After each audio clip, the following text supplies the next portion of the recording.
awuvume moya wami, awuvume moya wami, umoya wami vuma moya wami, umoya wami uyavuma, awuvume moya, vume moya wami, umoya wami awuvume umoya wami vume moya wami,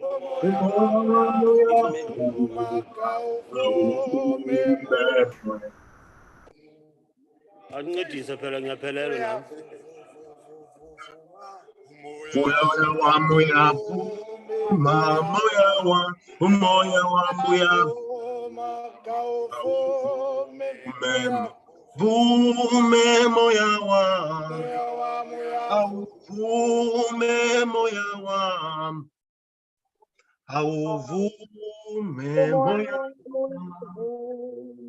awuvume moya moya wami, umoya wami uyavuma, umoya wami vume moya wami, moya wami vuma, vuma,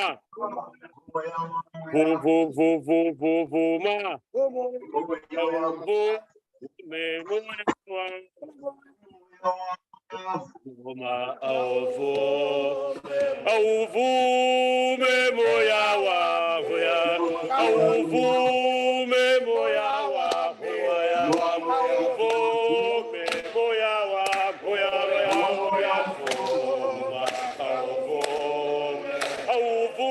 awuvume moya wami, awuvume moya wami, vume moya wami, vume moya wami, uyavuma, awuvume, vuma, umoya wami uyavuma, umoya wami uyavume, moya wami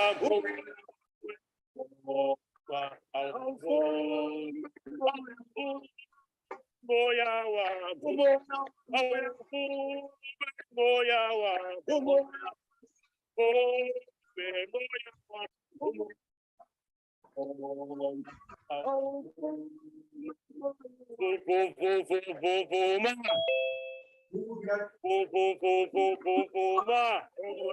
awuvume moya wami, vuma, awuvume. Ama, ama, viva Dr. Dhlomo, viva! Viva Henrietta, viva! Viva Mapela, viva! Viva Nkosazana, viva! Viva Khanaga, viva! Viva to myself, viva!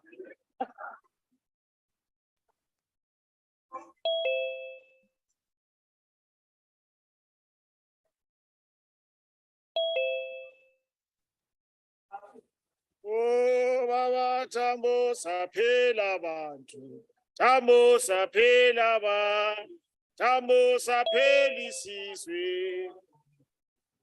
Yeah, Tambo saphela bantu. Oliver Tambo baphela abantu, Oliver Tambo saphela abantu, Oliver Tambo saphela abantu, Oliver Tambo, Oliver Tambo baphela abantu, Oliver Tambo bayasidikile, Oliver Tambo, Oliver Tambo, Oliver Tambo baphela abantu.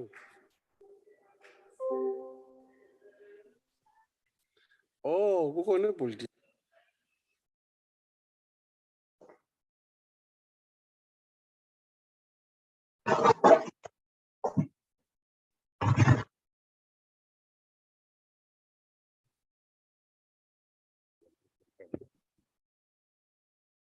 One, two.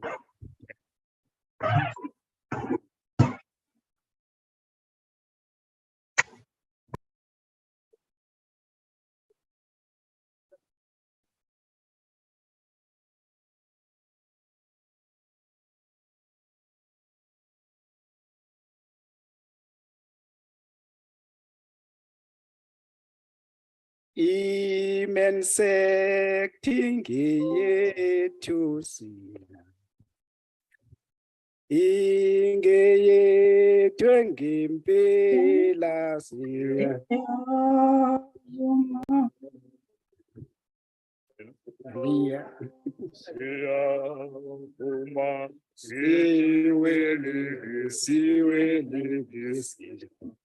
Let us all rise. Imensek yethu. Recording in progress.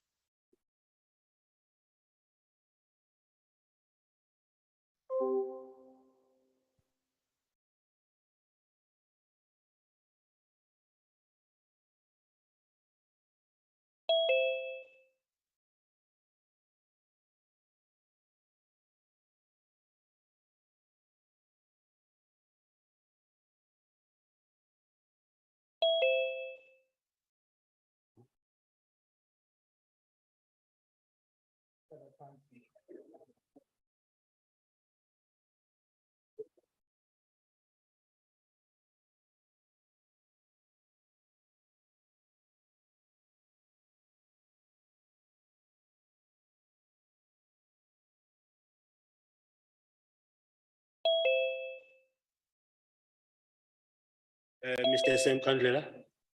Sam Kandlela. Here is your seat. Here is your seat. Thank you.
Nkosi sikeleli Afrika Malopakanyisu pondolwayo izwa imitanda soyethu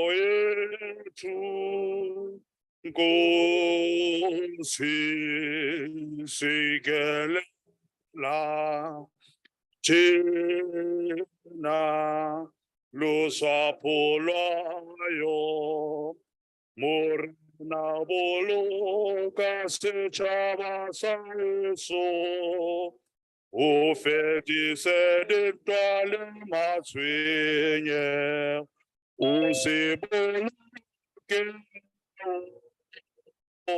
se boloke setšhaba sa Yesu setšhaba sa South Africa, South Africa.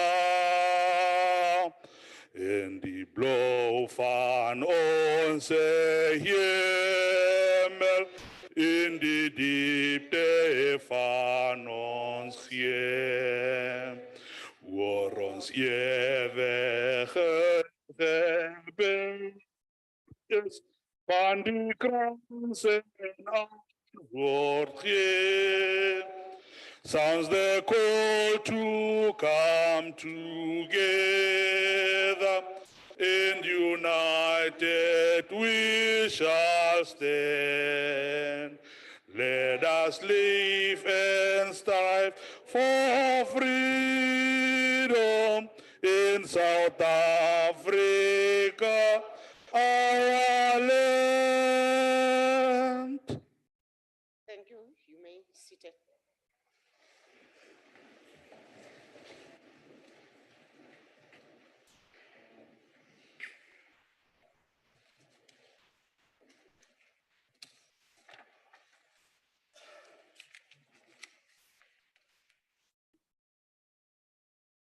The program of today, I hope everyone to have a program. If you are not having it, they must make sure that they send the program in the house and make sure that everybody got a program.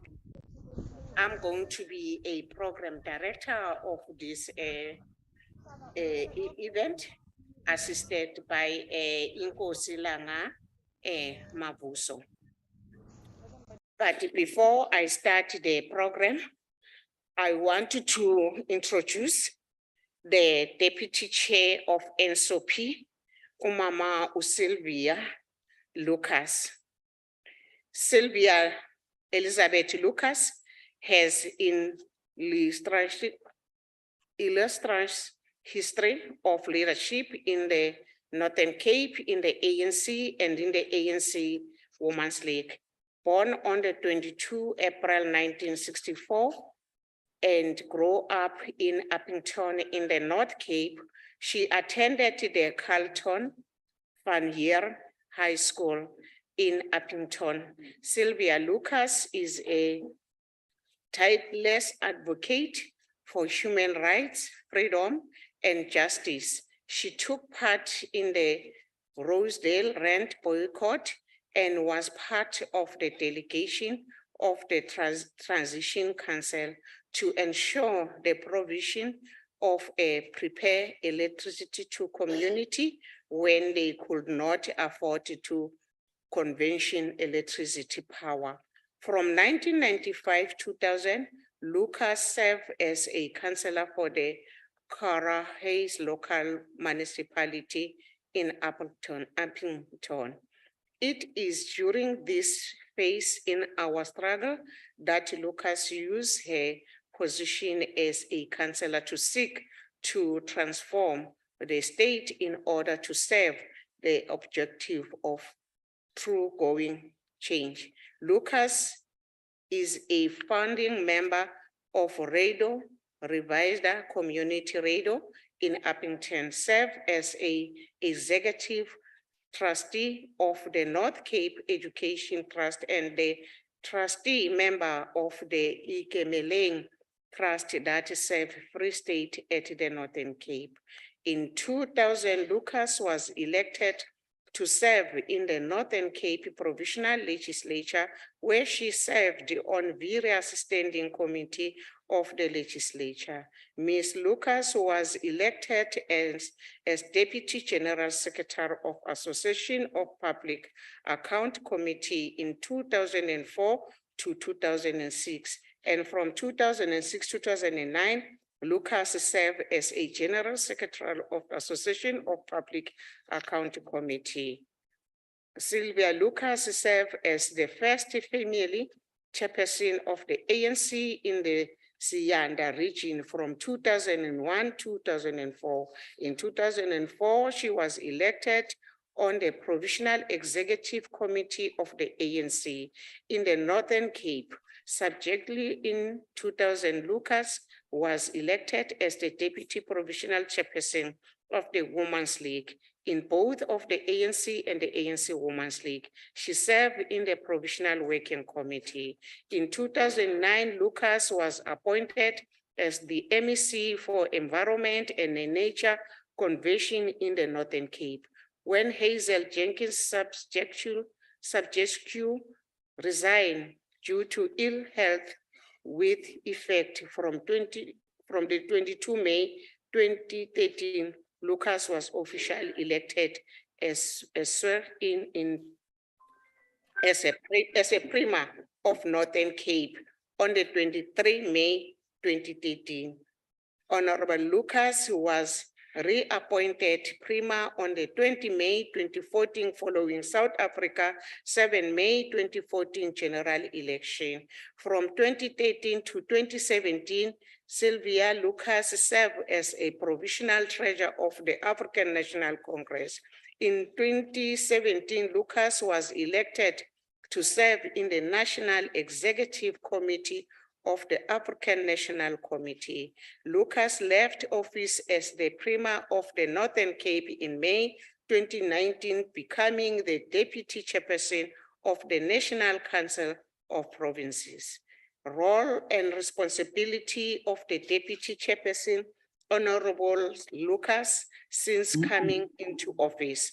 For the duration of the 6th Parliament, the Deputy Chairperson will be seized with the following responsibility: facilitate executive complaints with the respect to recommendations set out in the council through a sector parliament, facilitating the presiding of petitions and executive undertaking, facilitating NCOP engagement with provinces and SALGA, facilitating the presiding of petition and executive undertakings, oversee the strategy planning section of the NCOP, facilitating members training and capacity building, and empowerment, implementation of parliament language policies.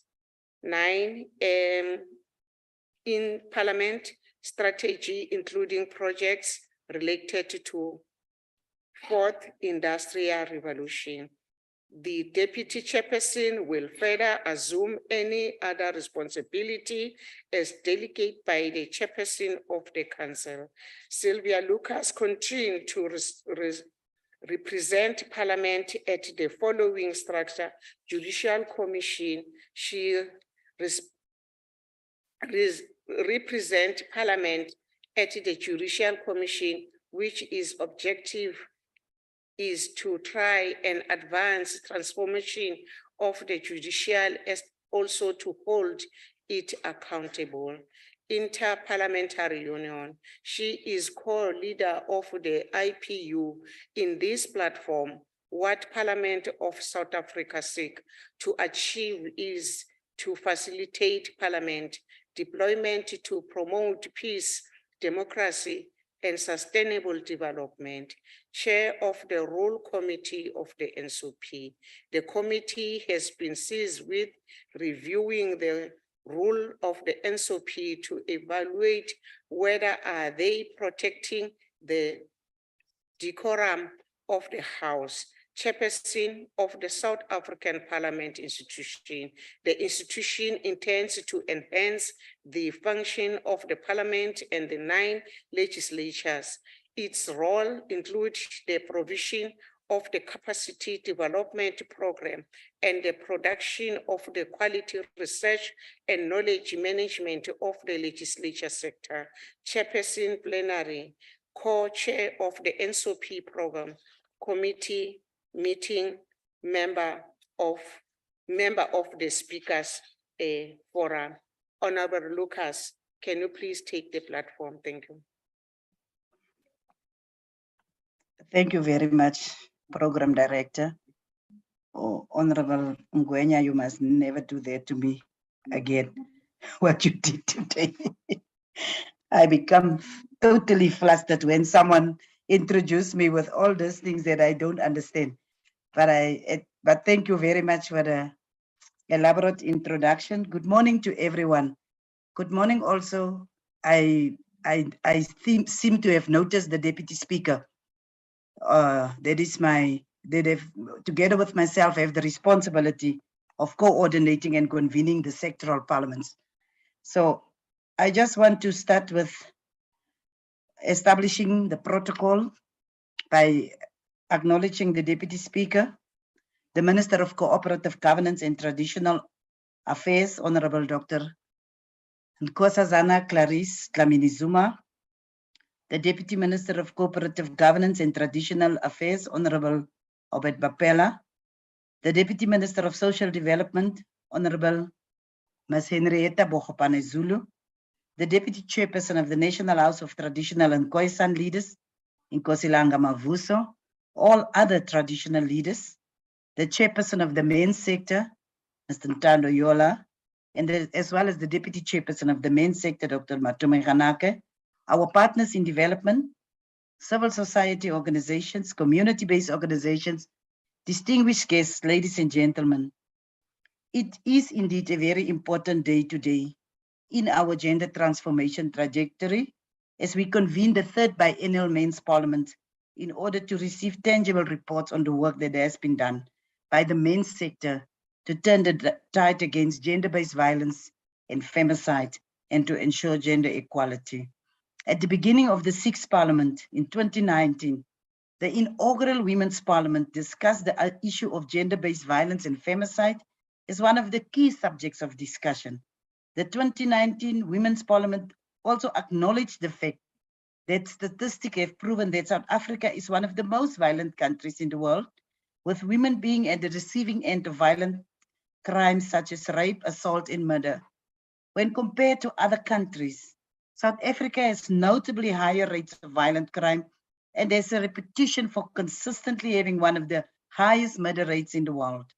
The 2019 session also marked an important turning point as the session concluded that the fight against gender-based violence and femicide cannot be won without the active participation of men as part of the process.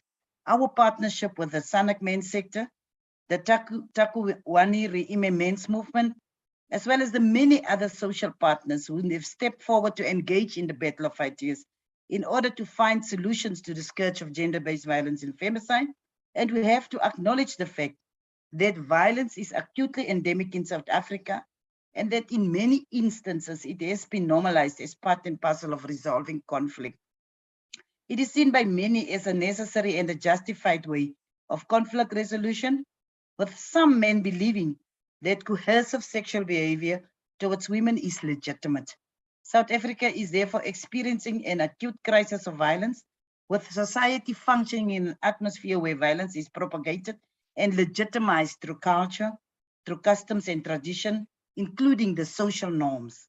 That is why today's session is so important, as it serves as an important building block towards rebuilding the eroded moral and social fabric of our country. As men begin to take up their rightful place in society as the custodians of moral leadership, social leadership, as fathers who model ethical and moral leadership, as healers of South Africa's social consciousness, we will begin to shift our country towards healing. I therefore want to recognize the important work that has been done by the Takuana Re'ime Men's Movement, alongside all other development partners who continue to demonstrate the value of social compacts and partnerships in bringing about real transformation in our country. As I am busy concluding, I also want to reiterate the objectives of this session by firstly highlighting the oversight role of Parliament in holding not only the executive accountable, but all social and development partners who have an interest in taking South Africa forward and exercising its oversight role as one of the three arms of state. This session is convened also in the interest of the women and the children of South Africa, who have an interest in receiving progress reports on the work that has been done to build system and the critical institutional and societal infrastructure to rebuild our nation into a cohesive society. We want to know about the work that has been done at provincial, district, and local level. We want to know how the work of the main sector addresses the plight and vulnerability of young people due to inadequate child rearing, followed by poor guardianship and negative youth socialization. We want to know how the structures that are currently under construction across provinces will assist in preventing the brutal onslaught meted against women and girl children in South Africa.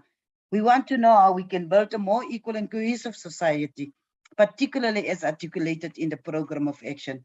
But we also want to know how the men of South Africa intend to take responsibility to make sure that we build the society that we dream of. With that few words, I want to welcome all of you to the parliamentary precinct. Unfortunately, our National Assembly chambers have been gutted, but we are together in the NCOP, and we want to welcome everyone to this important session. And I really hope that we will have fruitful deliberations for the day and a half that we will be together.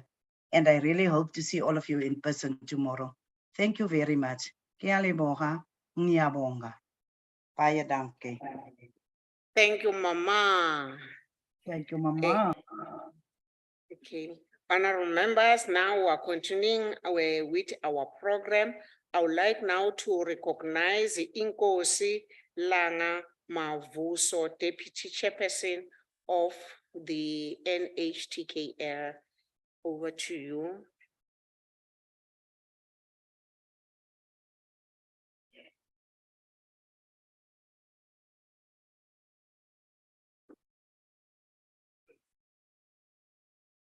Thanks, Program Director. Mandi Kahlele Mbulise, Let me greet Deputy Speaker, Parliament, the Minister of Cooperative Governance and Traditional Affairs, Mama Zuma, Deputy Minister, Dr. Robert Papela, and the Deputy Minister of Social Development, Mamonko Panazul.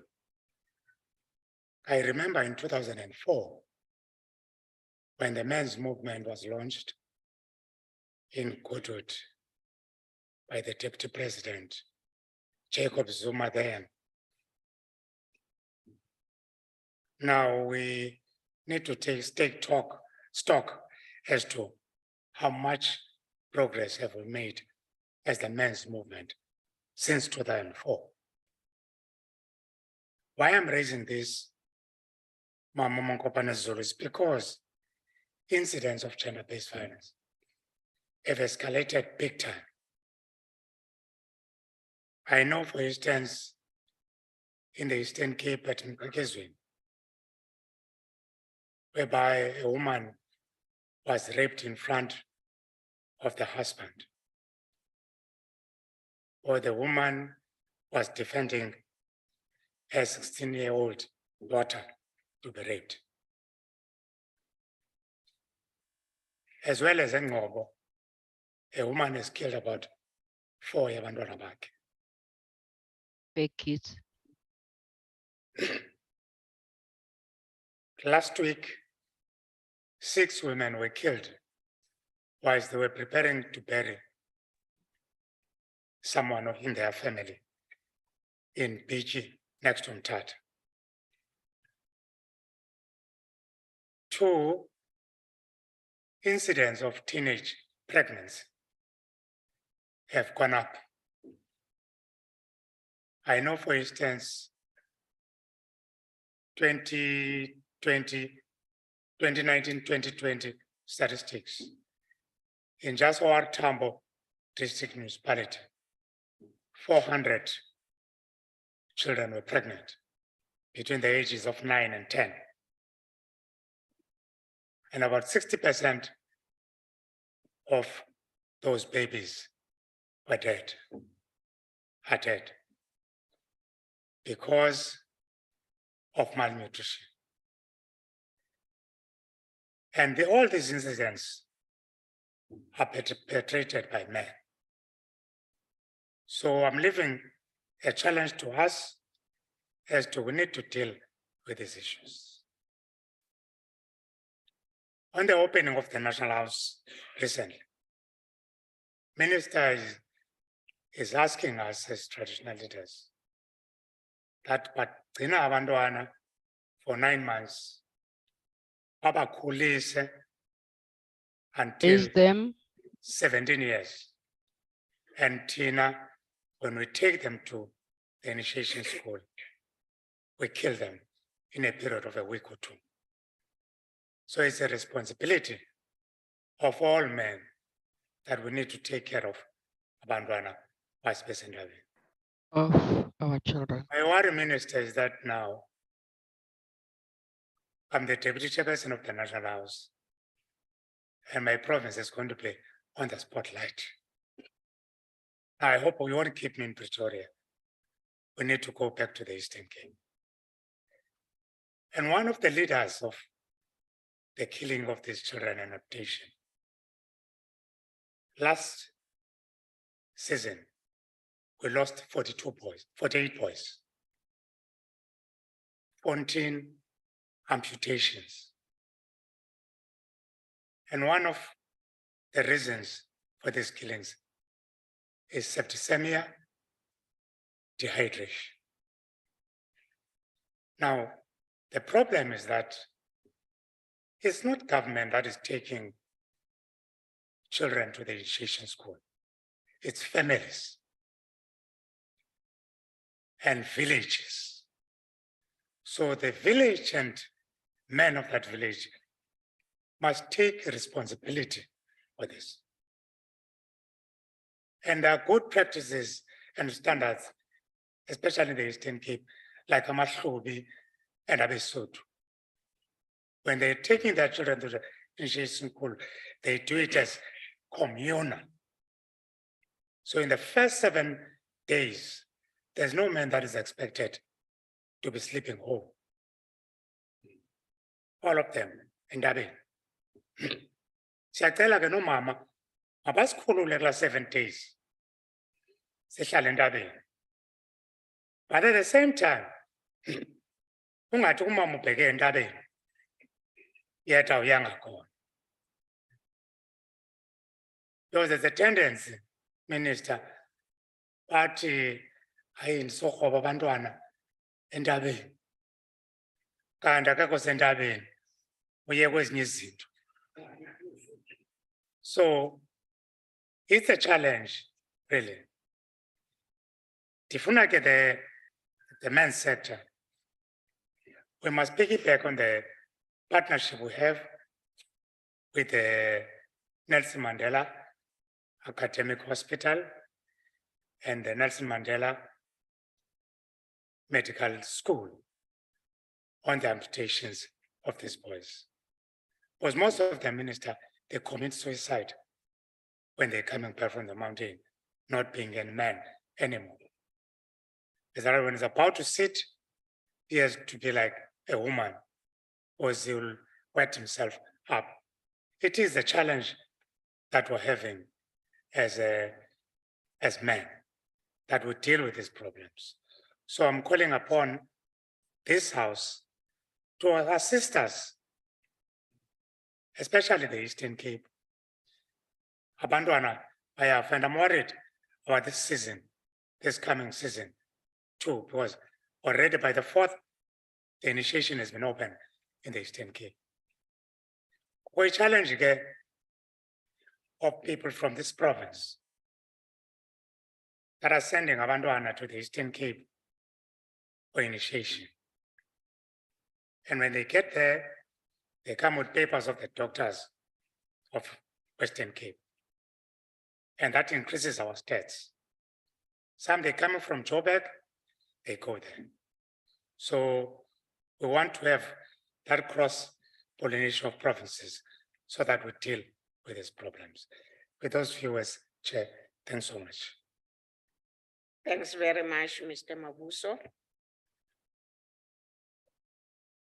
Siyakuba. I would like now to recognize Prince Itumeleng Shole, Youth Secretary of Controlesa.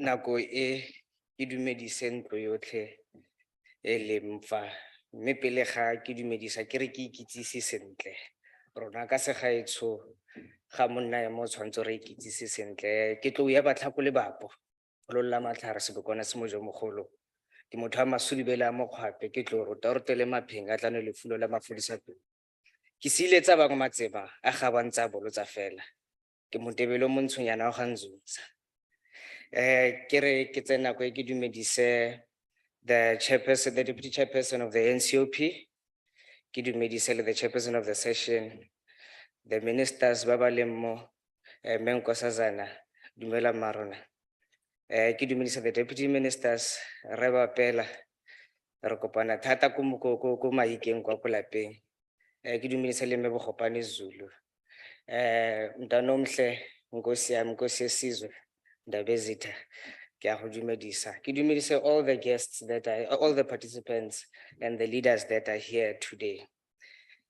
Mine is not to speak about a lot of things ke be ke feletsa ke tlhakatlhakanya kgang e, but it is to speak about our role as Africans in addressing the African challenges that we have, because we have a tendency of thinking that because we live in a globalized world, our problems would not necessarily be unique to us. And reality of the situation is that our problems are really unique to us. What happened to us is also the cause of what is happening right now. In an African society, men have never oppressed women. It's foreign culture. It is foreign culture. And I will remove the institution of royal leadership a bit on this one and reduce it to a family life, because a family life directly represents the institution of royal leadership. Now in a home, the mother, who in the institution of royal leadership would be the queen mother, has a lot of power. She is actually the one that runs the throne, in as much as the mother runs the household. Rakhaji, which is the aunt, is one of the most powerful people you find in a family and also in a royal house. The sister, Kumahadi, who would be the princess, is a very powerful person. Now, the problem is that at some point in our history as Africans, we got reorganized, we got confused, and it was because of colonialism. Now they came with their own systems and we dropped all our systems. And now as a result, society is no longer as organized as it was. A boy is a boy and the things that boys do. And the fathers and the brothers have a societal duty to ensure that the boys, as organized as they are as boys, they are led well and they do the right thing. The brothers would be now a little bit older. They themselves are organized. And it is the duty of now the father to ensure that as organized as they are, they function properly within the household and in society. But right now we have a problem that we have lost all those core values. And at the center of them is that we are communal people. You do not necessarily own yourself. You are because other people are. You don't move in silos. But we have lost all of that. And foreign tendencies then mushroomed and grew in our society. We also have a problem that there's a lack of succession planning in families and in society. Our fathers would then forget that the boy that they are raising is going to be an adult tomorrow. It is therefore incumbent upon them to invest properly in them. And then another question would beg, if the father is not there, what then happens to this child? Now, to answer that is to go back to our core values. We are communal. It means if my father is not there, Ntate Bapela, you are my father. Therefore, you have a duty towards me. You don't live for yourself as an African, but we have lost that. It is then that you see the problems that we are having.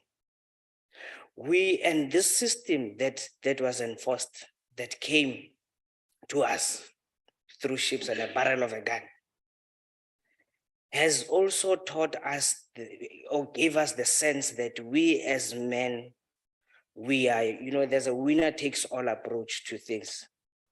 We own. Because I provide for you, I own you. Forgetting that your duty as a man is to provide oversight in a house that is led by a woman. Your duty as a man is to protect and to provide. Now we use the part of providing as a ticket to say, I own you. Forgetting that it was our duty anyway to provide. Who do you expect to provide if it is not you? And who do you expect to build the home if it is not the woman? Therefore, when you destroy the very person who you are building your home with, what are you saying? Now we need to change our approach and really look at also how our education system and what we teach our children. A man has become a seeker, you're a permission seeker, you seek validation, you are never sure of your space. Now we need to really look at that. We need to be sure of ourselves. We need to stop being apologetic as a man. And when you start there, when you stop being apologetic as a man, it is then that you will sit alone and say, because I'm unapologetic as a man, I'm a man. Why then you will ask yourself, what is a man? What is expected of a man? How does a man conduct himself in society? What should he do for this and that people? What roles does he play? We need to always look, we need to relook at that. Because right now we're in a situation where even isms and schisms of this world limit and oppress us. Because I don't agree with the view that this and that is not, because I don't agree with this particular view, it means I'm against. No, it's not that.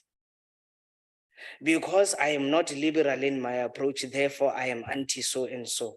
Now you find a person who's never sure of his space. Now, how do you then expect that person who's never sure of who he is and his space to conduct himself properly in society? How do you expect a child who is not properly groomed to become a better adult in future, to become a better adult? Because in our families, and it happens a lot in African families, there's a tendency that, and it also, it has spilled over to society. There's a tendency that is wrong that would happen, especially at the level of our elders. Where as you grow as a young man, if I would bring it at home and speak about myself, I'm an uncle to my sister's child. Therefore, it means my uncle, as the grandfather, he must pass on the baton to me. I cannot become the uncle when it's convenient and when it's, but when I'm supposed to perform my duties as an uncle, then there's an issue. Now, this tendency has spilled over to a point that there's no succession. One person remains at the top for a very long time, and then those ones, they're never sure of their space, so they never even grow. They don't even understand the role that they're supposed to play in society. Now, we will never address, we'll never even stop, we'll never fight properly against GBV if we don't understand ourselves as men. Because all these crimes are performed by men. But now we need to analyze what informs a man that a woman can be slept, a woman can be shot, a woman can be killed. What drives him to the point of being violent in general? What drives him to a point to think, I can own a human being? So it means we need to relook at things. We need to relook at ourselves and our approach and go back to the proper and traditional way of doing things, the African way. We need to also look at changing how we want to implement justice. We have a problem of a justice system that works on retribution instead of addressing and rehabilitating people. Because in most cases, you find a very person who is a sexual offender who goes to jail, comes back and does the very same thing. As you conclude, Yes, ma'am. And you ask yourself as to why is that? So it means there's a problem somewhere in the system. And with those little words, be found better, Mama. Thank you.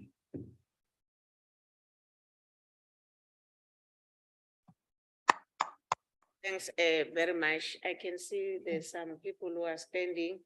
There's some chairs at the back and this side also. Honorable members, I'm continuing with our program. I would like now to recognize Chief John Johnson, NKSC representative. Over to you.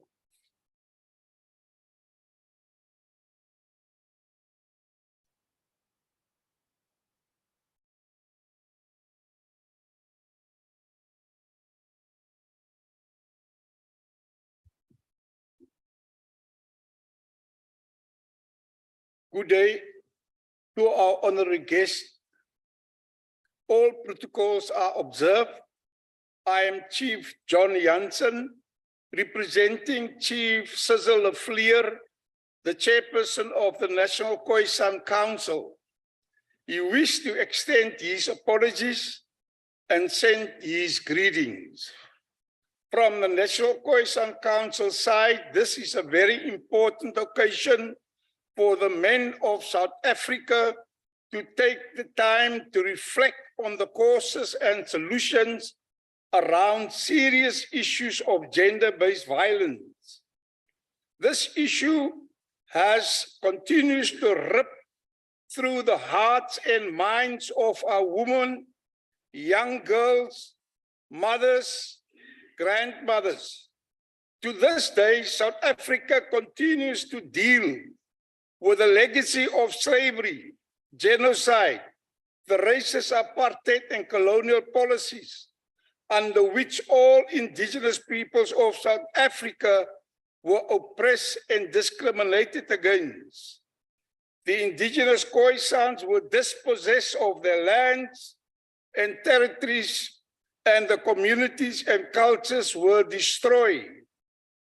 The tragic consequences of apartheid cannot be overcome in a few years and needs massive work of redressing the many injustices inherited from the old regime. In the case of the Khoisan community, they are still recovering from a deep un-Africanization process through the forced labeling of colored, which the United Nations Special Rapporteur in his 2005 report documented as an amorphous category. In the Western Cape, the Khoisan are systematically the majority population in all 19 prisons.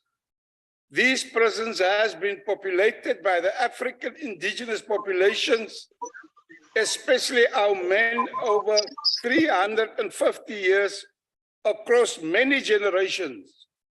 You will find in prison a son, a father, and his father's father was in prison in the same gangs over generations. It's a vicious generational cycle that needs to be broken.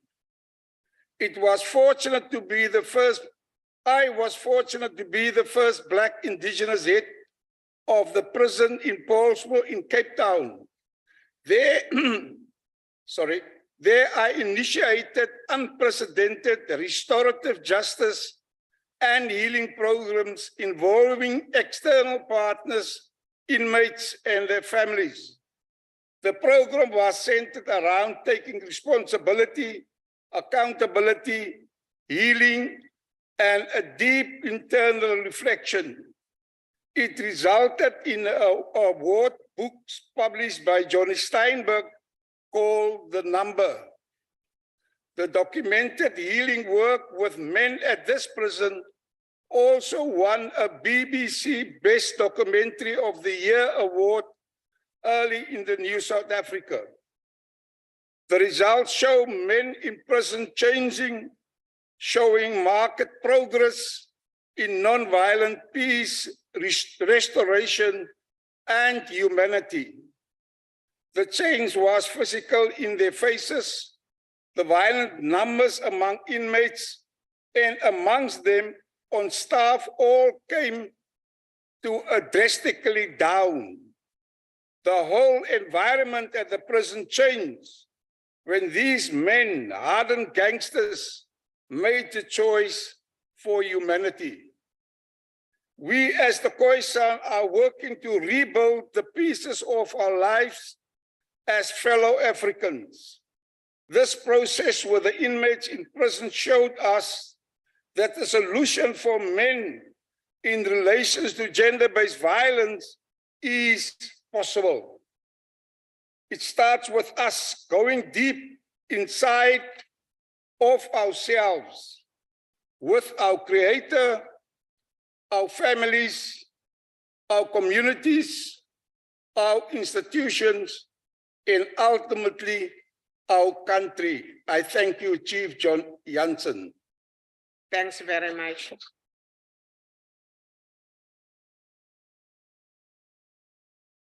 And now I would like to recognize Prof. Luka Musoma, Chairperson of the CRL Rights Commission.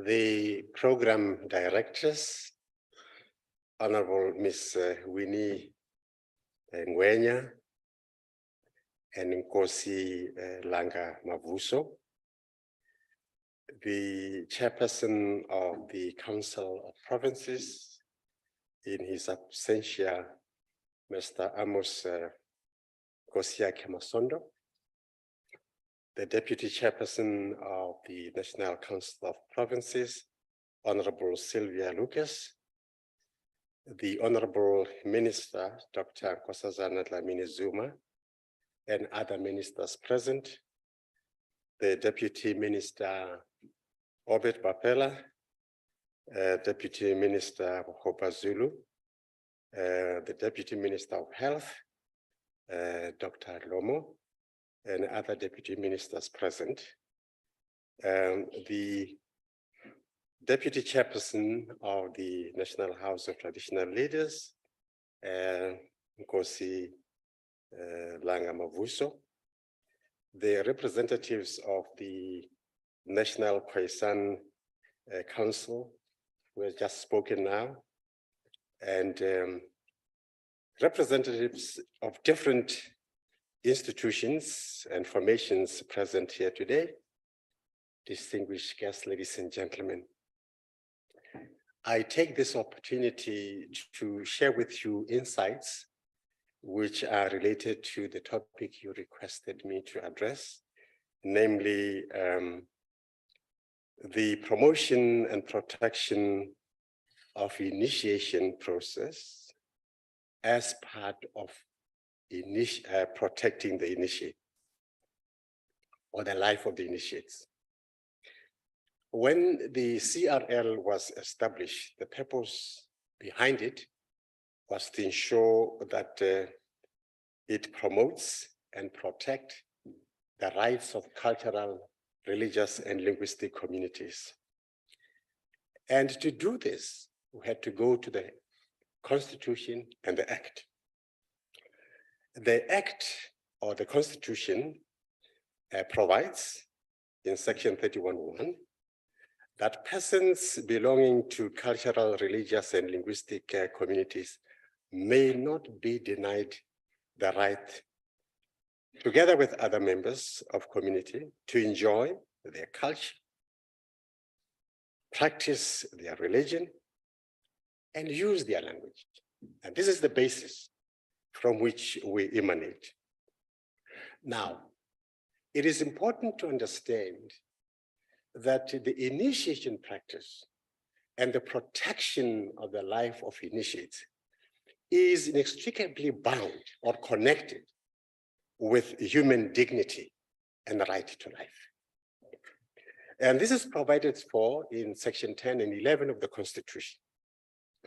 But it also underscored by the Xhosa expression that says, "Mabaye baphila, babuye baphila." Now, this expression appeals to zero death tolerance in the practice of initiation. And this is the first protection of the young initiates. It is also important to understand that there are forces for which protection and promotion are critically important. First is the protection of the practice of initiation from negativity, marginalization by local as well as international forces. First, indicating that this is a barbaric and backward practice. So we need to indicate from the perspective of the CRL that this is a highly revered practice in the lives of the African people. And also that it is protected by the Constitution.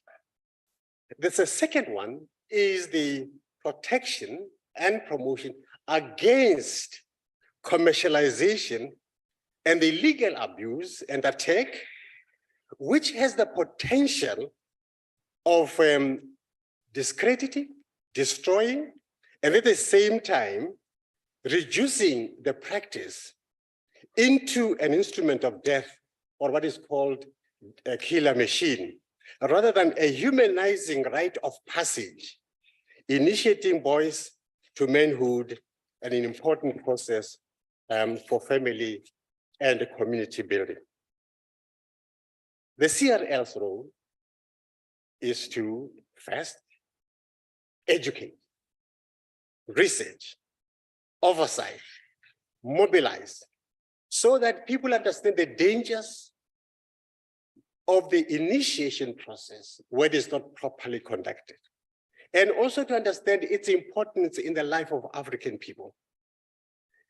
Actually, what discredited the process is the fact that it dehumanizes the initiates by botched circumcision, as well as permanently dehumanizing effects of penal amputation. Just imagine what it means. You were a young boy, you go for initiation, you come back, and you have lost what it means to be a man.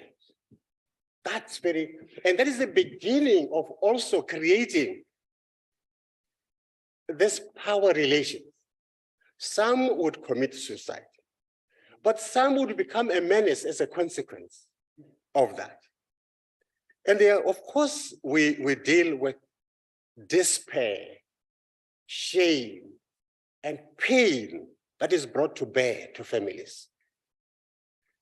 And this is a practice which I said it's a noble practice.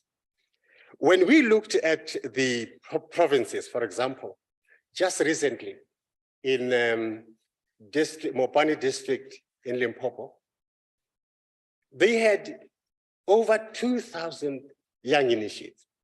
Of that number, 805 initiates were treated in different facilities, hospital facilities in Limpopo, for being badly circumcised and for not taken care of after the process of circumcision.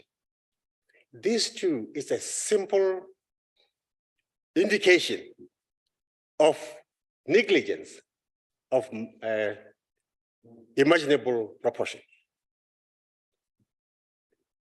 Important to this is to ensure that when young men go to initiation school, they come back alive.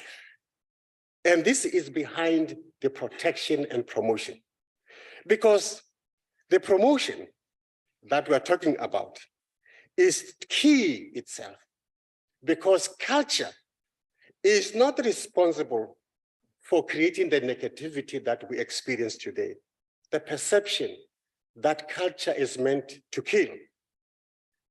It is the distortion and abuse of culture by creating a carnage of death which robs communities of their sons, future leaders. In truth, initiation can genuinely be protected by communities because when they are empowered, they have the ability to do so. What is also must be applauded is the fact that we have the new act. The new act, what we call Customary Initiation Act, provides a very important guidelines. And it must be welcomed because it comes handy. And because it implores, directs, and identifies stakeholders with assigned responsibilities to work hand in glove to ensure the execution of the provision of the act with rigor and decisiveness. In doing so, the spirit of the act will become tangible and alive. It also provides very valuable procedures which must be looked at, which must be followed, because when that happens, it will significantly curb the loss of lives of the initiates. For this to happen, or this desired goal to happen, to be achieved, we require commitment of families, commitment of men, commitment of stakeholders, commitment of families jointly together to develop strategies and coordination among and within the regional structures, provincial structures, and national structures that the Act has already provided to ensure that together we can fight this onslaught against the death of our initiates. That the implementation of the provision of the Act must happen without fear, favor, and prejudice. And this is very, very important. In protecting the practice itself, it is also essential that there be collaboration. We are open as CR Rights Commission to initiate this collaboration across the board so that we mobilize the energies that we have to deal with this particular onslaught. Because the energy we have has the potential of changing the configuration, changing perception, creating understanding to ensure that we defend first the cultural practice is very, very important. And second, to ensure that those young men who go to our schools come back alive. And we also are envisaging organizing a national endeavor early in the year to come up with strategies together and work towards ensuring that we achieve the intended objective. I need to indicate as part of my concluding remarks that the means we use must be consistent with the good we seek to achieve. Therefore, when kids experienced botched circumcision with the resultant deaths. As to conclude, This cannot be the end for which we require. And therefore, it is important to use the means that are consistent with the end. And I invite you so that we work together collectively, both those that are present in this particular hall and those who are at home, so that at the end, we can improve and come up with a humanizing community. And some of the speakers that were spoken, it's about building habit, and habit is built at home, building of respecting the lives of others, and together holding hands in building a winning nation. Thank you so much. thanks very much, Prof. Ngithanda ukusho ukuthi ngaphakathi kwethu kukhona uminister wezempilo, khona uminister Obed Bapelo, kukhona uminister umama uNkosazana Dlamini Zuma, kukhona uminister Honorable Henrietta siyabonga ukuthi nikhona ngaphakathi kwendlu. Yeah.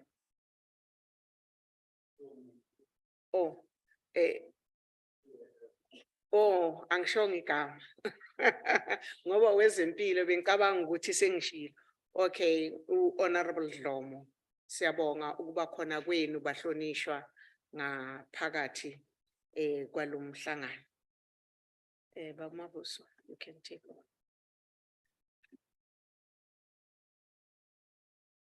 The next speaker is going to be Mr. Karabo.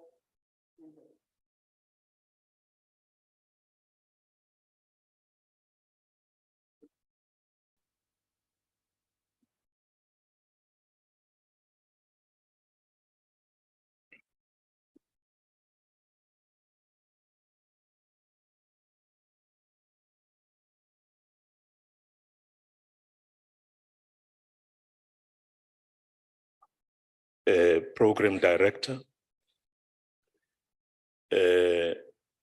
As you have already acknowledged all the dignitaries, I will observe the protocol.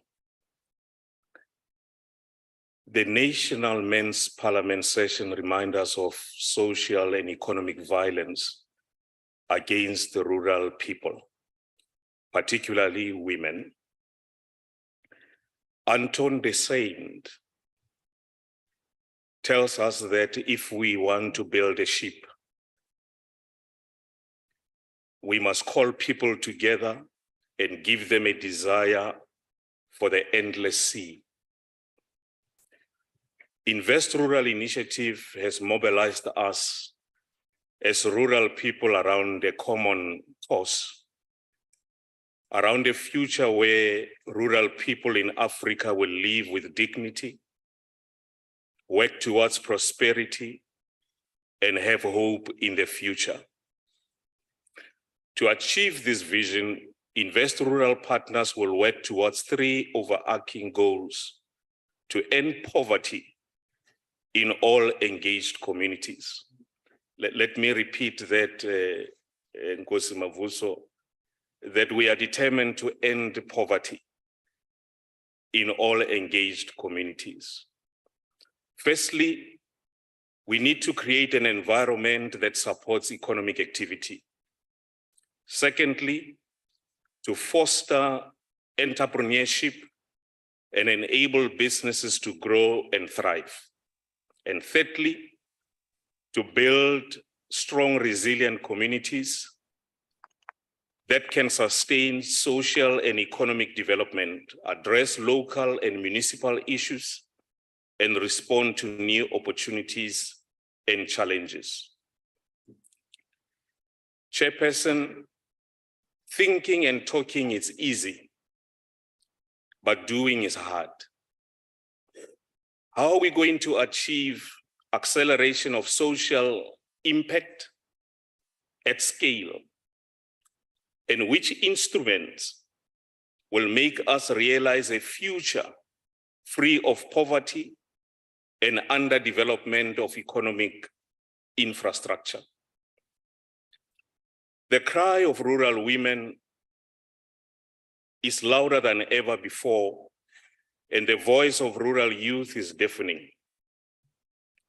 We can walk the current path that is stagnant, or new path that embraces transformational changes and a future that works for everyone. We can choose a path of least resistance or ways that takes us to our preferred future. Rural problem is complex and multidimensional and calls us to be part of an effective change system. Our path to rural development is through the Invest Rural ecosystem, a vibrant ecosystem of partners who shares a common purpose of tackling poverty and creating value for communities, thus earning value for themselves.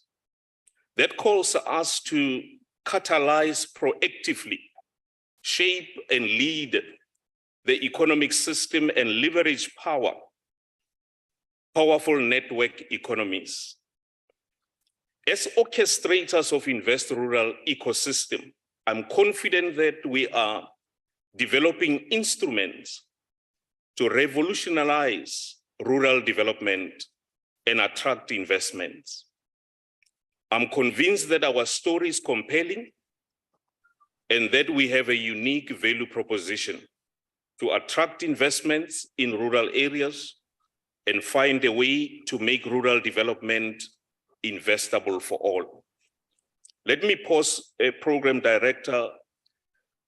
As you'll remember, I had a conversation with you 2 weeks ago where I said that there are two women that we need to really honor and always appreciate for reminding us of the seed of Invest Rural that today is germinating.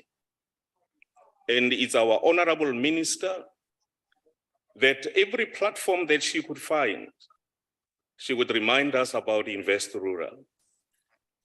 I also mentioned that the Deputy Minister, Bohopani, also a mother, who also plays a role of reminding us about Invest Rural.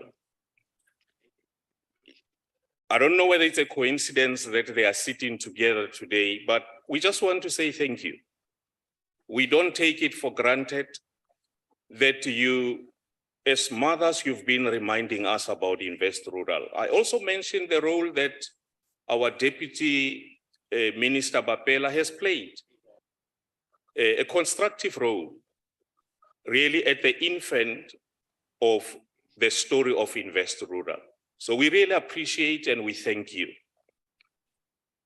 On Thursday, the 24th of November, we will start with our first test of Invest Rural platform that we call Invest Rural Connect. This tool will facilitate the development of rural project pipeline and connect rural projects to investors worldwide through virtual data room. We are serious about Invest Rural, and we are convinced that Invest Rural ecosystem, it will put us in a path where we will attract capital, we will bring rural communities, we will solve the problems that they have, the problems of how they package, invest projects to be investable. In conclusion, Program Director, the journey to thriving rural communities will be long and hard. Still, we are resolute that our envisaged future is worth every pain and every scar. For we are encouraged that what is impossible with men is possible with God of rural people. I thank you.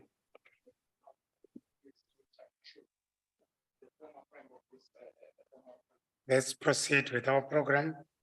We call upon Mr. Mohammed Mutala.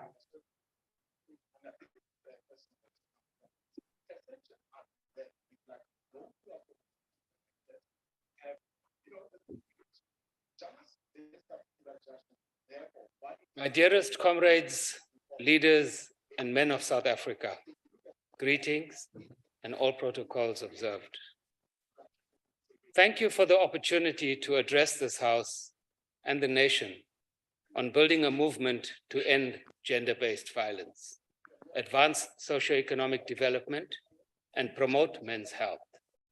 I've been asked to speak on adolescent boys and young men's programs. Men in our society are expected to be the providers and earners in the family, and this places an immense pressure on men.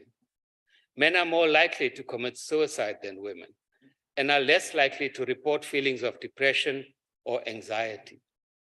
Harmful gender norms and patriarchal attitudes are deeply rooted in our society, and they impact negatively on women as well as on men.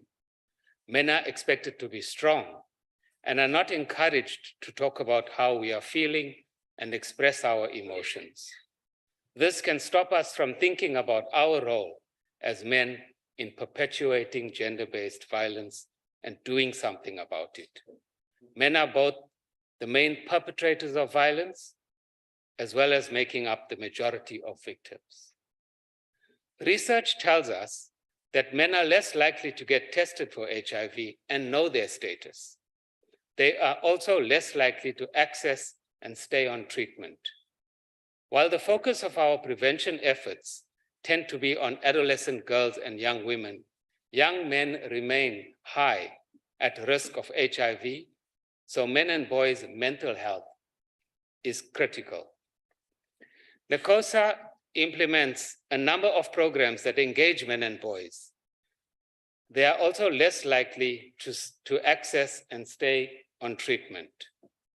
While the focus of our prevention efforts tend to be on adolescent girls and young men, young women, young men remain at high risk of HIV, and so men and boys' mental health is critical. We implement a number of programs that engage men and boys to address the harmful gender attitudes that are at the root of gender-based violence.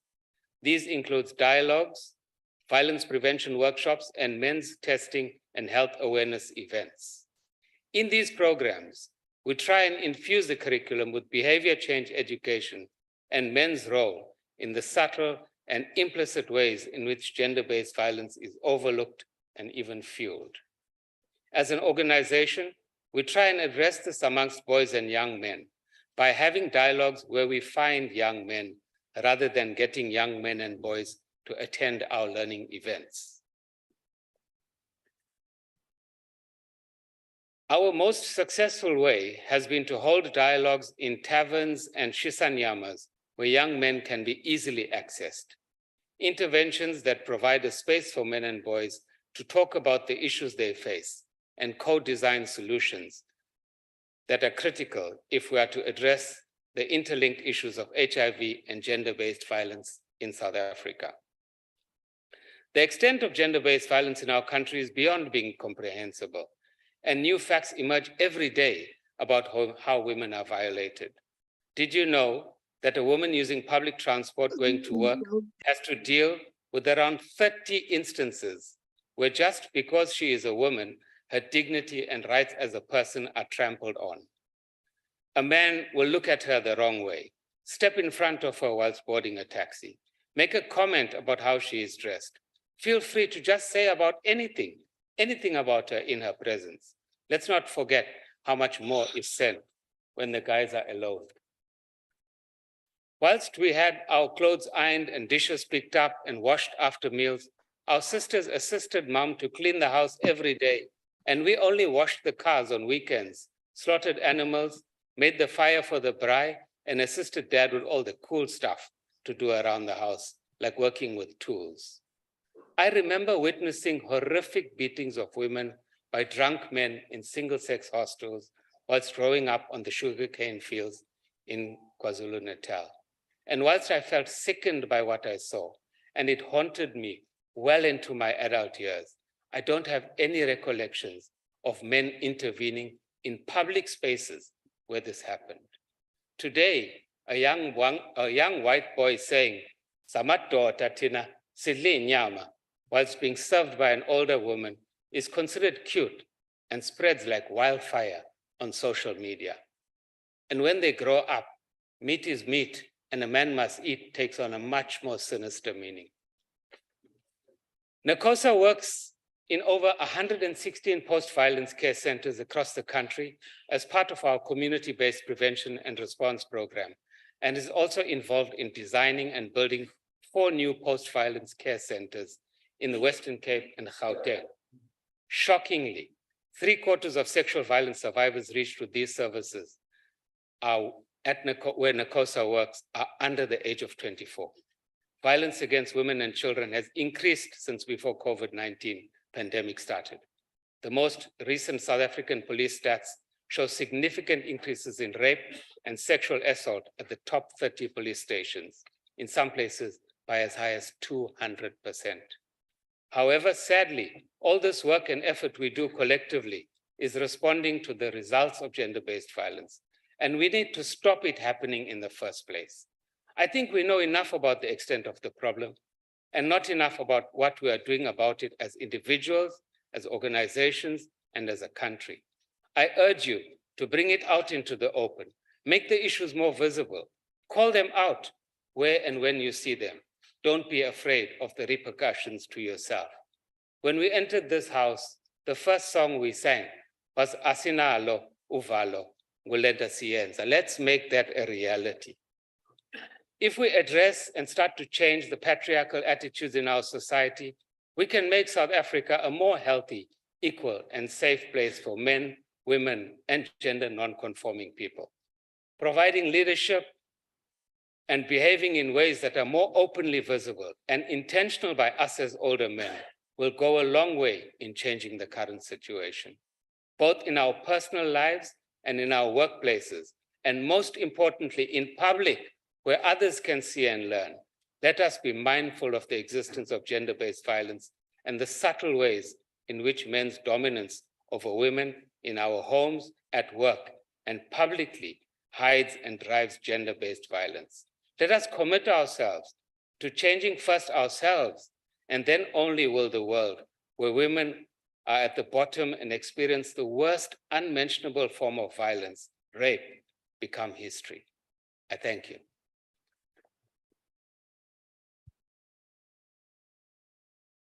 Thank you, Mr. Mutala. I would like to acknowledge the presence of Honorable Member, Ms. Pemi Machotina, DJ Pemza. We will skip Dr. Raymond. We'll take now Mr. Ngoni Chibukira.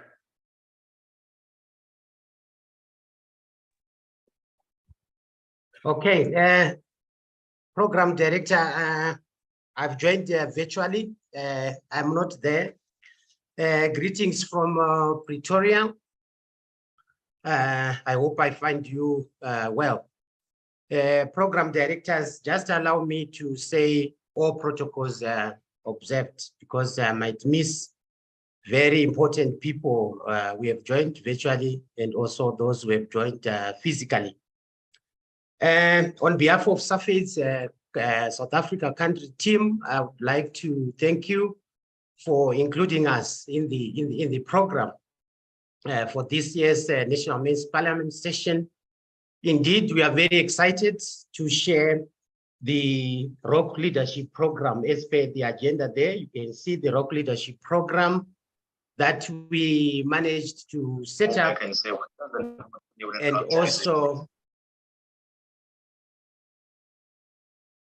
and also implement on behalf of the Department of Social Development through support from SANAC. So we really thank you, especially the Deputy Minister I've seen here there, who really supported us in implementing this program across the 8 provinces, except Western Cape. I'm sure you know that there are no recognized traditional leadership structures in Western Cape. So we implemented this program in 8 provinces.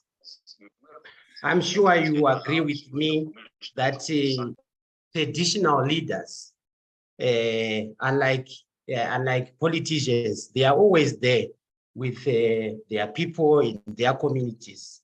They are more like a permanent structure, unlike also politicians who just come and go. So that's why we call this program Rock Leadership Program, because we refer to traditional leaders as rocks, because they are permanent structures, unlike our politicians who just come and go. So this program, it's a tried and tested model that we set up for DSD. We started implementing this program in Southern Africa Development Community region.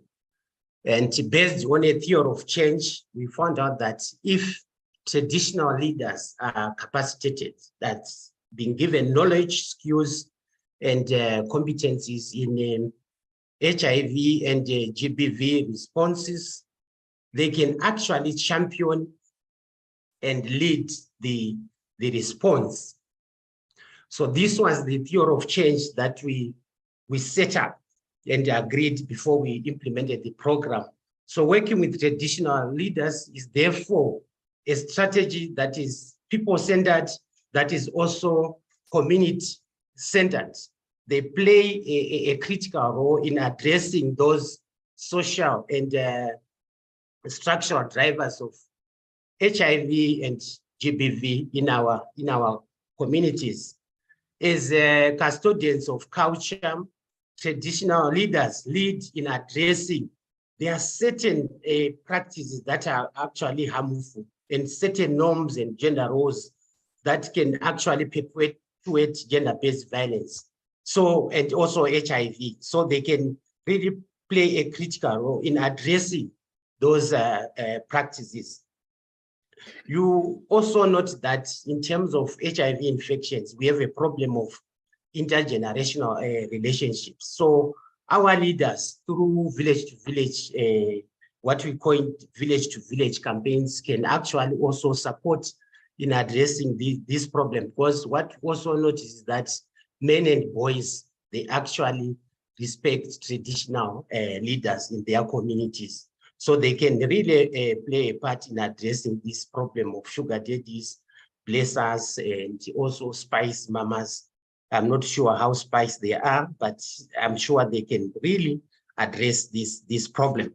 So coming to the program itself, the program, it has 3 objectives: to build their capacity in addressing social and structural drivers, and also to promote culture as a vehicle for social cohesion and positive behavior change in our communities, and finally to promote support in HIV efforts in their communities.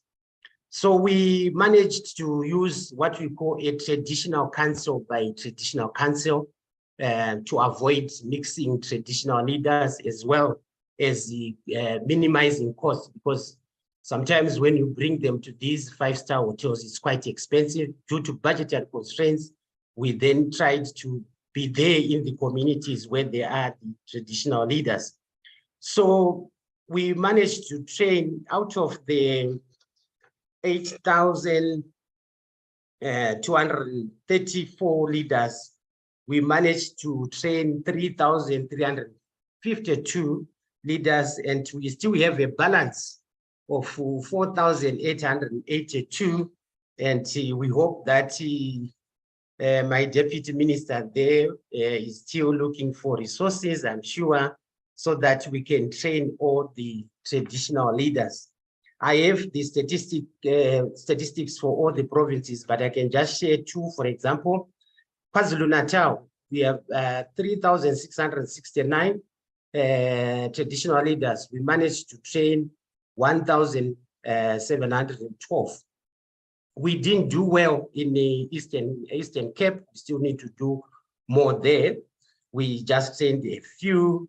Limpopo, 2,296. We trained 1,110. So you can see those kind of figures. So we still need to do more so that we reach out to all traditional leaders. I'm sure in the next NSP, I'm sure there are going to be resources to support this program, because we found out that this program is really critical. So what are the key lessons from this program? The first one, we found out that traditional leaders are very much highly influential, especially among men and boys, who are the main perpetrators of gender-based violence, and the need to put traditional leaders at the forefront in the GBV response in their respective communities. We can then use that strategy, the village to village campaign, working with the traditional leaders. The second lesson, traditional leaders are change agents who can champion HIV, GBV, and TB prevention in their communities if given support. What we did after the trainings, the traditional leaders developed their work plans, but unfortunately, we couldn't have budget then to support those work plans. So if they are supported in future, we hope that they will make a difference in our communities. And the last lesson is the will, the political will. I will go back again to thank our deputy minister. She's really a star. She's really a champion. The role that she played in leading this program was really excellent. So we really appreciate that. That will is very, very critical. So we hope that DSD will continue to support the program so that we reach out to all traditional leaders and other community leadership, especially religious leaders as well, to ensure a community-led response to achieve our 2030 targets. We are here to complement efforts to address GBV and HIV pandemics. Thank you, Program Director. God bless you.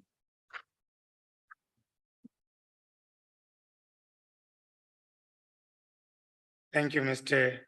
Chibukira. I would like to acknowledge the presence of all members of Parliament that have joined virtually. You're welcome. And now let's proceed to Mr. Gareth Evans.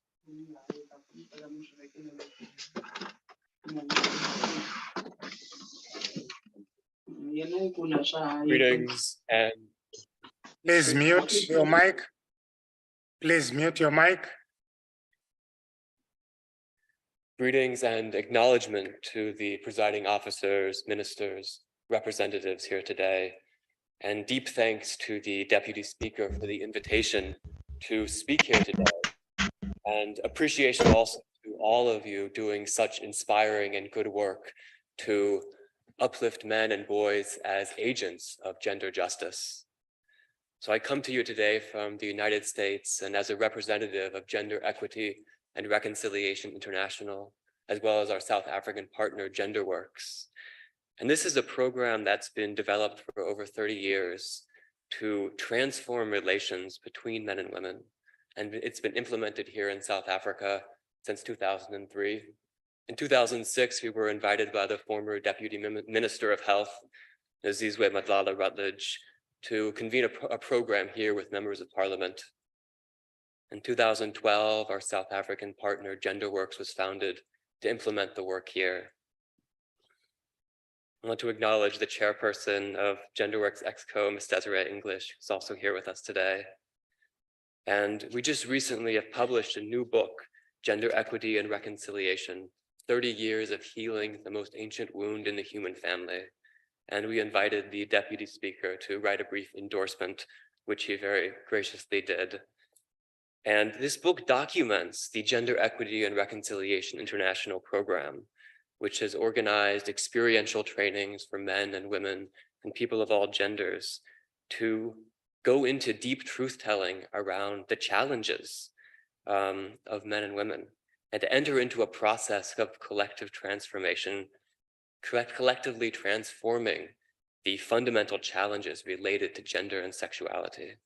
It's a program that's been introduced to nearly 30,000 people in 18 countries on 6 continents, including thousands here in South Africa, and over 100 facilitators who have been trained to implement the work here. And so this book features 20 co-authors from 10 different countries, 7 who are here from South Africa. And they span a broad range of professional expertise and culture, background, religion, gender, race, ethnicity, and together have a combined experience of almost 1,000 years of living. And so the Gender Reconciliation Program applies the principles of truth and reconciliation to advance gender equality. The program was formally endorsed by Archbishop Desmond Tutu in 2013, who launched a collaborative partnership with GERI, Gender Equity and Reconciliation International, the Desmond and Leah Tutu Legacy Foundation, and Stellenbosch University. And the foreword to this book is by Archbishop Tutu's daughter, Mpho Tutu van Furth.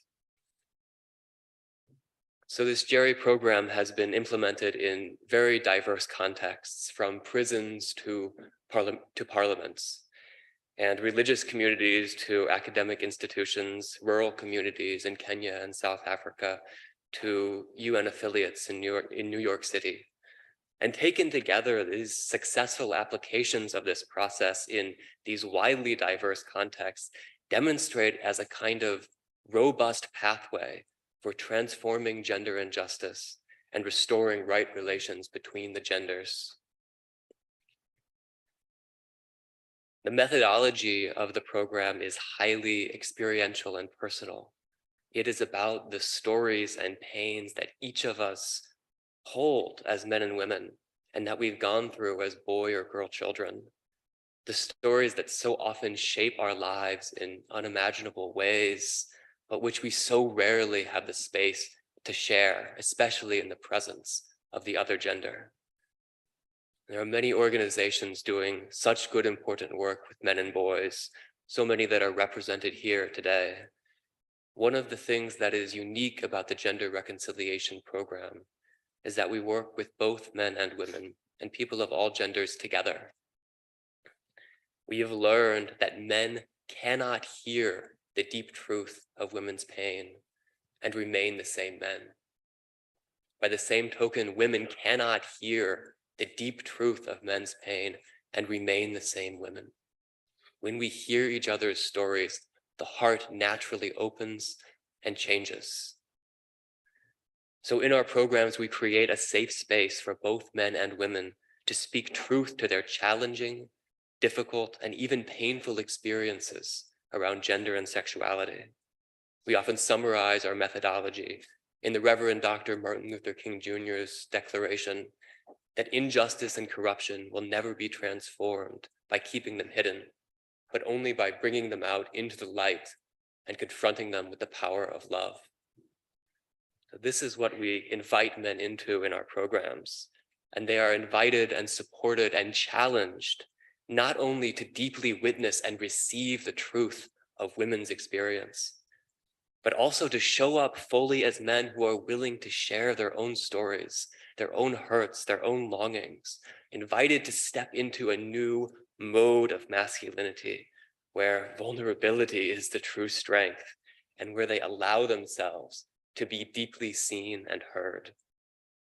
And time again, when men are but invited into this opportunity, they show up in new and profoundly moving ways. You know, as part of the GERI methodology, after we've spent a day or two creating safety and coming together, we convene a process where the women are invited to speak deeply to their experience in just the witnessing of men. And then we reverse the process and the men are invited to speak as well. And just earlier this month, we convened a 3-day process in Gqeberha, formerly Port Elizabeth, with GenderWorks and the South African Development Research and Training Institute. And in this process, one of the young women shared a very deep and painful experience from her childhood. One she had never shared in this way before and never shared in front of men. And afterwards, she was talking with us about her process and how she could actually feel the deep listening of this group of men. She could look around and see that, yes, I am being seen, I am being heard, and that their empathetic listening was actually supporting her, propelling her forward to share this story she had carried for so long. And so these men were invited and challenged to show up with their whole hearts, to listen without rushing in to fix, to be there and fully receive the story of another. And they did. They did in such a powerful way that they supported this young woman to share and begin to unburden herself of a story she had carried for so long. Just again, last week here in Cape Town, we convened another process. And when it came time for this deep truth telling, the women actually invited the men to speak first, to step into the center first, and to be the ones to open up, to share their vulnerabilities, their hurts, what they had experienced. Something that, as you well know, is not always easy for men to do, especially in the presence of women. And again, these men showed up shared with incredible depth about what they had been through as men, the abuse they have experienced as boys, the hurt they felt at absent father figures, the losses and heartbreaks they've lived through. And for so many of these women, they have never heard men speak in this way, have never heard men open up about what is aching in their heart, never seen men shed tears talking about what they've lived through. And the women were so deeply touched. One of the women said afterwards, you know, we talk about Ubuntu, but sitting here listening to you today, I had the most profound experience of what that means. And it's something we often hear in this work, that people say this process of listening, of sharing, it has opened my heart in ways I did not even know it was closed. And one of the things that men discover is that the greatest male privilege is not any of the societal advantages afforded to men in a patriarchal society, but that the greatest male privilege is to enter fully into collaboration and partnership with women, and to be a part of transforming the system of injustice itself, to be a part of restoring wholeness in the human family. And so that is the commitment that men leave with after moving through this process.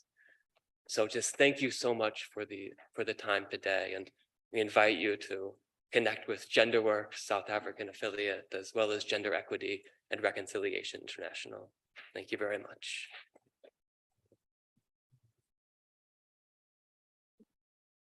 Thanks very much. Before I recognize the next speaker, I would like to recognize the Chief Whip of Majority Party, Mama Penima Jodine Umugelegile sana. Enkosi. The next speaker is Dr. Madume Hanaha, Deputy Chairperson of the Men's Sector. Thank you. Thank you, Program Director, leaders in government, traditional leaders and religious leaders present, business leaders, civil society leaders, all protocol observed. Now, Prince Shole, 12,000 years ago, we went through an agricultural revolution. Before then, for the 2,000 years we have been around as human beings, we were pretty much egalitarian as hunter-gatherers. And that 12,000 years ago, when we started mobilizing in bigger numbers, because we were domesticated plants and animals, so we could feed ourselves better. and increase our communities, we began patriarchy in every society, even societies that had never met before, whether it's the Incas and the Mayans or the Middle East, China. As soon as we began to settle, patriarchy also emerged. And maybe touching to your point, Mr. Evans, is that we need to distinguish the men's movement and the movement of men, because what you're talking about is the importance of the men's movement. And just to expand on it, the movement of men is an unconscious production of men in powerful positions in politics, in business, in civil society, landing themselves in those positions through patriarchy. It's very unconscious. But the men's movement is when men deliberately and consciously convene for the purpose of gender transformation. And DM, we had a meeting earlier today about the struggles of men and why men sometimes are not sufficiently supported. It's because we fail to distinguish these two. We assume that because men occupy these positions of power, automatically men are powerful. And so gathered in this house is the men's movement. But in recent memory, we've also witnessed the increase in South Africa, presiding officer, of the men's movement. We are really encouraged. Every province is represented here. And in every province, every district is organizing. All the 226 local municipalities, you will find a men's movement. And we're actually gunning for wards, the 4,468 wards.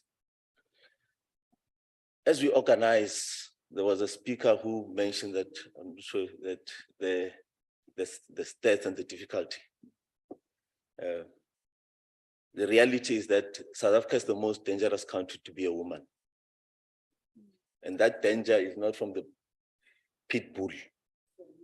Yeah. I see now we are beginning to shift focus and blame dogs. Tragic, of course, because it's children that are involved. But the man of South Africa is arguably the most dangerous person in the world. Even more dangerous than what's happening there by Russia and Ukraine. You look at the stats, we call it a shadow pandemic, but we're at war with ourselves. And it's a very difficult war to fight because there's no bombs, there's no guns. This war is actually happening between people who at one point said they love each other. Because half of the death that occurs in femicide are actually over the intimate partner violence. And many of the sexual offenses occur between people who know each other. They actually happen in the homes. So, like you said, Mr. Shole, that this requires deep dive. We can't be superficial in resolving this issue. There's no army in the world powerful enough to win this war. We really need to go to the depth of manhood and understanding ourselves, Mr. Shole, you raised it. But the data doesn't just show that we are dangerous to women. We're actually dangerous to ourselves as men of South Africa. The stat might be a bit outdated, but I think the 2019 showed over 13,000 suicides that happened a year. I'm sure it's increased. That's 40 a day plus of men who just take their own lives. And that tells you the state of the nation. I'm not counting, of course, those who are alive with mental health issues.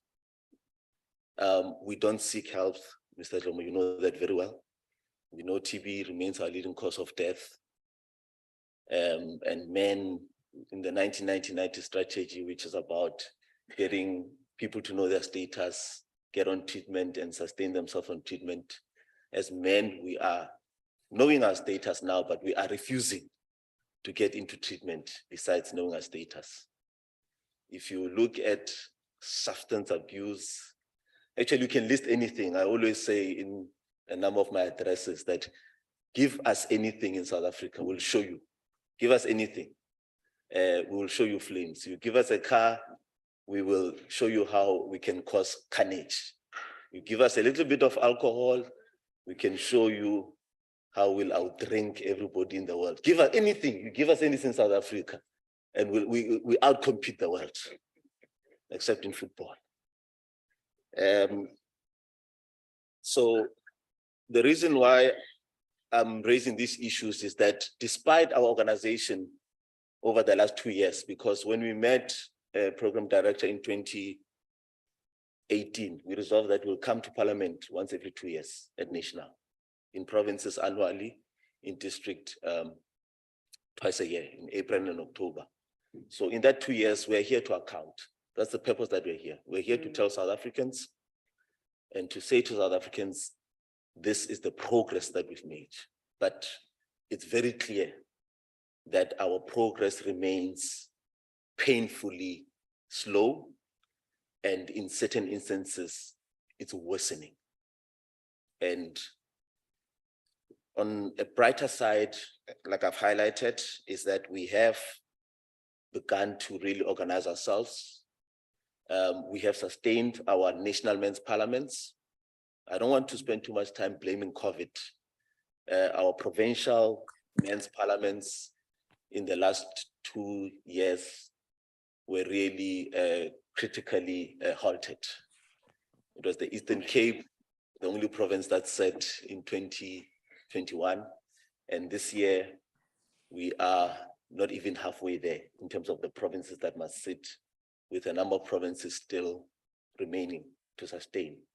And districts also were impacted. The reason why we are mobilizing in this fashion is that we have no confusion about what needs to resolve this problem. You cannot solve a systemic problem through arbitrary, knee-jerk reactionary models. We need, Minister Dlomo, a systemic approach to a systemic problem.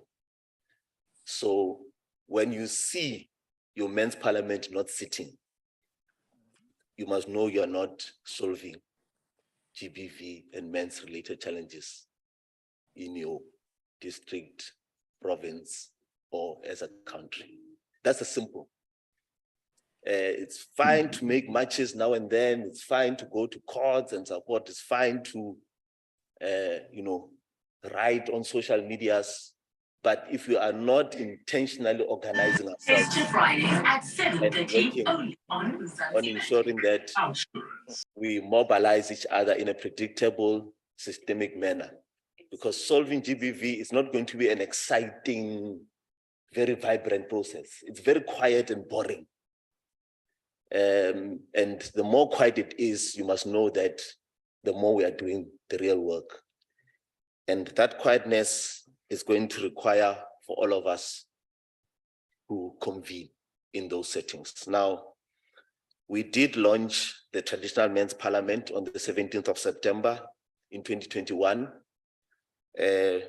Deputy Minister Obed Babela, thank you for your leadership, as well as Minister Dlamini Zuma. You led us in the launch of the Traditional Men's Parliament on the 17th.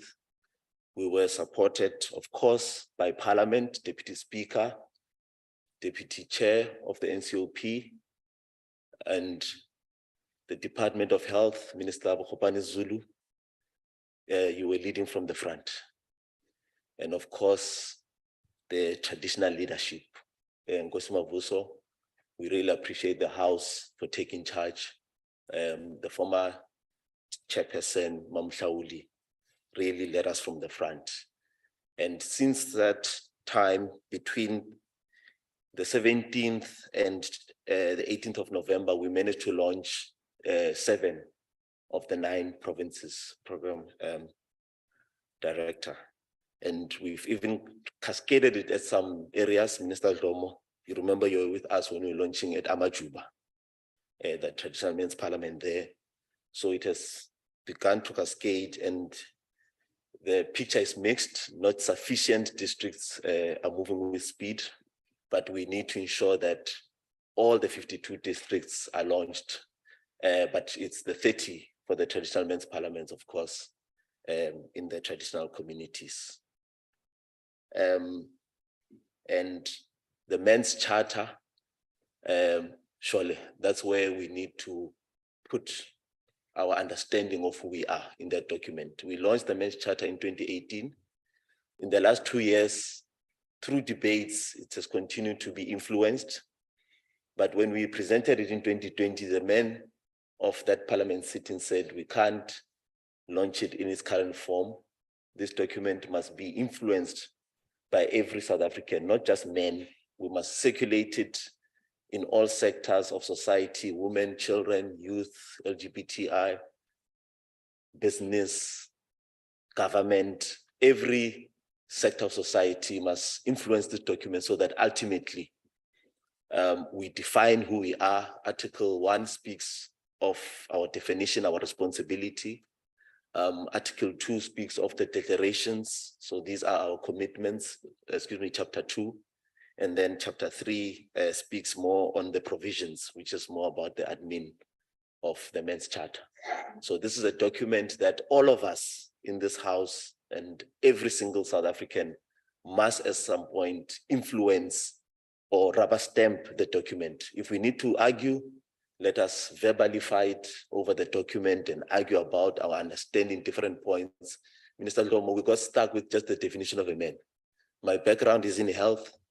As you know, ours is easy. We just look at one part and then we tell you if you're a man or not. Only to meet Nkosima Vuso, who says, no. You must first via, as the CRL Commissioner was saying. After that process of initiating, then we can discuss the issue of manhood. Then you meet other sectors of society, say, we must first check your bank balance. That's when we'll decide if you're a man or not. And then others say, no, we want to check your standing in society. Are you responsible or not? So we ended up being confused by a definition of a man. And we are still there. So we even need at that level to engage our understanding. And then just as you thought it's moving, then somebody says, no, I've got all those things that you're mentioning, but I'm saying I'm not a man. I'm telling you I'm not a man. I've got the tools, I've got the parts, but I am saying I'm a woman.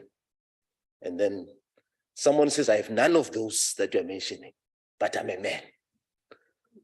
So we need to really engage on this so that we ultimately, as South Africans, reach our common shared value of what is a man. In closing, I don't want to close on the issue of challenges, but we do have challenges, and I can argue that top of the list has been leadership. And I'm raising the issue of leadership because as we're standing here, you heard about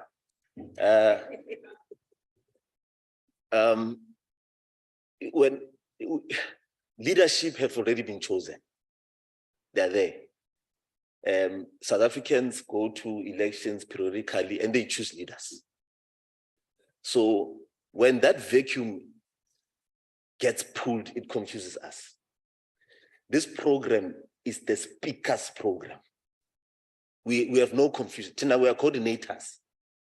That was just to bring life to the house, but we are just boots on the ground as civil society. We are not interested in being leaders. If I want to be a leader, I'll put my poster there, go to conferences and lobby. Civil society, we just work. We're on the ground. But as we are working, especially as men, when there's a leadership vacuum, we get confused.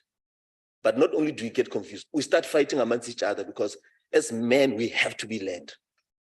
It's a must. Even in small groups of friends, we have a leader there. I'm the ice boy in my group. Another friend of mine is the one who fetches the ladies. Another one is the driver. You'll pick up, no, the leader is the one sitting at the passenger seat, ordering all of us. Because that's how we arrange ourselves as men. So in response to GBV, we really need leadership, Minister Dlamini Zulu and Deputy Speaker.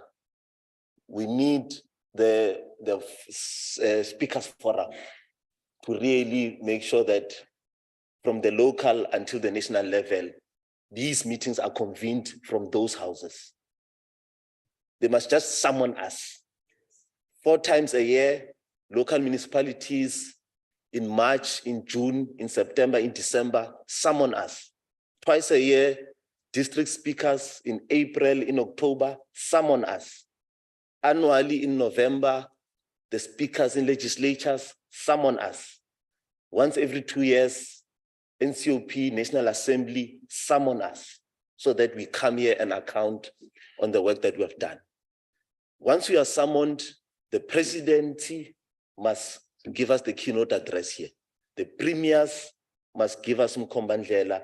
The mayors must give us Mkombandlela. And of course, this will be done with the core of the traditional leadership at all levels. So we're asking for leadership. Funding, men were not beggars. Even when you see us here, you think we are very rich, we have money, how do you fly people around? We will raise those funds, we have to. We will beg, I almost said steal, beg and borrow, but we will at least beg and borrow. But we have to convene these sittings. It's a must. We cannot let money be the determinants of the livelihood of South Africans. So we'll find a way to feed ourselves. We'll find a way to transport ourselves to these sittings so that we engage together. And lastly, we will mobilize each other. That is our commitment. We'll never give up on that. In closing, our next step is to go to the wards. So SALGA must come closer to us because we need those councillors as well as the traditional leaders in the TCs, all 800 of them, to really work with us in this journey. And we are also entering the higher education. So the Department of Higher Education and Training, all the 26 universities, I think the 50 TVETs and the 9 colleges, all of them. We want men's structures in there and meet periodically. I thank you.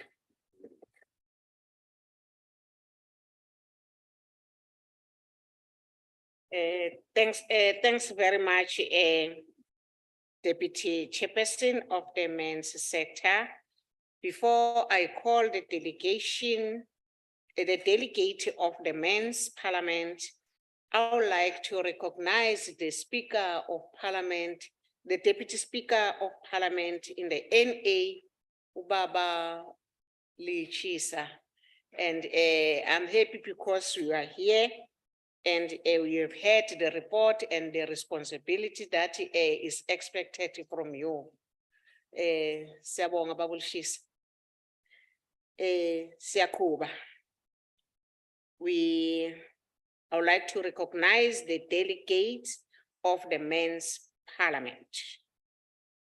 And as the President Ngubane, Akbalonga Kama.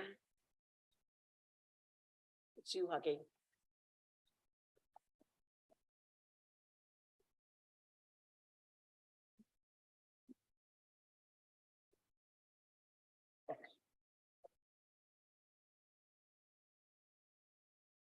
Okay, I've been advised that they will speak on the floor, the delegates. We're just going to open this session for the floor by show of hands.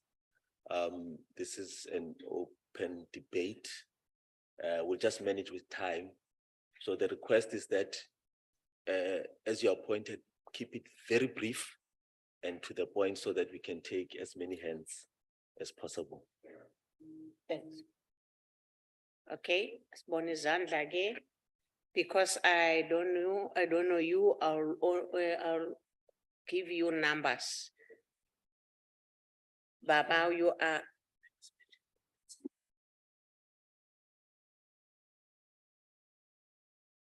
Phela eyamadoda le. Ndiyafundiswa apha.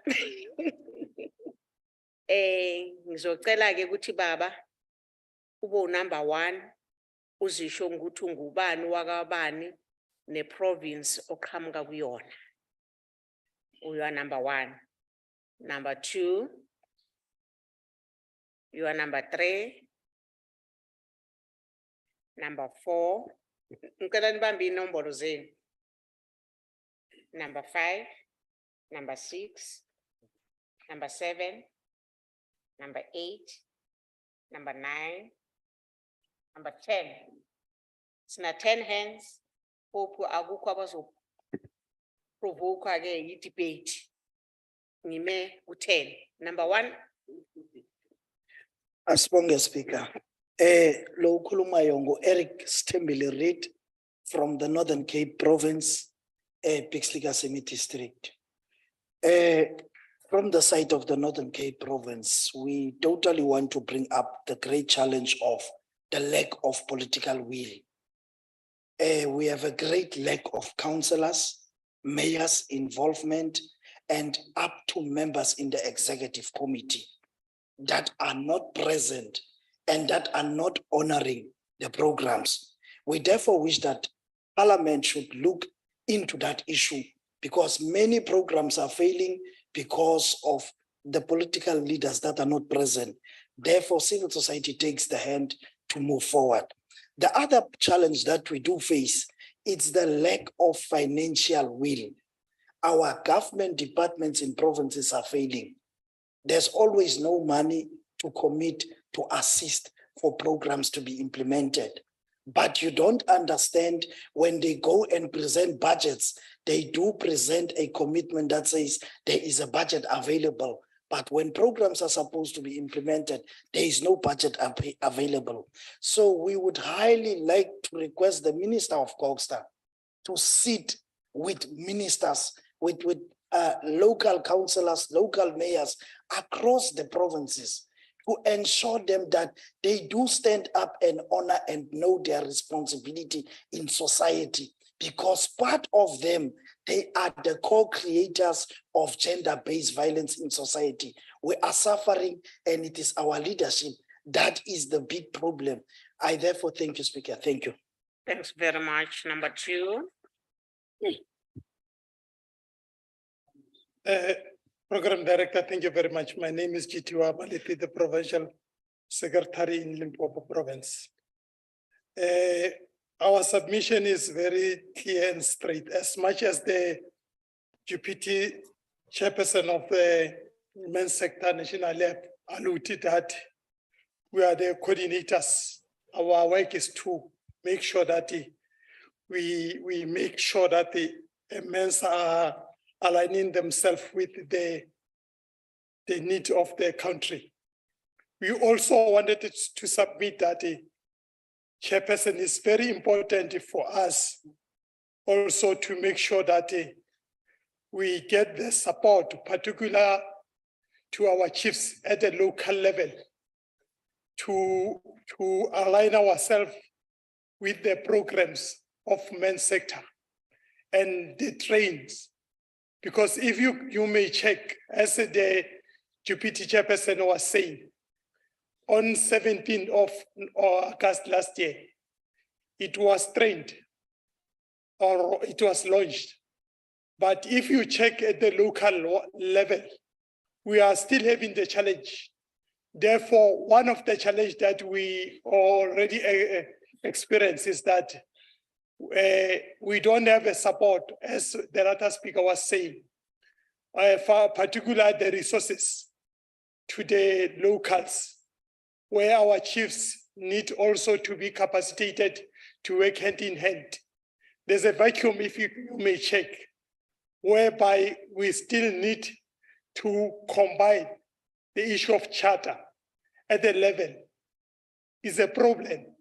It's where we should start to the national. For us, it's not fruitful to have a city like this one, but whereby we are having challenge at the group level. As the Deputy Chairperson indicate, we must start there. We are the coordinators, but without the resources is a challenge. Now our appeal is that we really need your support. Thank you very much. Thank you. Number 3.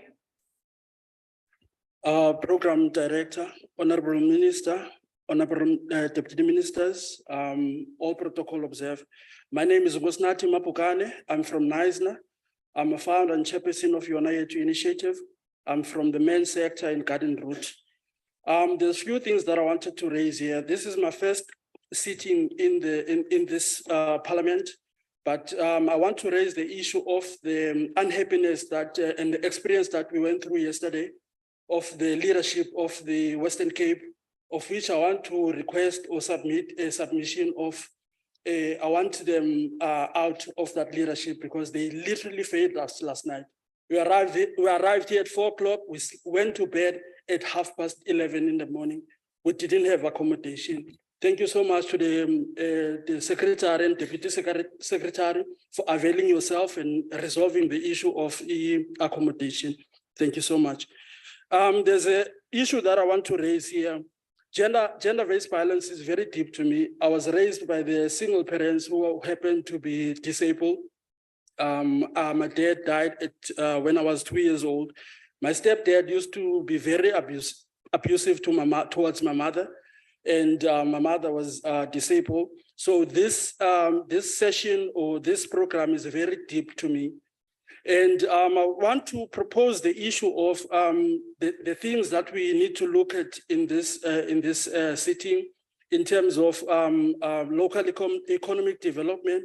We cannot say that we're going to address the issue of gender-based violence, whereas most women in South Africa, they're depending on women. We need to try and find means of empowering and capacitating the women so that they can become independent, so that they can stand for themselves. It's a very sad situation when you see your mother or your sister is being abused by the husband or boyfriend, and you see her leaving the husband, but she had to come back because she cannot provide for herself. So I wanted us to look at the issue of how can we empower and capacitate the women. Secondly, the issue of youth, also the issue of youth unemployment is becoming a very serious issue in South Africa. We also need to look also in that caliber in terms of how are we going to empower the young people, because most of us that are creating all these ills and abuse and killings, it's us, it's men. So we need to look at other aspects in terms of what can we do as a man in terms of empowering the young people in South Africa. There's a lot to say, but in issue of a time, it's going to be pressing, but I would share some ideas with you, Mr. Secretary. Hopefully that the ideas could escalate to the office of the Minister of the Premier. Thank you so much. Thanks very much. I've been advised that there's Honorable Vuyolethu Zungula, the leader of the African Transformation Movement, ATM,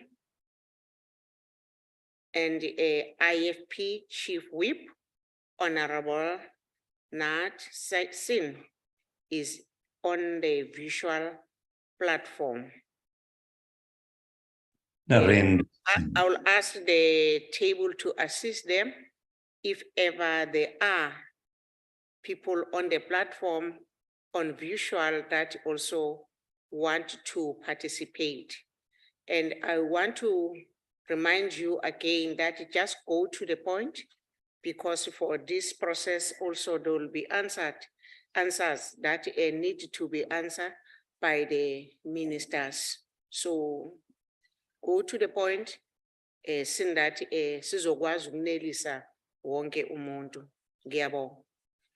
Number 4.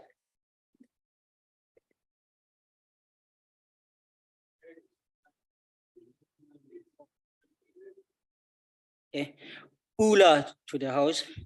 This is His Majesty King Michael Madiele from Bakwena Royal House. I have 4 points that I will need to do. The first point is for men to be active in this country.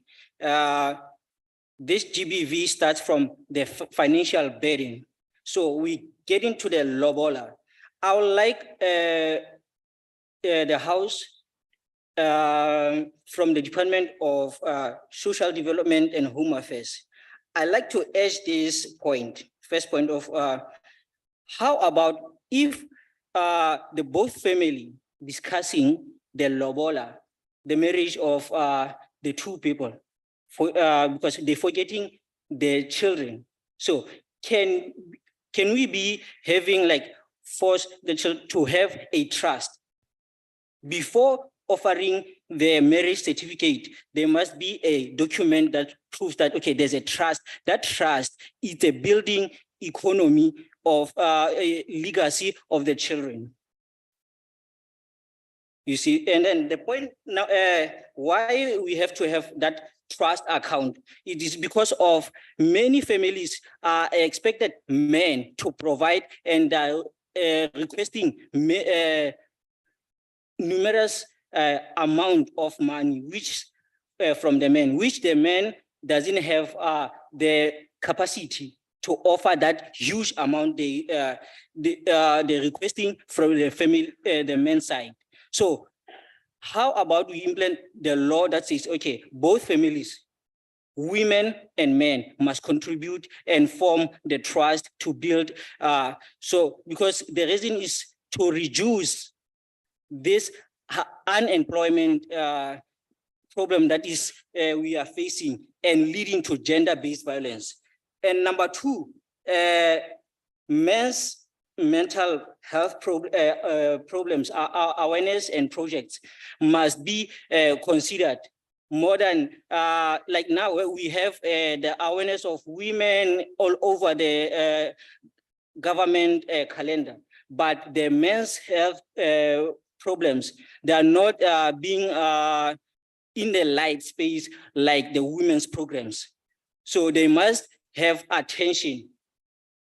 And then number three, if a boy like coming to the Can I teenage, rise on a point of order? okay, Chair, may I rise on a point of order? What is the point of order? Thank you very much, Chair. Chair, I think as men, as we are here, we are not here to compete with women, but rather we are here to complement the activities which women are already doing, Chair. So we cannot come here and say men programs are not supported equally with the programs of women. We should rather be saying we want to complement the programs of women. So I request the member must withdraw his previous statement. Thanks, Chair. Thank you. Bengiti, you've got answer on that one, maybe on lunchtime. okay, Ndizathu kuyixoxa kakuhle ukuthi sikwazi sonke kuyi-understand. It okay, might the what you are saying got a point because you are here also from your province, although I didn't hear you which province do you it's come from Free State. Free State. Yes. I guess it took saying that everybody must understand what do you mean about that program. Okay, And San, okay, so you still have another question? okay, let's say I was on the point of saying coming to the teenage pregnancy, let's like equally support the boy child, because most of the time in school, if the child impregnates another a girl, so the one who is being suspended at school is it is a boy child. Okay. Yes. So no. Kubega, you are protected. But I want now ukuthi ungezi nenye question sana. okay. Yeah, but I hope you understand leyo oyitshoyo ngoku. Bakhona abahlonishwa phambi kwakho bakuzwile. Yeah. Baza kukuphendula ngayo Okay. leyo. Yes. Okay. Are you satisfied? Yeah, due to time, I will have.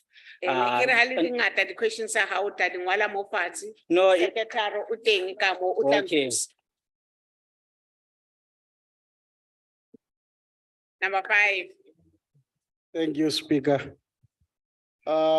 ngumonwabiswa kwanjanya lo Eastern Cape. My colleagues have covered me with questions and ezininzi endinazo. Women's Charter, Chapter 1, Article 2H. There's it says there we will work towards a society free from substance abuse, violence, coercion, crime.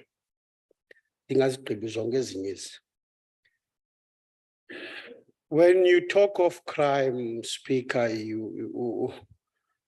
it worries me because in South Africa as a whole, Eastern Cape in particular, that thing of a drug abuse in Nwenele ezilalini. I was here 2019 talking of ukumoshwa kwe-base, which is ilali apho bekuqulunqwa khona umntana omoshayo osuka esidolophini. I was here. Now we're back here again. Isimo kwilali si worse than that time we were here before, talking of a base eBulawayo. The drug lords coming from Ilokish, zafumani base apho khona bekade kukho umthetho khona ezilalini. And it worries me because I'm saying this again, when a child is being troublesome in Cape Town or in Joburg, that child is sent home. That child is sent home so that he can build himself to gain respect and then come back to these townships again. But what you are getting now is that emakhaya kulapho konakele khona ngoku. Men have been silenced. Pa emakhaya you will find kwistrato ngasinye kukhuli drug lords and we are quiet. Awugqiba sithi amapolisa wenza into. It needs us as men of society. Kulandela amapolisa emveni koko. Now, kule nto ye-men's charter, mhlawumbi sikhona esistanza nje sibhaliwe. But I think yiyona ndawo ifuna ivulelwe kubekwe, how do we then work towards, ikhona yona, we will work towards a society free from drugs. But how do we do it? Because kule country sithathe i-duties zethu singotata belilizwe saziphose emapoliseni. Sifuna ugxeka amapolisa kodwa you know I was very much amazed ndiyabulela namhlanje kule men's parliament oba ke sifumane lenkosana uSholi ithele kuqala kunathi. Isikhumbuzo into yokuba sisuka phi na. Enkosi mfondini. Enkosi, mandigqibelise.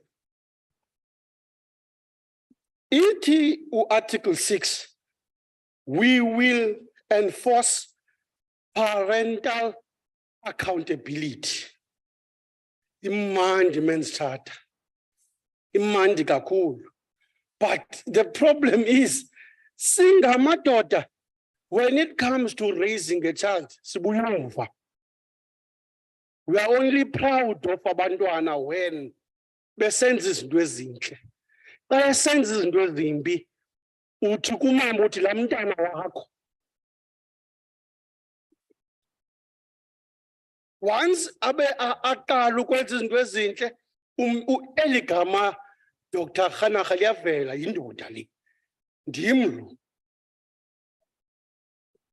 Ndizama ukuthi ke mhlawumbi ke basiphuma apha masibe neplan yokuba i-men's charter le si-implementa njani egroundini. Thank you.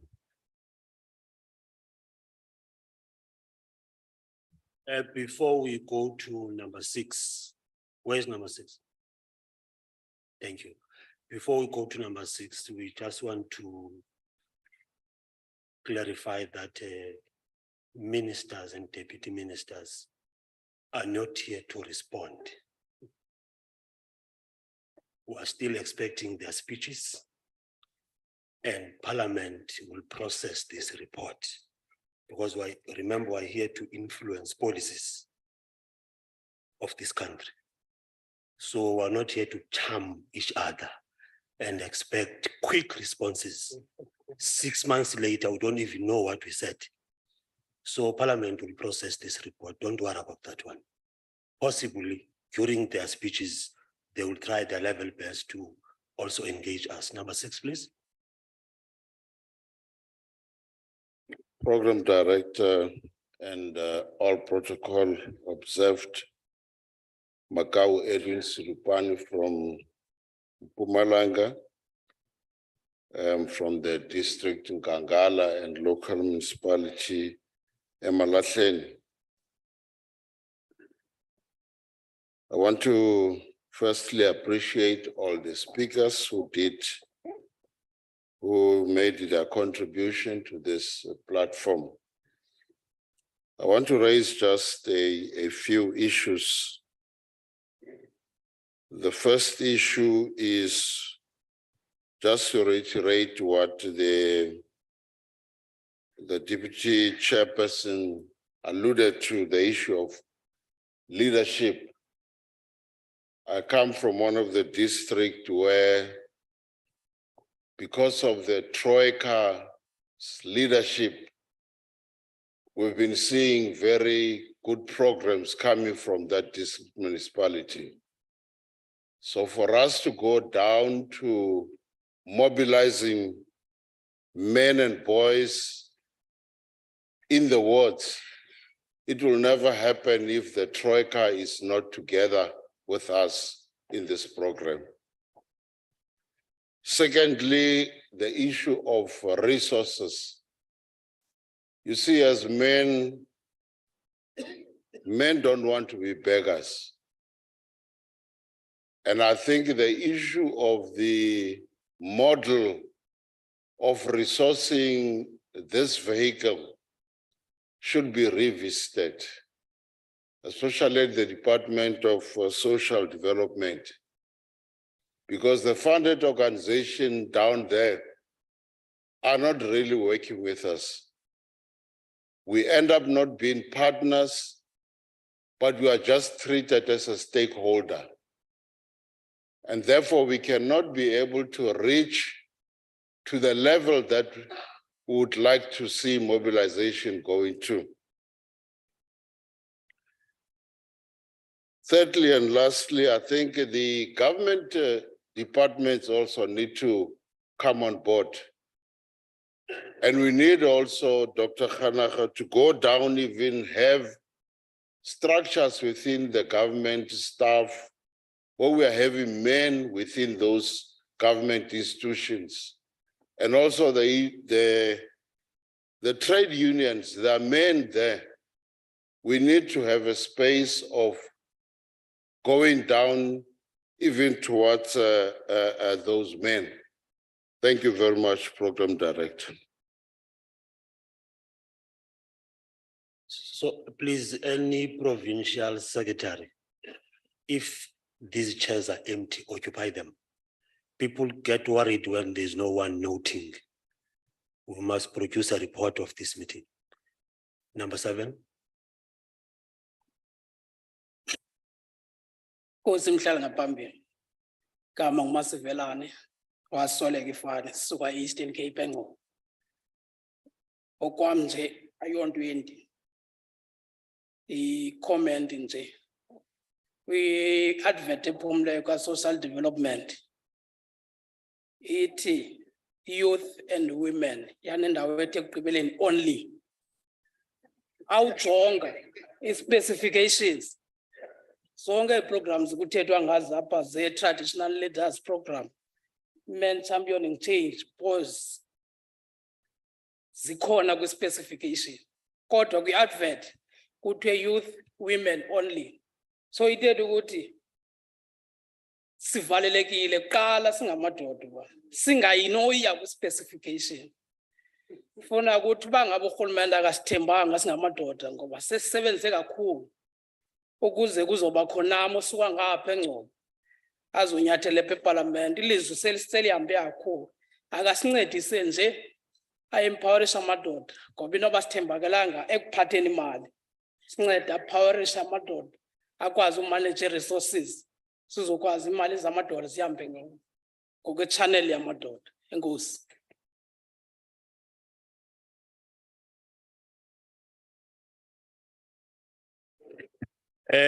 Number 9. Number 8. Number 8. All right, number 8. Thank you, Speaker. My name is Fikile. I'm the Secretary of the Garden Route District. All protocol observed. Greeting this morning. I will be very short, as I'm a short man. Part of the immense sector, we resolved in the last Parliament sitting. We said the men's sector must be institutionalized. That was a resolution taken then. We went to work on the ground. We got all the challenges the gentlemen were talking about here, not being recognized, no funding, and all those things. The Secretary, Dr. Khanahar, mentioned the issue of leadership from national. I want to raise this quickly. Gender-based violence has got no political party. Gender-based violence has got no color. It has got no racial group. Gender-based violence doesn't care where you stay. South Africa has got a problem with anger. South African citizens are very angry. We're sitting here. If I step on your toe going out of that door, the first point what you will do is you want to come back and say, who stepped on me? And you want to make sure you deal with me quickly. Now that thing is filtered down to the school level, to the church. You can go anywhere. That anger issue is all over in this country. And that is part of the problem of our gender-based violence in this country. And part of the way forward I want to raise here, I'm going to urge ministers, deputy ministers, leadership of this country, the president of this country. I want to urge you today, humbly so. We can talk about gender-based violence every day. We can have campaigns every day. We can have summits all the time. We can put up placards and posters all the time. Up until gender-based violence and the men's movement is being taken serious by the leadership and the governance of this country, we will go nowhere because it is not legislated. It has not been prioritized. You don't prioritize something if you have summits about it. You prioritize something if you do something about it on the ground. You put resources to that thing. You make sure there's accountability. People, when they go there and say, I'm from the men's sector, they know that the men's sector's agenda is with the council. There is budget for it. It's known everywhere in the country.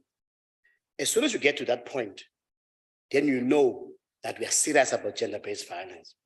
When coronavirus hit the shores of South Africa, there was no meeting about it. All systems switched on immediately in this country. Honorable Minister, you are here. Deputy Minister, you are here. These things happened. You were there.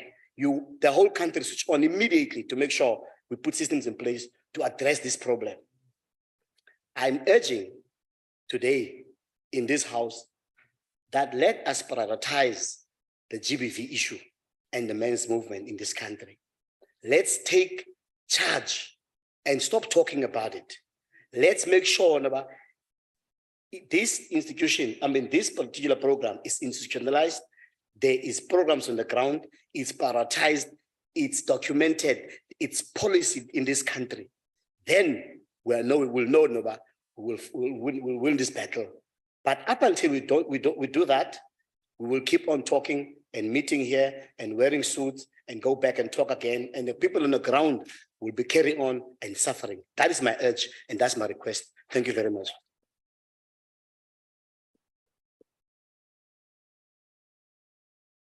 Thank you very much. Number 10. Number 9. Number 9. Oh, Option Bagayena. okay. Mina Teddy Mishak Opa Baloy from our Gauteng. Part of Gets in the Picture. We are an organization that is looking exactly at the root cause. We are saying we need to understand the problem. And I'm proud to have heard that the young Prince Shole mentioned that men have a winner-take-all mentality. But on the back of that, I'd like us to define the problem. Ntate Kganak, you're not a problem when you stand there as a man. The problem is your lack of involvement. The problem is your behavior. Your problem as a man is being sitting here right now and not knowing where your child is, not knowing what your child is up to, not knowing who your child associates with. We need to define that problem. When we talk about GBV, we talk about the behavior that we have allowed to grow and simmer. The same behavior that I was taught when I was a child, playing in the streets, being allowed to slap a young girl on the bums. The same behavior that when a young woman goes and complains to the elders, they say, what are we gonna eat? Keep quiet. The same behavior that says, we talk about patriarchy, that says this position is for men and that position is for women. At the end of the day, we are equal, but equal doesn't mean we are the same. It means as a woman, you bring your strengths. As a man, I bring my strengths. Until we bring those together on the same level, on the same footing. Now the question is, where are we as a country? We are at a point where women every day, they are coming together. They are dealing with issues that affect them. Whether we believe them, they believe their approach is right or wrong, it's besides the point, but what are we doing? What am I doing with my son who comes into my house bleeding? Am I telling him, why are you bleeding? What am I doing with my daughter when she comes into the house and she's angry and she's crying and she's saying they're calling me names? Am I sending her back into the streets and telling her to deal with it? Are we raising boys and girls the same? Because tell you, right now in the townships that I grew up in, at 10 in the middle of the night, you come across boys. What are they doing outside when the dad is in the house, when the mom is in the house? Our children are being taught by the streets. They are being taught by the TV, the television, the same device we buy for them, the cell phones that we don't monitor because they are the nannies for our children, including the same people that we bring into our houses to nurture our children. Is it their role or is it our role? As a man right now, I had an appointment to be here, but that appointment is not more important than my role as a father. That appointment is not more important than the young girl that I come across in the streets who's being called names by boys. Are we doing enough? Are we looking at ourselves and saying, what is the problem? Is the behavior that we allow, the behavior that we daily allow to continue? I stand here today and I'm saying, I am proud to support the men's sector. At national level, at provincial level, at district level. But that's not enough. We need to go another level down. We need to go to schools. We used to have activities. I remember the old Buputa Zona, we even had gymnastics. Our children come out of school, our boys, they have nothing to do. They are not focused. And the disrespect that emanates out of that. Remember, guys, we walked out of them. We walked out of their lives. We walked out their mothers' lives. We walked out And now we look back and we say they are disrespectful. I'm standing here, I was raised by women and men, but the men that raised me are not necessarily the men that were supposed to guide me. These are the men that I met in the street that I felt I needed some guidance, I needed some support.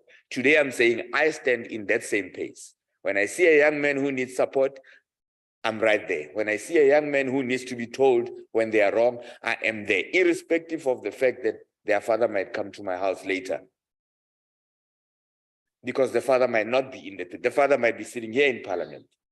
So if the father is sitting here, I must be at home, making sure that everything is on par. So we need to make sure that the resources that are made available, we use them correctly.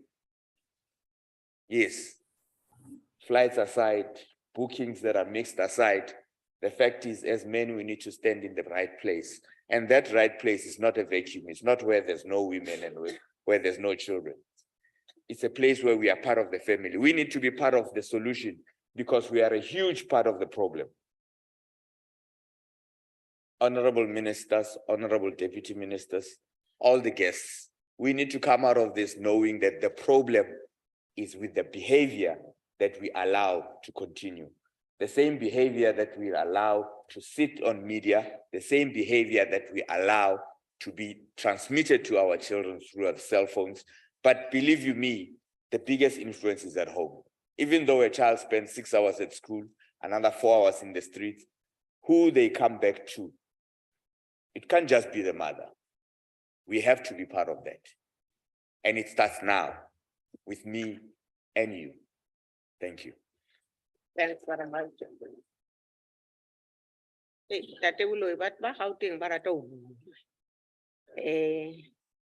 Number 10.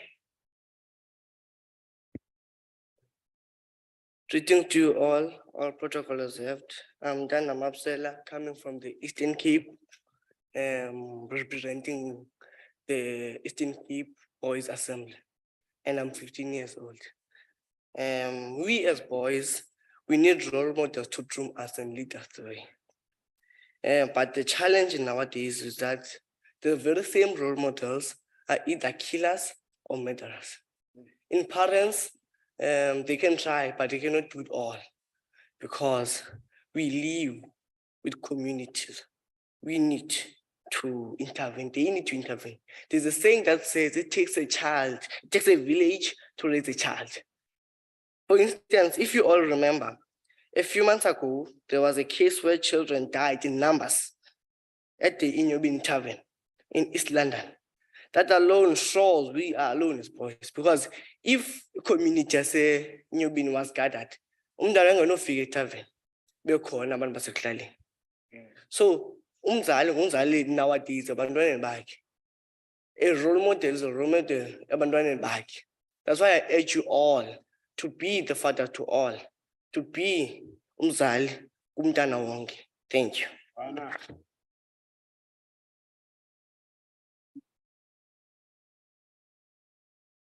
Thanks very much. Bahlonishwa, we've got 2 members, basically Dlengale. I'll allow them also to speak. And we've got 1 on the visual, Uzogcina ngaye. You are number 1, Kutwam, and I'm number 2.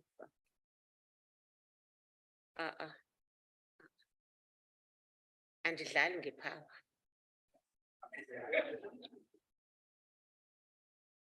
Bengicela kakuhle ukuthi sine visual, sinabanye abangale kule room engale, and la endlini sizawuthatha abantu abawu10. So nina beni la endlini nizathi ukuma kancane nizongena kwenye session, because we need to go and eat lunch. Some of us no sugar ne high blood. Unodokotela lana uzambopha. So let us follow the program. Ngingayeqi nani ndiphethe njengoba nihleli la. Ngicela la bengibalande e-committee room le ngapha next door. Number 1.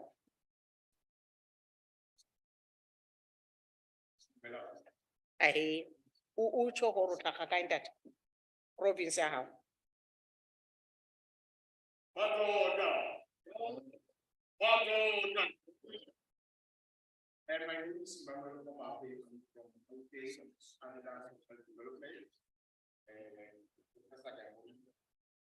Oh, yes, yes. Madoda. Yeah, my name is Emmanuel Komape, and then I'm from Gauteng under social development. There is a program inside here, Men's Forum. I just want to highlight other things. Let me just say all protocol observed. Amen. Number one is that one thing that we have seen, Kohore, is so difficult as a man. You find out you have a problem and they refer you to a woman to speak your problems. And then you find out that that woman is a social worker. So you have to disclose everything about you as a man. So I'm just want to advise, if it's possible, maybe for the departments and everything, or also to hire the male social workers so that men can be free and to speak about the issues that they are torturing them. And also in taxi ranks. And then that thing or the social workers the mobile, because bantu ba taxi rank taxi drivers and they are violent. You can see so for the anger issues, if the social worker around them there, and then Baba to say on that. And then lastly is that under this social development, the program Men's Forum, every year Renale South African Men of the Year Award, and then a facilitator and gate chief Mr. Ngomani. We've got 12 years doing that. What we do is that there are people who are already maybe rich or already recognized by the nation. So what we do is that we recognize young people, especially Baba Irang, and impacting the community. Baba media is about recognizing. But it's a change in schools, but it's a change more sports and everything. So what we do, we are going community in Sabona, and we check, and then Barobots in the community, Barafa biography at that person, and then cut that day Yahore event. Remove a token of appreciation, don't give up, even though you don't get funds, but we recognize you, remove a certificate. So I would like all other provinces also to come and support us on that movement, and also the other provinces by dire to young people, but it's an impact in the community. I thank you. Thanks very much. Outing. Good one. Nganganinzi bazayo emakhosini kwinkosi zomthonyama zonke kubefundisi bakwalizwi kwiinkokheli zelizwe ivumeleni galentseni ndinibulise nonke. My name is Luyolo Bhani Lengisi Haule. I am from Kwalanga. Ndingumirhu Mzondo Sambu Thambala Nyoka Hlabela Mzondayo. Madlula unyamakazi lambili ungobe yakhe ingobe namanakala intaka enhle ngabizwa ngabafazi ndinguhobe biza kwenza zonke izihlwele esebangweni nasegazini lam. I am the co-founder of #Langa4Men, an organization that fights for men to have platforms and also all genders to be safe and free in South Africa. I'll open with a quote that I only learned last week. Open quote: if boys don't learn, men won't know. Close quote. Gender-based violence was the first pandemic, and it is still the first pandemic of South Africa. We have the platforms from a primary level where boys meet. So I'll be happy if the men's charter will also be presented to young boys so that as they grow up, they can be able to understand men's charter. Njenge-constitution yase-South Africa, mingakumbi xa kusithiwa ayinamkhethe nokuba uyindoda isuka kweyiphi na intlanga, ukuze sikhule siyazi okokuba ngaba abantu ababhinqileyo bayakhuselwa, bayahlonitshwa, nathi madoda siyazihlonipha. Being a man is not an easy thing. Sikhula sekukho izihlangu ekufuneka sizinxibe singala madoda. Sele singababulali nje kungokuba ngaba we lack positive role models. And positive role models are not much talkers, but they are doers.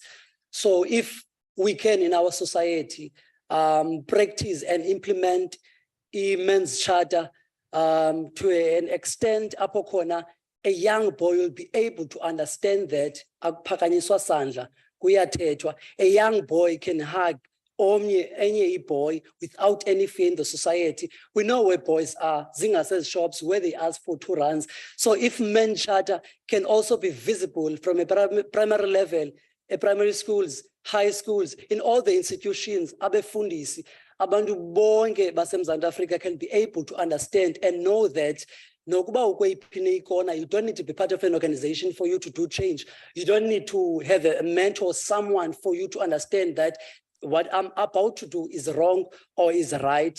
But because of you are guided by the men's charter, and men's charter, it is not only going to be alive up until we all practice it. Zizicelo zam ezo kokuba ngaba amakhwenkwe siwajonge kuba kaloku inkunzi isematholeni enkosi.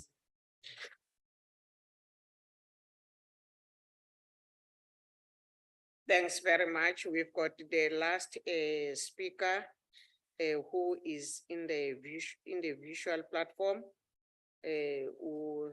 Simo Sindatu. Simo, on a visual, you can come in.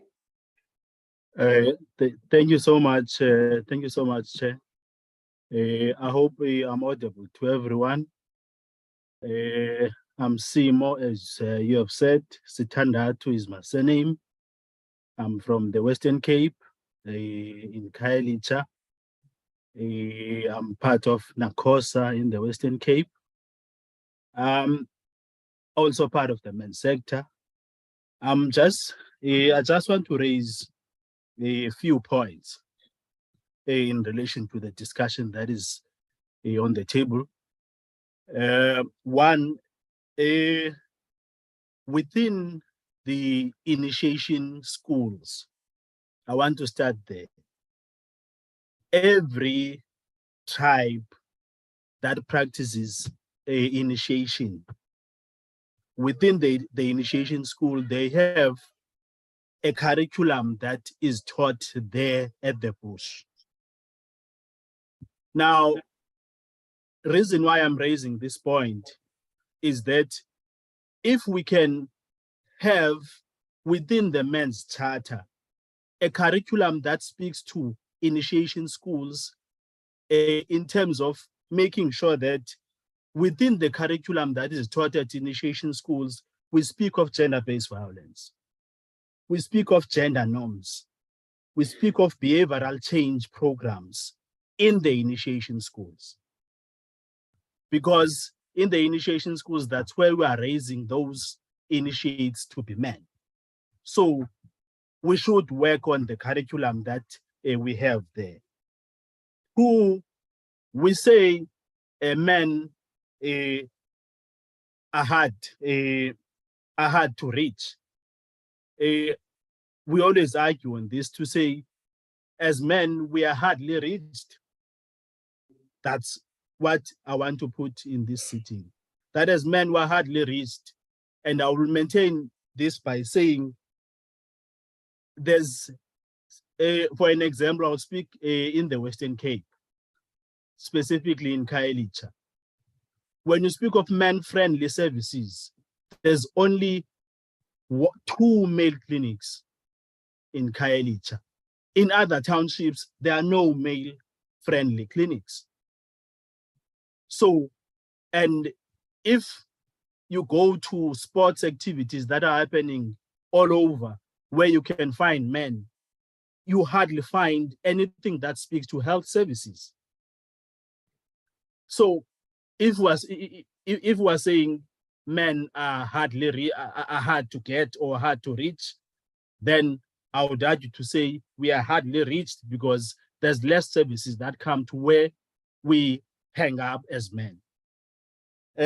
Lastly, Chair, when do we start introducing young men or young boys to the clinic system?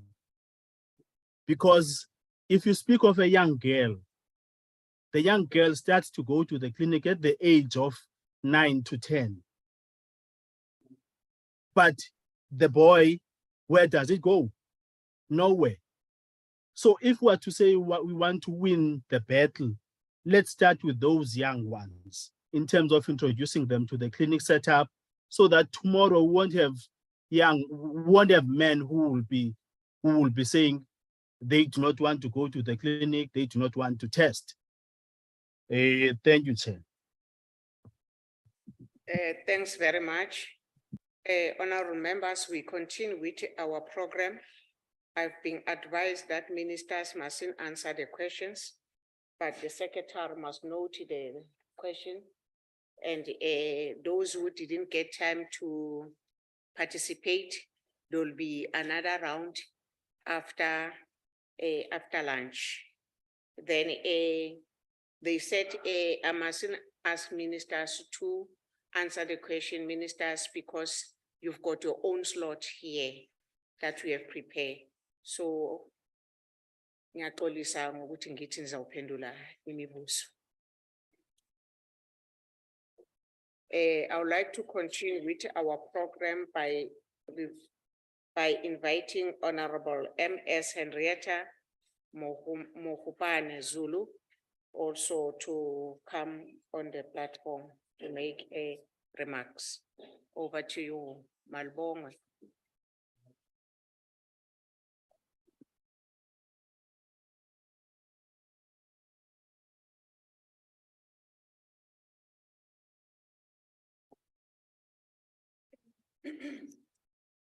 Thank you very much.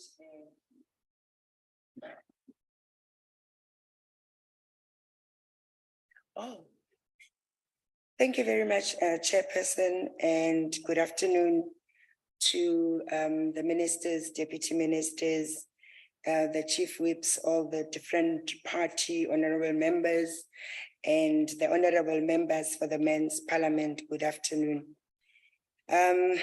Wow, it's been many years of a very long journey.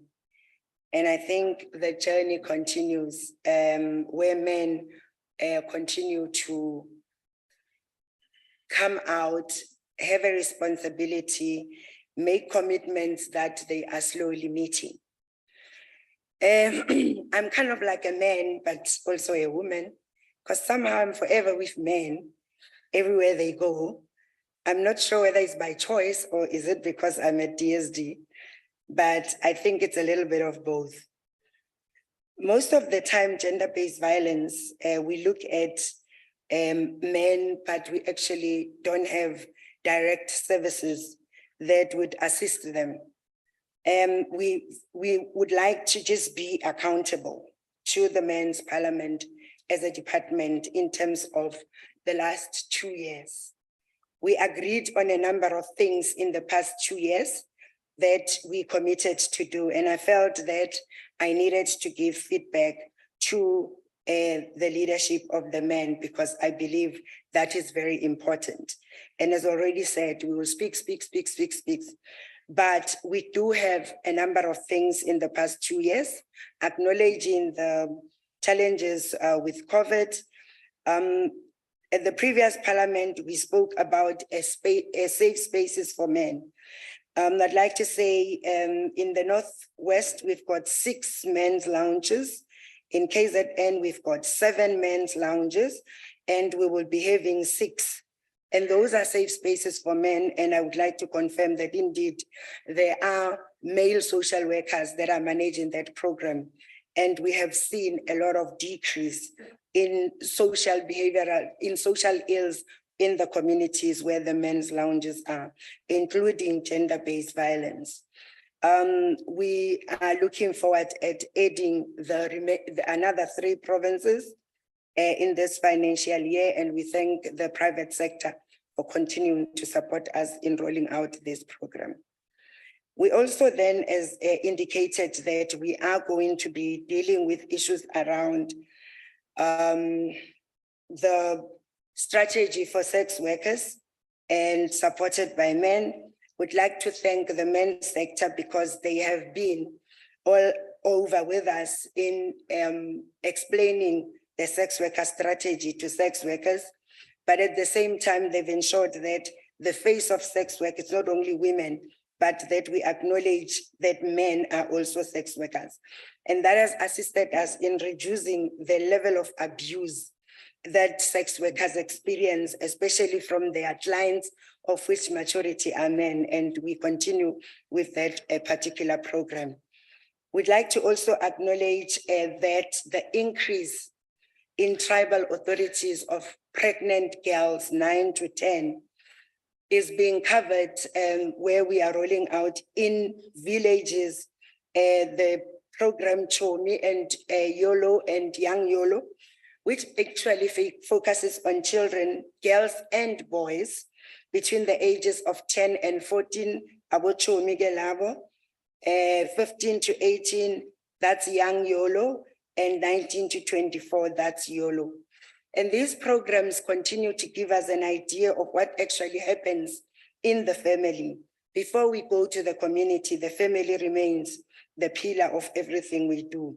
Acknowledging that, supported by yourselves, we and the view that we have been receiving from the traditional men's parliament, we've actually, in response, launched Kwankosi Mahlobo, the Families Matters program, because all our challenges start in the family. So the Families Matters program, we will be targeting, this is the first year where we are looking at reaching 10,500 families to be able to actually understand how the profiling of families can be improved for us to be able to actually get and anticipate some of the challenges. The boys' assemblies continue, and we now at a district level, and we want to thank the men's sector for actually ensuring. The Men Championing Change program, yes, together with the boys' assembly, were affected when we moved finances to the provinces as a department. We lost a bit of 3 years actually of implementation. And we've realized that has actually cost us a lot of challenges, but we are actually trying to push provinces to actually implement the boys and men's program, because we are giving the provinces the resources for those programs. We note also the concerns that continue to be there. Let me also indicate a chairperson in the continuation of the scorecard. Men has actually participated in renovating, in joining us as a department by giving their time in renovating more than 15 shelters for women, where we provided what is needed, the paints and everything, and the men's sectors in different provinces came and said, we are apologizing, and really worked. They were given 5 days, so we call that 5 to 7, where we remove women and children for 5 days, and they must be done in 7 days so that the women can be comfortable. We continue with the renovation of the shelters, and we believe that we've also now added 3 more shelters for men, whereas in the past 2 years, we only had 1. We continue, Chairperson, also to deal with issues of men's health from a different approach. And when DM Dlomo speaks, he will go further. We've tested through our partnership with Pink Drive. We have a program that we call More Balls Than Most, because we believe if you are tested your HIV status, you've done your prostate and testicular cancer, by actually protecting, the jewels of the family, we take that attention at that time, and men are actually really stepping out. That's in the picture. I think we have joined them in actually ensuring that the judgment has been achieved. So now the department is ensuring that dads are also getting parental rights to their children, and that will assist us in dealing and addressing the issues around the challenges of men. We're continuing with our compendium of care, honorable members. Kimoja, we're rolling out the issues around people who use drugs. As the parliament said in the previous, we've now launched the South African Network for People Who Use Drugs, where we give people who use drugs a seat at the table so that they can design programs and they can actually make us understand what actually happens in their world. And that is showing us a lot of programs because we're now beginning to roll out what we call harm reduction centers that are community-based, and they're beginning to give us very good results as supported by obstetric therapy and the whole methadone program. And we hope that traditional leaders, we will reach the different councils. Honorable daily members, we're rolling out in support of the ROC leadership program that the department committed to, supported by the village to village infrastructure to traditional leaders. Obviously, I'm a champion in Amajuba, so everything will start there. The 11 tribal councils in Amajuba, wall-to-wall coverage, we gave Amakosi the tents, the tables, the chairs, sound, artificial grass, tablecloths, and as well as chair covers, red carpets, everything they need to go to village and actually deal with everything to do with the different social ills, including men who are disturbing my girls. Let me conclude by saying, as we continue as a department in partnership with the men's sector, elevating and scaling up the men and boys championing change. We will be reaching 1.5 million boys this year. We thank the American government that has enabled us with the money which we have in the department, and we'll be discussing how we make sure that you lead as you have been partnering with us. We also getting the resources. We've managed to include the Men and Boys Championing Change program into the government to government program. And that will then be handed over on the 8th to the leadership of Takuane Reime so they can know how much we have been given and how they need to roll out that particular program. And we hope that will go a long way in dealing with issues around resources. Lastly, I think we all know, despite the different programs, South African men remain very violent and they remain very angry. But that doesn't excuse South African women. When we sat at the boys' assemblies, which I always have the honor to facilitate, one boy when we did the assembly in the Eastern Cape stood up and said, he was a 10-year-old boy, please ask them to stop taking us to the circumcision school and expect us to be men when we come back. I'm a 10-year-old, all I want is to play.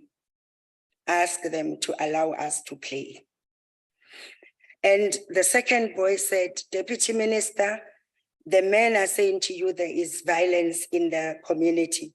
Actually, there is no crime in this community. We are the ones that are beating up our fathers that don't want to own us.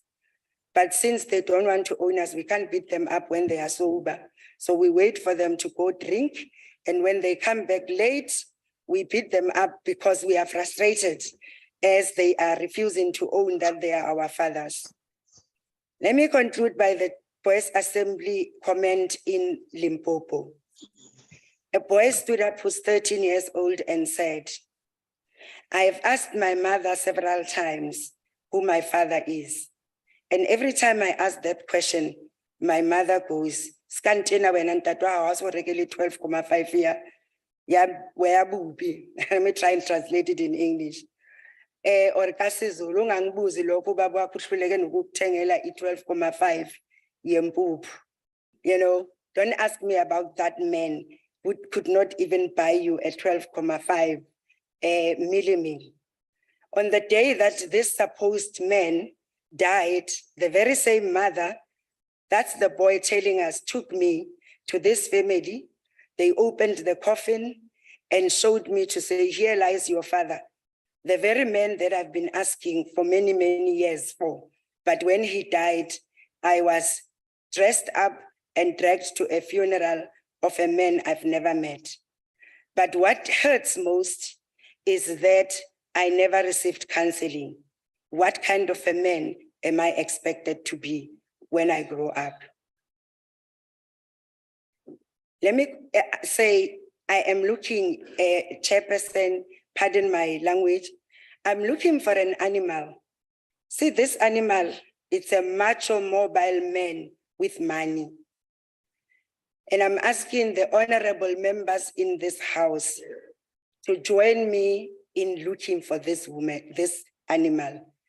Macho, mobile men with money. They are disturbing my peace because they are the ones that are getting my girls pregnant at 9, at 10, at 11, at 12, because they can't give children a lift to school without asking to be paid with sex. As men and fathers take responsibility, not only for women, but for children. Take responsibility for your families. Alcohol, all the children meet alcohol in the home. We facilitate dialogues for Chomi all the time, and children drink as early as 6 years old because adults mismanage alcohol in the presence of children. May I humbly ask that you partner with us in managing all of these that's happening in the family so that we can then address issues of gender-based violence. We are looking for the partnership in the Families Matters program that includes each and everyone as defined, not a nuclear family, but an extended family. And I hope the 2-year commitment, you will be able to account for the past 2 years. Thank you very much, Chairperson.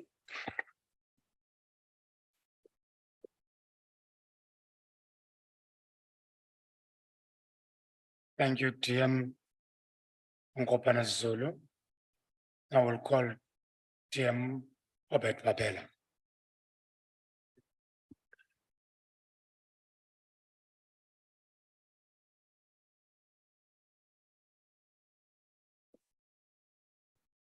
Thank you very much, Program Director, Chairperson Ngosilanga, and greetings to Deputy Chairperson of the NCOP, Sylvia Lucas, Minister Nkosazana Dlamini Zuma present here, Deputy Ministers, Bohopani Zulu, Deputy Minister Dloma, and others that might have joined on virtual, leaders of civil society, the Chief Whip of the Majority Party in the National Assembly, ladies and gentlemen, and members of the media. Sanbonani Molweni, good morning. A good day, sorry, it's already afternoon. Dumelang. To all men of South Africa, in every corner of our country, we extend our gratitude. Today, Parliament, members of the executive and civil society structure have been convened by the National Council of Provinces under the theme, Taguane Rime, a Venda expression meaning, let us stand up together.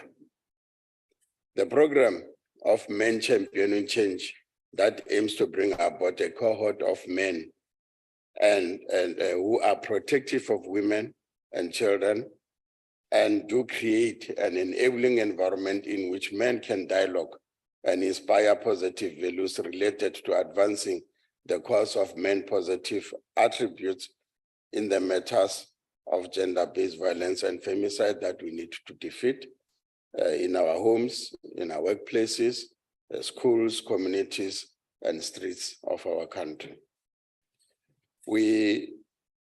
I have been asked to frame my message under the interventions to address the scourge of GBV as perpetuated by culture and tradition. And I think some of the speakers earlier spoke about it. And let me start with a quotation of our late Archbishop Desmond Tutu, who said, and I quote, "It is by standing up for the rights of girls and women that we truly measure up as men," close quote. Dr. Hanaha, I do not know if men can measure themselves. And if they don't measure themselves as men, I think we must look for a new word that we need to innovate and call them something.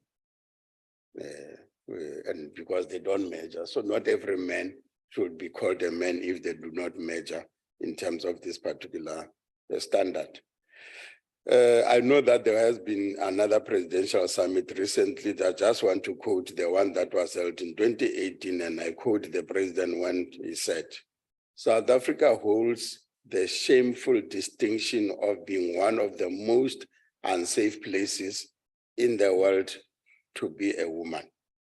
We have amongst the highest rates of intimate partner violence, and recently released data from Stats SA show that rape and sexual violence have become hyper-endemic, and that is why we then also call it the second pandemic at the time. This is a scourge that affects all, young and old, black or white, rich and poor, queer and cis, rural and urban. It pervades every sphere of our society," close quote. So, and I think one of the speakers here, Mr. Baloyi from Gauteng, said it knows no status. And I agree with you fully that gender-based violence knows no status. Why I'm saying this, the deputy ministers took a visit to Lusikisiki in the Eastern Cape, Nkosimavuso again, Eastern Cape, not only featuring on cultural initiations, deaths and incidences, but also on gender-based violence, that Lusikisiki is the capital rape of South Africa, according to the statistics. We had to go there and find out what was the reason, and then what were the issues, why is it that way? And indeed, it was a shocking statistics.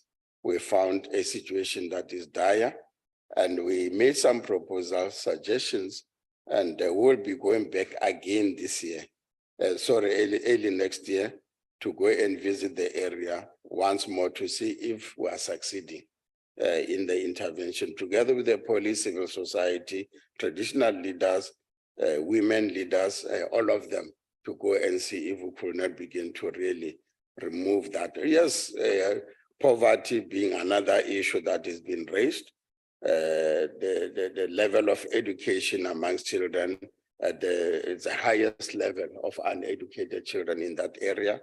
Also, they don't have TVET colleges at all. So if children passes their matric, they have to go to other places, Cape Town, Gauteng and other KZN, and because they don't have institutions and facilities for them to learn. So that is why the first district development model, which is a new system of bringing all governments in the all three spheres, was then launched in Lusikisiki, and also bringing the private sector and everybody to work together to then deal with the issue of poverty, lack of infrastructure, lack of institutions, and then to also contribute to the positive life in those particular areas. And it was launched there in OR Tambo, the Lusikisiki. Why we are going back next year, and I hope we'll be joined by others. There's a village that was identified by the former Deputy Minister of Police, Mesoju, who is now the Deputy Minister of Environment. She had visited the place at the time and she said, "Let's go back." And he says, "Why?" He says, "No, when I was there, everybody in that village was raped." And he said, "Why do you say so, Deputy Minister Soju?" He says, "Because when I then went there, I went on in Imbizo, and everybody that spoke in that tent that you say, "Reju a song up." And the reason he says no is because, and he asked the police, "Has the incident been reported? Have you arrested?" Police says there's not even a single case reported in the police. So therefore, no one has been arrested. So she then wanted to understand why. The issue was that in Duna, unfortunately, it's traditional leadership again on the spot, will then call the families to talk the matter over and then they will then pay by using cash or imbuzi or a sheep, and the matter is settled within the family. Children, young, girls, women, majority of them have been raped, and imbuzi have exchanged hands in the families. Therefore, we can't use culture then at all, or tradition, to then hide the wrong things.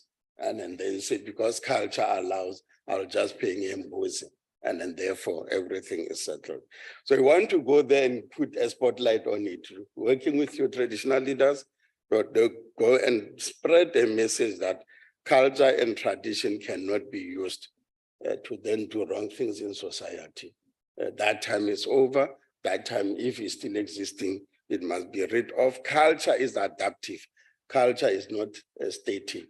And I'm glad that traditional leaders also have agreed to identify, I think there are 10 of them, Minister, of harmful practices that are cultural.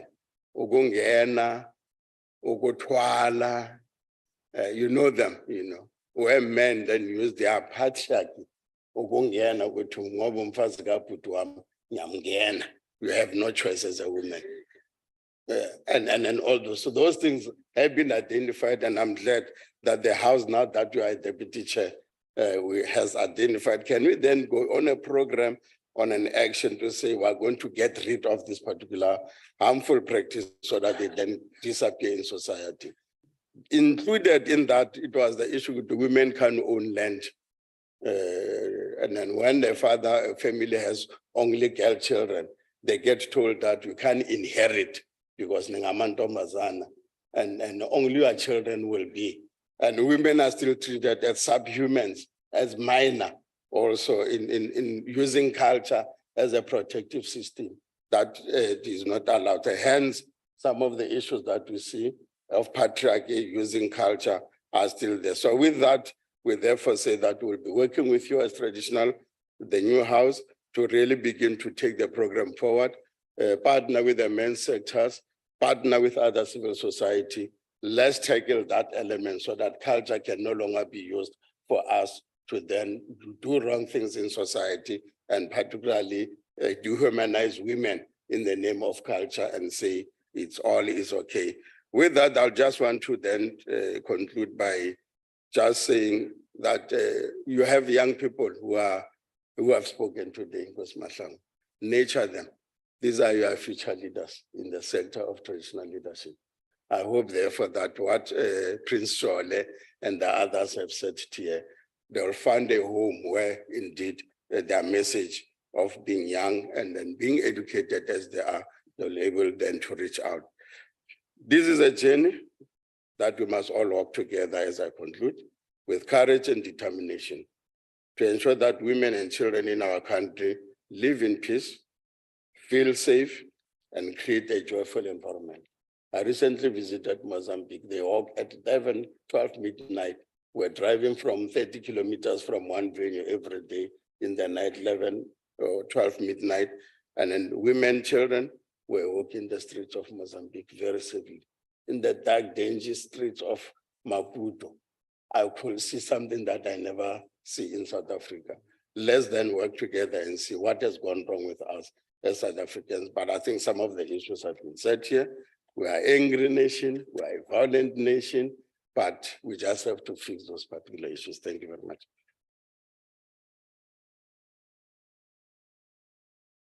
Thank you, Tiamba Pella.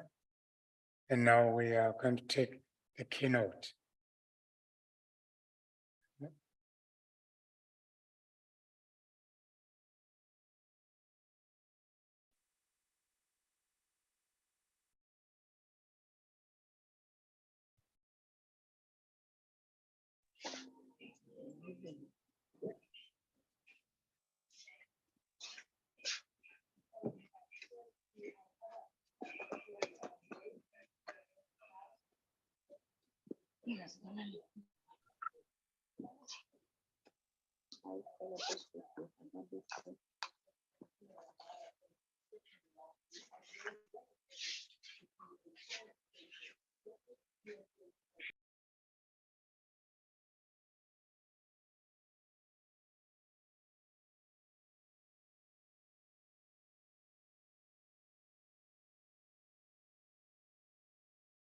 we are continuing with our program.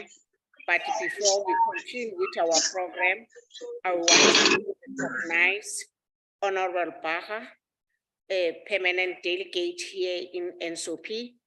He's coming from Gauteng. Thank you. The next speaker is Honorable Nkosazana Dlamini Zuma Malibongwe Kamala Makhosikazi. Thank you very much, Chair. Let me just greet the leadership of the NCOP and the members.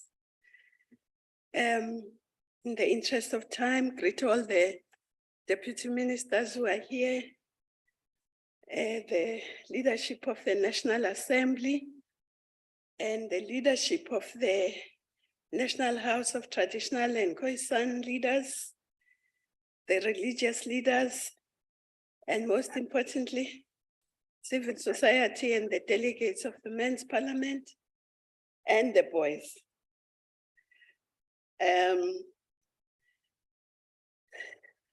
Thank you for inviting us to join today in this collective quest to continue institutionalizing a responsive men's movement to address the issues which directly impact on the moral fiber of our society. We're gathered in this week when we will be kicking off the 16 days of activism against gender-based violence campaign on Friday, the 25th of November, which is a global campaign towards galvanizing all of society against the scourge of gender-based violence and femicide. Unfortunately, South Africa and the world over has seen unprecedented increase in the cases of gender-based violence and femicide. The most recent crime statistics released by South African Police Service for the second quarter of this financial year paint a harrowing picture. From July to September 2022, 897 women were murdered in South Africa. Over 13,000 cases of domestic violence were reported.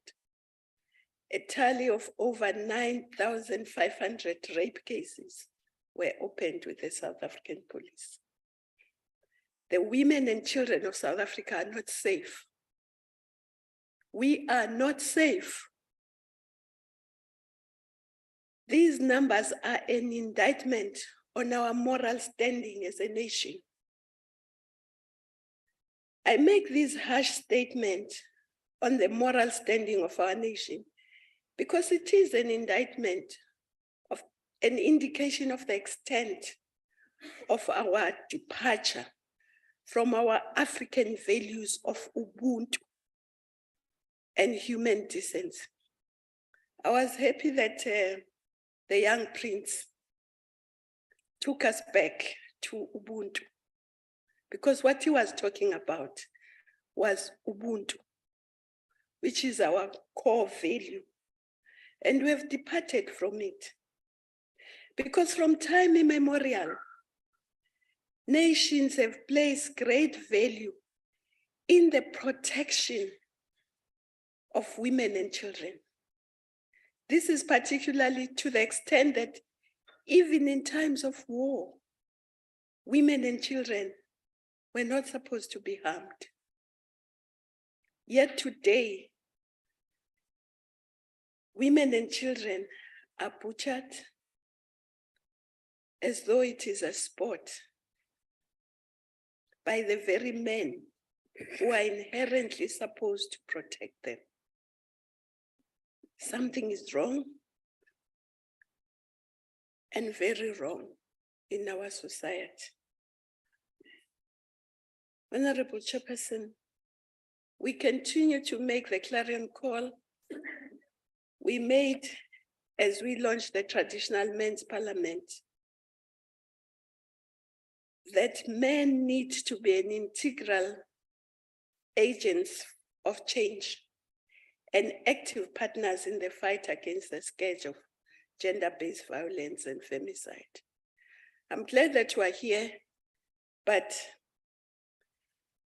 the problem is big out there, and I don't think we should underestimate it. But of course, in attempts to understand the reasons for the prevalence of violence in our society, and in order to make any meaningful impact towards addressing the violence, which is in great part affects women and children, we need to understand the root causes. Some have been explained during this session. And anger, why are we angry? Men feel inadequate. And I think it goes back to what was said, that men feel they must be protectors and providers. And when they cannot protect or provide, they feel angry, they feel inadequate. And that affects their demeanor towards everybody. And we must fight against violence against women, but also just violence in our society, because we're a very violent society. And we can't defeat GBV in the presence of general violence in society. So we must fight both in parallel, fight violence in society and fight violence against women. Of course, we're also a very unequal society.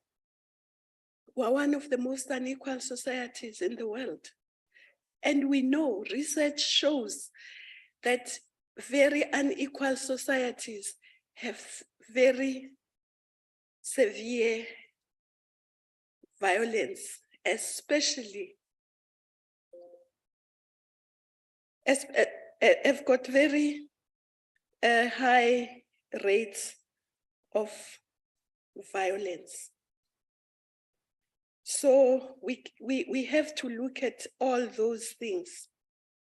We have more than 9 million young people between the ages of 15 and 34. Maybe now there are more. This is statistics before the last census, who are not in education, not in training, not in employment. That must also be a big factor.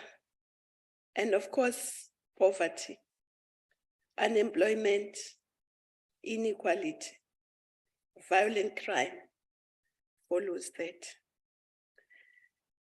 But let me also say that research has been conducted to understand men, inherently held definitions of masculinity and their relationship to the violence we see every day in the news, that another woman, another child has been abducted, violated, brutally killed.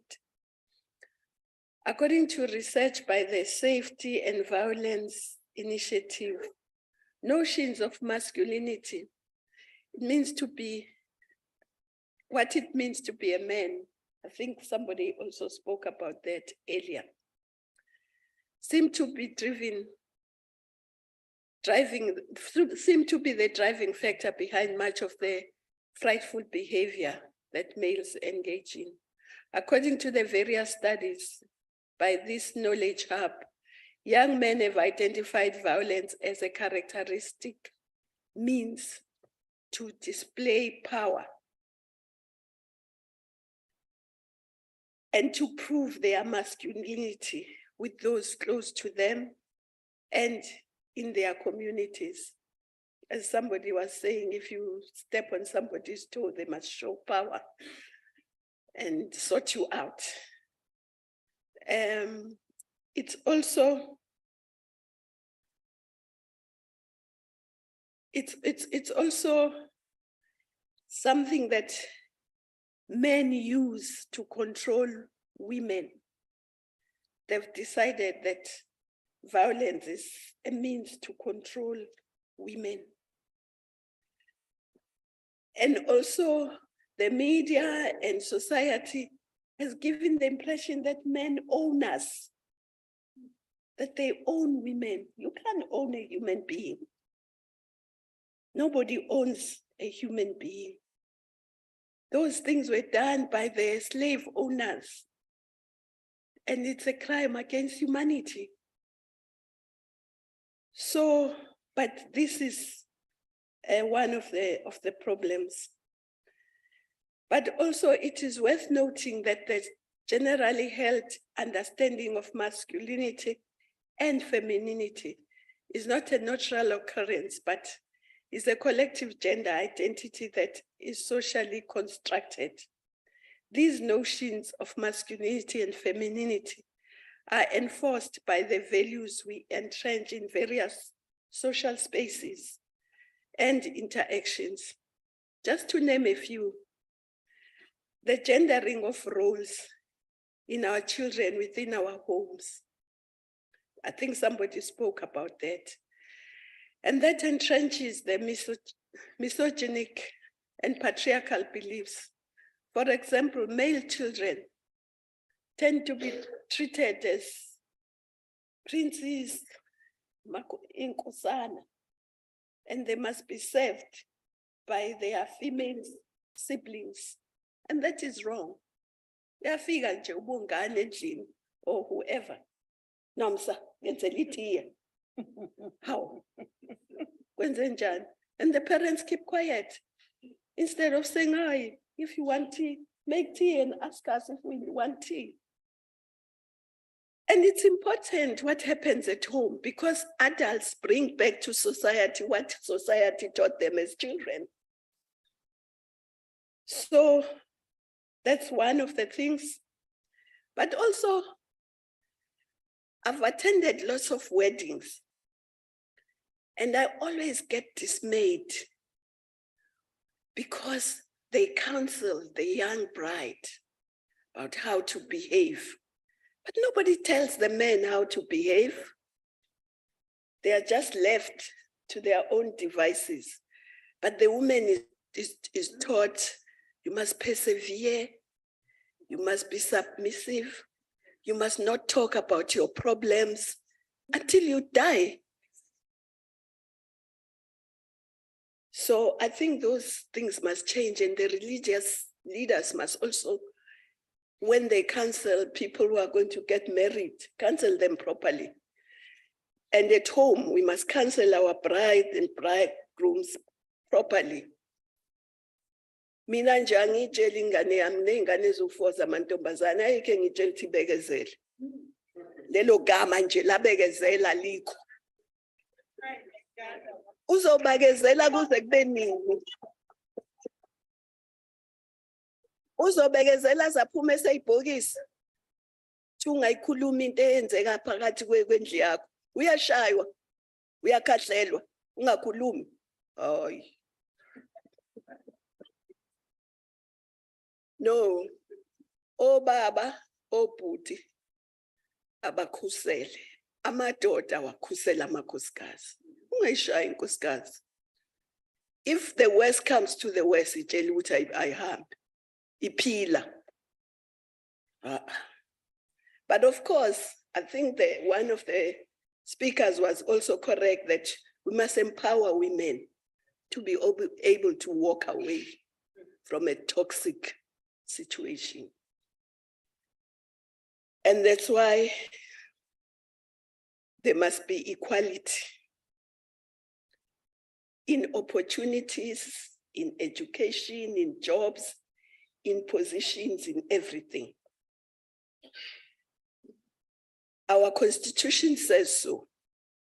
But we come from a society where women couldn't even open couldn't even have an overdraft without a man coming to sign for him or her. The Natal Code, that's where I come from. Where a woman was a minor, kufanele uyosayinela umfana wakho ungasebenzi when usebenza. Factually. So that was a problem. We must get out of that.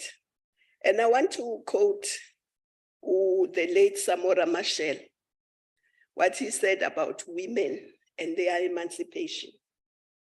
And I quote, "The emancipation of women is not an act of charity, the result of a humanitarian or compassionate attitude.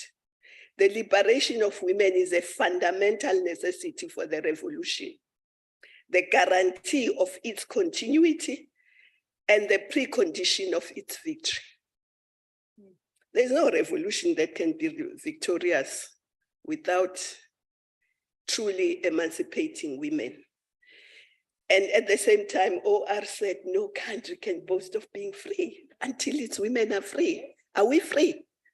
Is South Africa free? Okay. Now let's move on.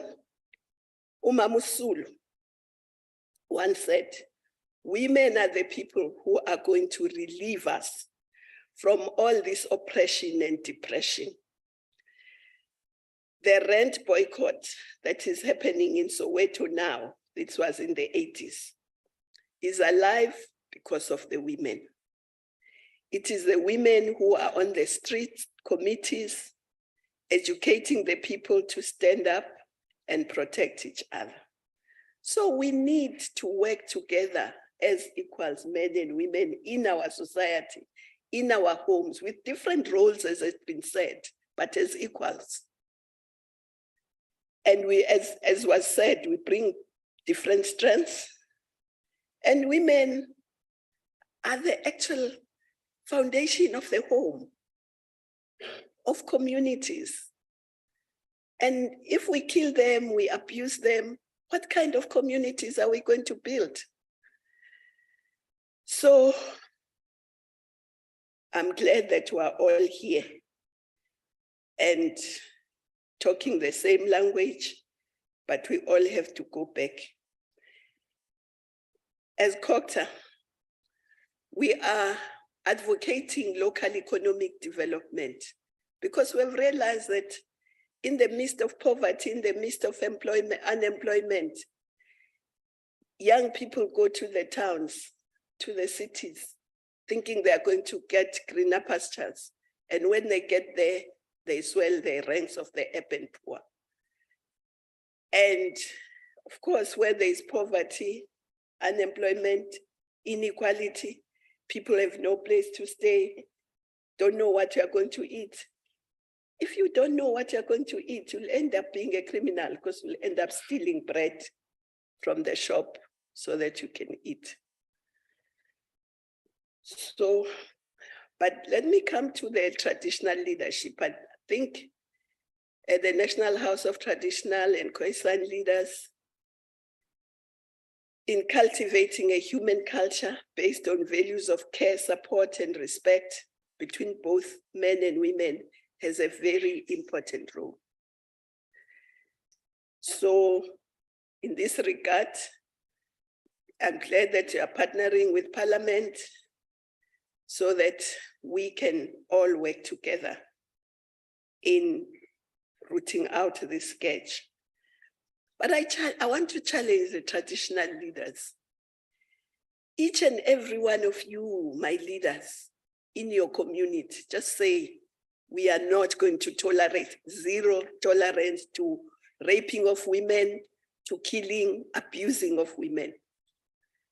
If each and everyone said that in your village, and you said, if you do it, we don't need you here, and the next village says the same thing, you can't come here if you have left your village because they are abusing women.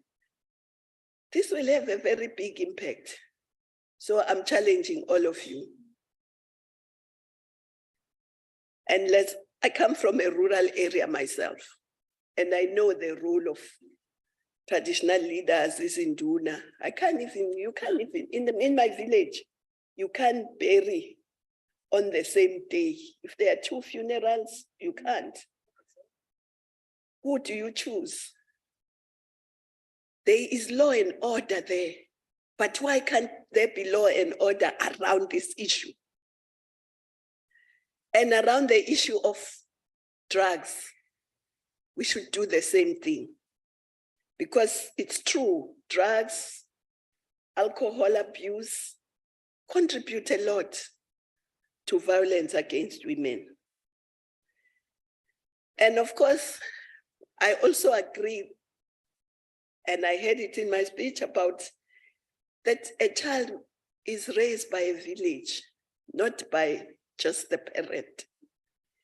When I grew up in that village, lots of fathers were working in the mines, far away, but people didn't feel the fathers were away because the whole village looked after the children, not only in terms of discipline, but even in terms of food. Yananwa, mawungekho ukudla la, you go and ask the next one who else they'll give you. But ubuntu ke lobo, it's our own indigenous system which we have abandoned. I think we must go back to it. And a man who abuses, a boy who abuses a woman must know that there's zero tolerance. But also our traditions have never and do not promote any abuse of women and children. But there is a misinterpretation and misunderstanding now. And this English translation of ilobolo, bride price, what is that? Bride price. How can a bride have a price tag? Ilobolo, it's not a bride price. There's no price for a bride. It's a way of building relationship between the two families and appreciating that this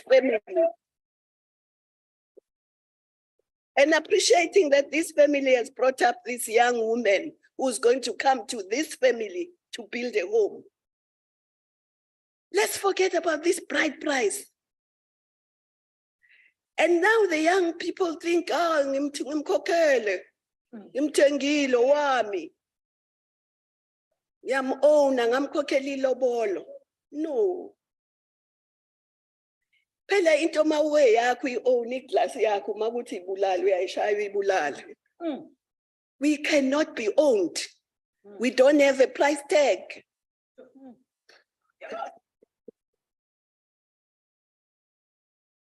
So before I can see she's looking at me, she's about to say, as we conclude. So let's work together.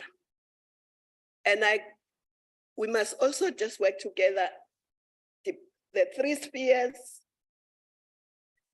the three arms of the state, parliament, the judiciary, everyone, to fight this scourge. I agree, we fought COVID together, let's fight this one together. So as I conclude, I again wish to thank the House for inviting us on this occasion. And we wish to take this opportunity to again call on men to be agents of change and to be partners in the socio-economic development of communities, improving health, preventing the scourge of gender-based violence, femicide, and all other social ills. I thank you. Boy.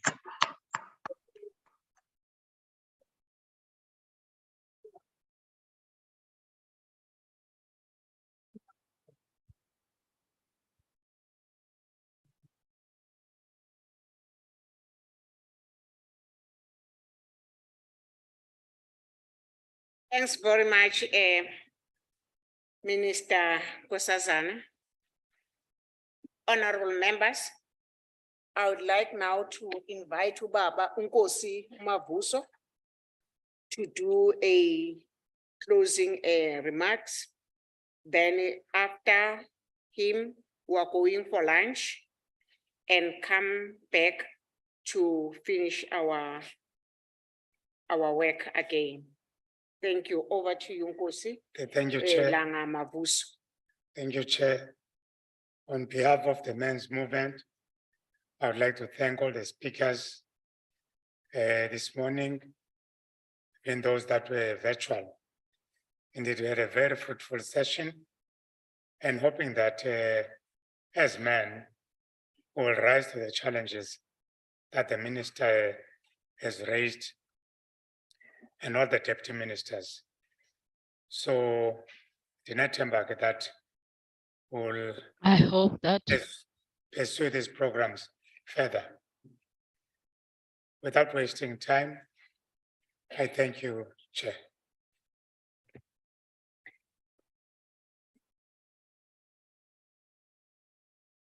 Thanks very much, Nkosi Langa Mavuso. Honorable members, now is time for lunch. The lunch is going to serve Konala, NSOP, Patches. I hope the ushers that are outside the door to show you where are you going to get the lunch. Asikaqedi bobaba, siyabuya futhi la. Sizoqedelela after lunch, sothatha amandla. I declare this meeting for lunch. recording stopped.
I'll give you enough time. to take Recording in pictures. progress.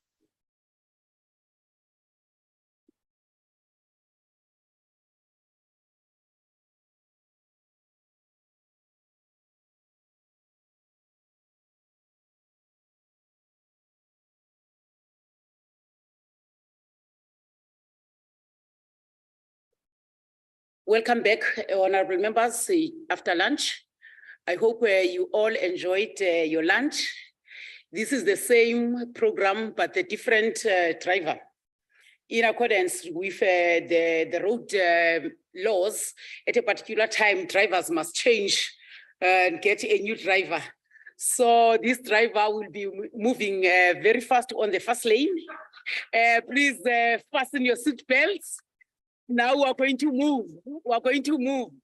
My name is Pemi Machodina. I'm the chief whip of the majority party in the National Assembly. I've seen the leader of ATM, Honorable Zungula, present here. Discuss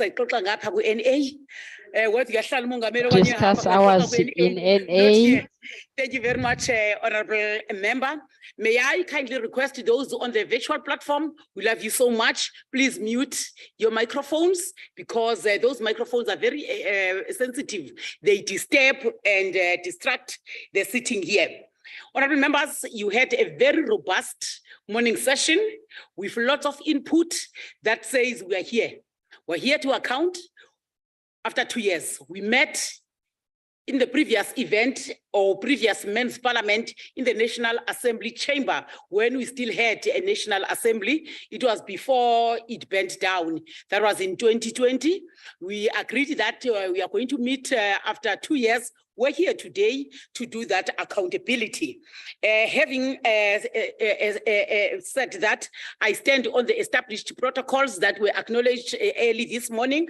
The National House of Traditional Leaders and Khoisan leaders, the leadership of SANAC, the leadership of government present here, they were introduced, and all civil society movement present here. Good afternoon. Requested to preside over this session. This is the very important session where we're going to hear what have you been doing for the past 2 years.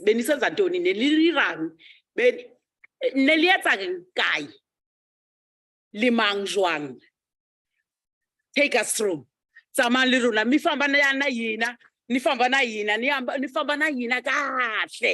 Kuri yitwisisa kahle into babe nisenza ntoni phi liyetsang jwang limang ha re tsamayeng he. Allow me to invite the first speaker. You only have 10 minutes. Speakers, put your points properly. Start with very important points. Was 10 minutes, we cut off. It's 9 provinces here. It means 1.5 hours if we observe 10 minutes. I'm instructed to call the Eastern Cape Men's Sector, which is going to be represented here by Mr. Bulelani Palezweni. This is the home of legends, the Eastern Cape, Kaya Lenwele, Mandive, in Eastern Cape, Iniganina, Inda Ungo, Abakaya, Nakokela, Premier Mabuyane, Nitina Eastern Cape, Sukuni Go. No. Akone Santa, yes, my 5 feet, 5 feet, 5 feet, 5 feet. That's okay, that's okay. Hayi ngokonene udrive utshintshile and ukuba ibe imoto nge-automatic umtshini ozitshintshelayo. Let me take this opportunity and greet everyone present here. Chairperson, ministers, mandivele ndithi nje ingqanga nentsiba zayo. Ukwenzela uba ungabikho endimposayo. Uyabona ke ingqanga ndini nizintsiba nonke. Okay.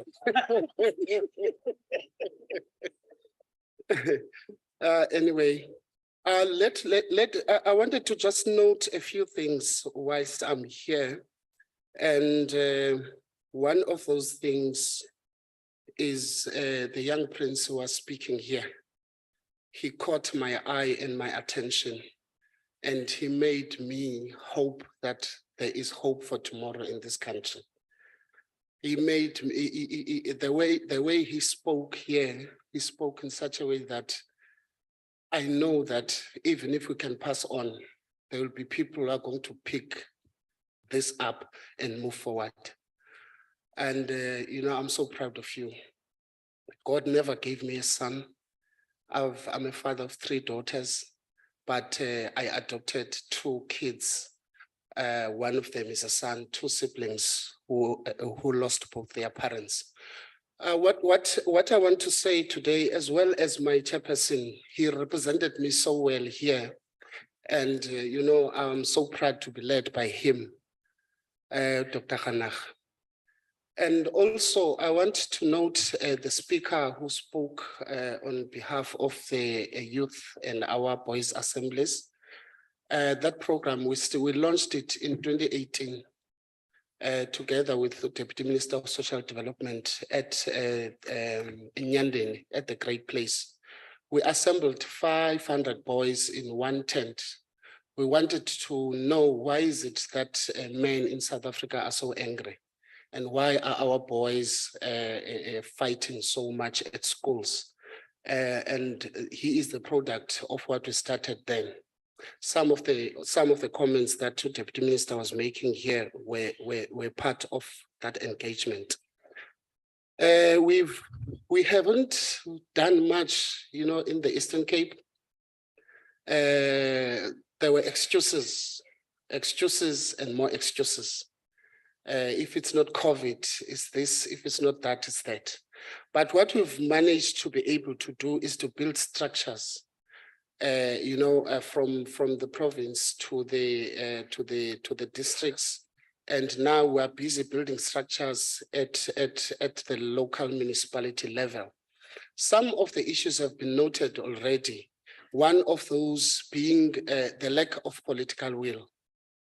Mamuzuma, we're struggling. In South Africa, we're at a point where we have to beg our political leaders to help them do what they are supposed to do. In South Africa today, it is easier to get an appointment with the president than to get an appointment with a mayor and the speaker. I hope you get what I'm trying to say here. And we are put as citizens in a position where we are supposed to beg, sometimes to a point where we have to blame ourselves for everything else that is happening. And I want to say this here, and fortunately it's going to be put on record. The way some of our politicians don't want to support us, we are even thinking that they may just be part of the problem. We are forced to think that they may be abusers, hence they don't want to come to this space and stand up and be counted. Maybe someone is going to stand up and say, "Et tu, Brutus," we don't know. So we're stuck with that problem. What I also want to say here today is that we are proud that we have finally launched the Eastern Cape Traditional Leaders and Khoisan Men's Parliament. We were the last province to launch it. We've been struggling since last year due to lack of support and political will, but this year we were just lucky. And something positive was also said here. As the Eastern Cape province, we were the only province that launched, that set in 2021, we had our provincial men's parliament, and all these provinces that are sitting here didn't sit, only the Eastern Cape set. All of the speakers who spoke here made me think, where is the man coming from? The man starts by becoming a seed. And then the man moves on to become a baby. And then the man becomes a boy. And then the man becomes a father. And then a man becomes finally a grandfather. Those are all important stages. And it looks like we've all lost who the man is. Because you'll find that the man, from the seed to the grandfather, the man is lost somewhere in between there. Oh, Mama, they will tell you When a child is born, there is a period that the child is hidden from the outside world. Nobody can see that child before that period lapses. And there is a certain temperature in the room. It's called, I don't know what it's called in other languages, but in our language, it's called a fukwini. That room becomes so almost like where the baby was coming from, becomes warm. So everybody is protecting the child. The door is opened minimally. So we've lost that, hence we find ourselves where we are today. And one of the things that makes us struggle today is because we have lost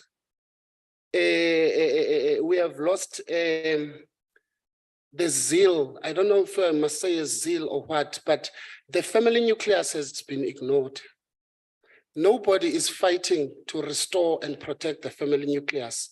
As a result, we find ourselves facing all of these social ills. Unkosima Vuso spoke about the initiation here. We are also involved deeply as the Eastern Cape men's sector. Every December and every June, we help single mothers for their kids to go through the initiation period, because we found out that they are abused by brothers, uncles, and you name them, when they have to put their kids through the initiation period. There is a problem, a big problem of fatherlessness. You know, that also contributes to the issue of the disintegration of the family nucleus. And the families are not what they used to be. Everything has changed. Like Umama was saying here, we've adopted izinto zezinye inhlanga.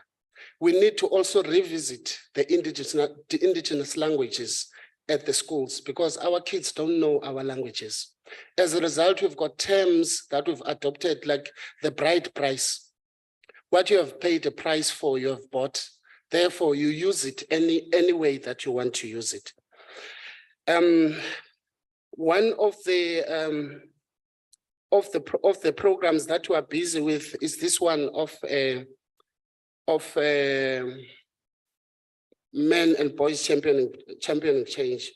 We've partnered successfully in the previous years with the Department of Social Development.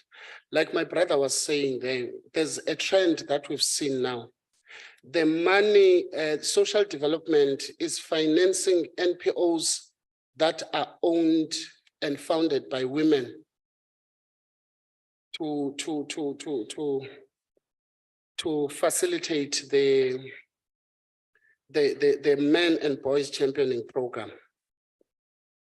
And we ask ourselves, because we have organizations that apply every year and they don't get funding, that is NPOs. Now, a question that I want to ask and pose here, are we that bad as men in managing ourselves that we cannot get funding to be able to straighten ourselves up? Everybody is saying we are perpetrators, to a point today that we are called as men that we are dogs. The way that things are happening now, it looks as though it is going to take time before we get to a place where we go back to where we were before. As men, we feel fatherless and motherless. Nobody wants to own us. Nobody wants to finance our programs.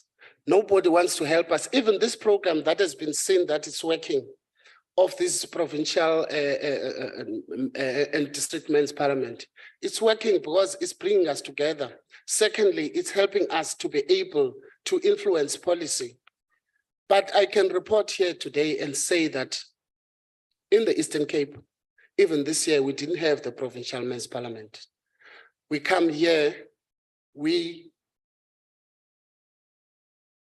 and then we report, and then to report and say that we come here for the first time attending the National Men's Parliament without having attended the Provincial Men's Parliament. Last year, we were called by the Speaker of the legislature, and we're told that we must come and present the concept to the Speakers Forum. And we did that so well, and it was accepted, and we're told that last year they won't be able to support us. but they promised that this year they are going to adopt us as one of the sector parliaments. But I'm reporting here today that today we never sat for the provincial men's parliament with all the promises that were made. We are told often that we must not come here and complain, but I think it is about time that we come here to the big brother, who is the parliament, to say what you are doing here, the provinces are not willing to do, because we believe that whatever happens in the promises should mimic what happens here at the National Men's Parliament. We've got parents here. We have been adopted by our ministers and our deputy ministers and our speakers, but at the provinces, we are orphans. As I finish, we appreciate the contribution that is done by organizations that are externally funded in the Eastern Cape. They are supporting us through the Eastern Cape AIDS Council, particularly Beyond Zero. They offered to help us, but the help that they've given us is so difficult to reach. They've made the rules so stringent and so strict that we can't access the help that they are giving us. They've got strict deadlines. They do not understand the environment that we're working in, the environment of government, where today you are going to be told that your proposal to work with us is approved. Meanwhile, your funder will tell you that you have to apply 14 days prior for them to fund you for the program. And our government will say, tomorrow or next week, and then you end up not accessing that help. As I close, just for the last time this time, we need a word that is going to come from national. We need someone to write letters on our behalf and give an instruction to provinces, whether they go to the Department of Social Development or they go to the Premier, a letter that is going to say, support this program, because we've seen, for instance, we launched in the Eastern Cape because the Deputy Minister of Social Development decided to be involved.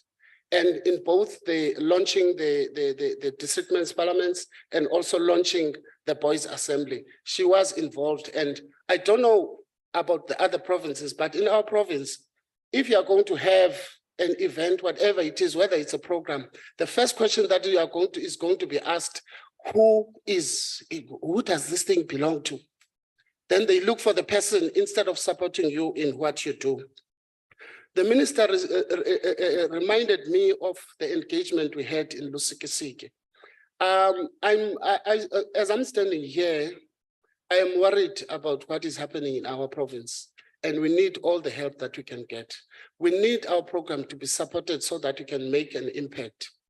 Honorable Minister, I'm not sure who to say Minister Sisulu, I think she was one of the people that were there. There was an old mama there who said, please help us.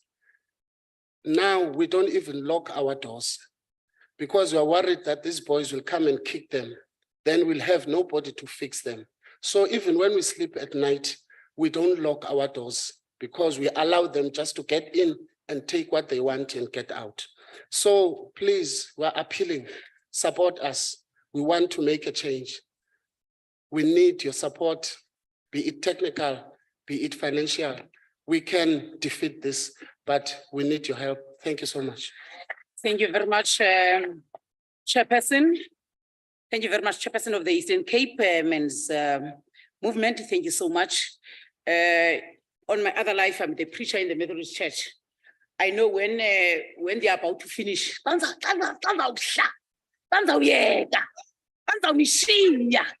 speaking one thing, thank you very much. Thank you very much, Chair of the Eastern Cape Men's Sector. Thank you so much. Now I'm calling the only province that is a state which is very free in South Africa. Hey, it's a free state. Free State, I hear so. The Free State, Hak Free State. Bethlehem is far, it's fair, Hak Free State. Izandla Tohwan, Izandla. Let's just give that vibe. Thank you. Mudula Studio for Free State. Ha ke lebohe motsamaiso wa dipuisano. Jwalo ka o so hlalositse hore ke hla province-eng e le horeng ke state fela ka hare ho Afrika Borwa.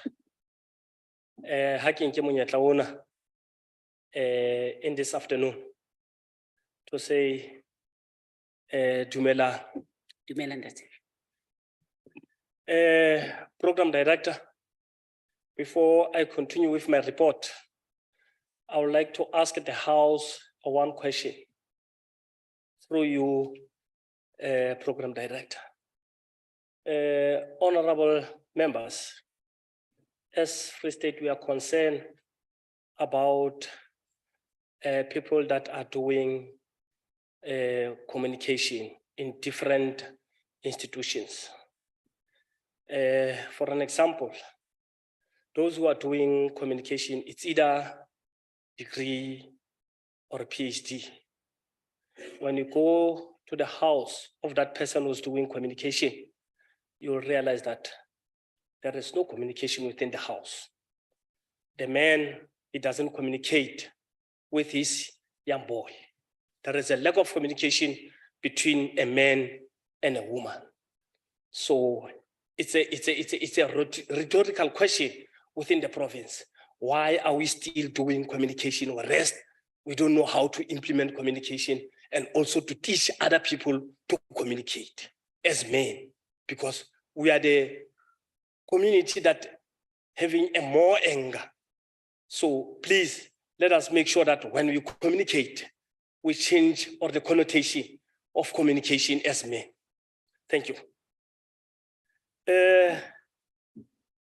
Colleagues, most of the colleagues have spoken about gender-based violence. As the province, we want to put our finger to say that Free State is on its way to make sure that we want to end or to combat gender-based violence. Point number one, the issues that are burning within the province, it's gender-based violence. Number two, it's human trafficking. Number three, out of that, it's irresponsible alcohol abuse. So we are saying in the Free State, as you know, there is a lot of gangsterism. These gangsters, they use drugs before they attack the community or before they attack our women. So as the men's sector within the province, since from 2020, without the resources or the limited resources, we have done a little bit of the activities within the province. Point number one, we re-established the program that was called TIP. TIP is the abbreviation of Tavern Intervention Program. Program director, allow me. You cannot go on the sandy soil to catch a fish. You have to go straight to the water. As the men, we must not be ashamed to go to the taverns to speak with men, because we know exactly when they go out from the taverns, it's whereby gender-based violence will start at their homes. So it's better when we talk to them before they go to their home. So we are still working into that program. Another program that we are using as the men to combat gender-based violence within the province, we call it in Sesotho, Banna Pitse. It's whereby we met with men and do poikikos, so that we know exactly when we are seated as men, after having some bottles or some glasses, some will start talking and say, hey, look, since I'm working at this department, I don't know my bank card, I even forget my PIN. My wife is taking my card. So it's whereby the men's sector intervenes. And also we are partnering with DSD to make sure that men are getting counseling. Then out of that, let us go to the activities that we are partnering with social development. Out of that program of Men Championing Change, remember that DC, in April, if I'm not mistaken, this year, Free State was one of the provinces that were held in the Men Championing Change camp in Paris. So out of that camp, we have realized that there is these ambassadors that are working within the district then those ambassadors, they are useful. I think that program can go to other provinces so that we can be able to make our impact. Then out of that, the challenges from Free State are as follows. Number one, lack of resources. We know exactly that men's sector doesn't have any support from any department. Number two is lack of support from municipalities and lack of political buy-in. If we are talking about municipalities, for example, each and every time when you go to the municipalities, you will realize that there is a political landscape or political change. For example, if today we are speaking to Mr. Who, then next time we'll realize that the very same person is no longer in that office. There is a new someone. So you have to start afresh. Then another one is that the Provincial Council on AIDS in Free State has a limited resources. So it couldn't help men's sector to have their own activities. Then out of those challenges, there is some successes. Number one, formation of partnership with the Free State Legislature, formation of partnership with DSD, and also formation of a partnership with Commission for Gender Equality. Then we go to the recommendations at the province. We recommend that NCOP and National Assembly, these two houses, to write a standardized letter to the provincial legislature to adopt men's sector as one of the sector parliament in the legislature. Since the Men Championing Change program under the banner of Takuan Remy, we recommend that DSD should adopt men's sector officially by having MAU, because when you go to DSD to request some support, they think maybe we need money. We don't need money. We need them to support our activities or our programs so that we can be able and can be visible and our work can be seen. Then we go to the resolution. I think other provinces will take it from us. Then out of this,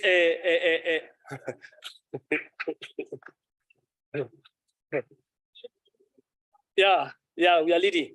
Then here in our midst, legislature has sent, the Free State Legislature has sent someone to come and listen what we are saying as the men's sector, and also to listen what other provinces are saying within this house. So someone has been sent to come and listen on behalf of the legislature.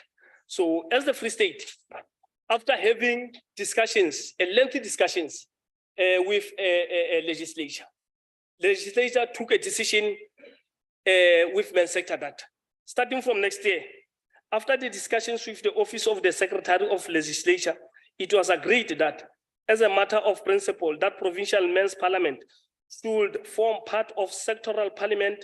Programs like the one of children, youth, women parliaments will be hosted annually by provincial legislature in partnership with the provincial men's sector.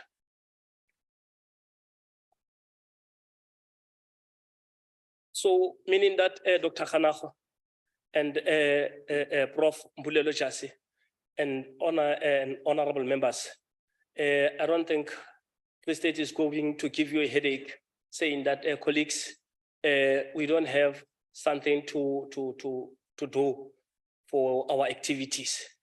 Those will be Somo Kamateto in Soto. Then we are done with that page. We are going to a new page. Yes. In my conclusion, program director, I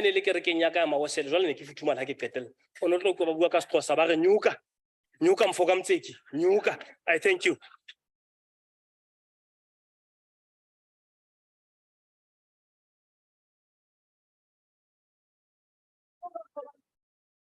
You come for Mseki. Thank you very much, Free State. I was worried about your complaining session, but as you went towards your finishing, then you told us exactly the program and the positive spin-offs that we have tried in Free State. Thank you very much. Another big round of applause. Yes. That is Free State. All of us wish to stay in this province. It is the economic hub of our country. It is a province that is United Nations. You get all sort of people in that province, Gauteng province. A big round of applause as we call Gauteng province. Mr. Tebuho, it was Mr. Tebuho Mutseki, now we're calling Mr. Mukhethi Rantako, the chairperson of the Gauteng men's sector. Slalo. Sihlalo ufutshane?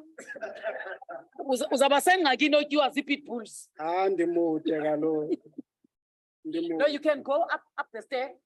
No, I'm okay. Thank you very much. Thank you very much. Lebitso la ka ke Mokgethi Ranthako. Ke motaung wa Ramokgele. Le kolokotwana la Makoba sele re nga le ja meriti the menyenyane diotwana. Ke a leboha. Ke ka leka ho dumedisa Mme Majodina, our presiding officer. Ke dumedise Mme Sylvia Lucas.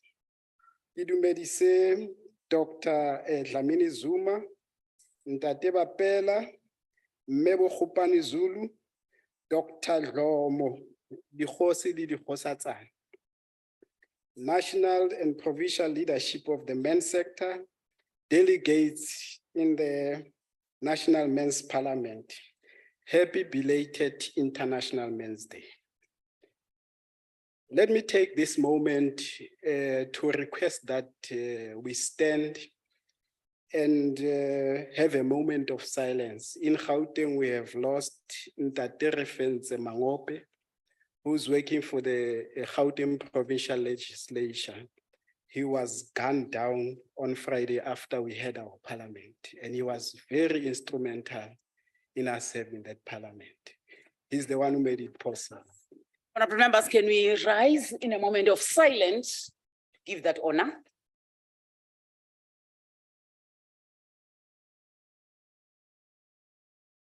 Thank you very much. So as Gauteng men's sector, we are in talks le Mopremiri wa rona Ntate Panyaza Lesufi to go to Dubai and go and find on a fact-finding mission for us in Gauteng to have a sea. We started that in Shewelt, did not work.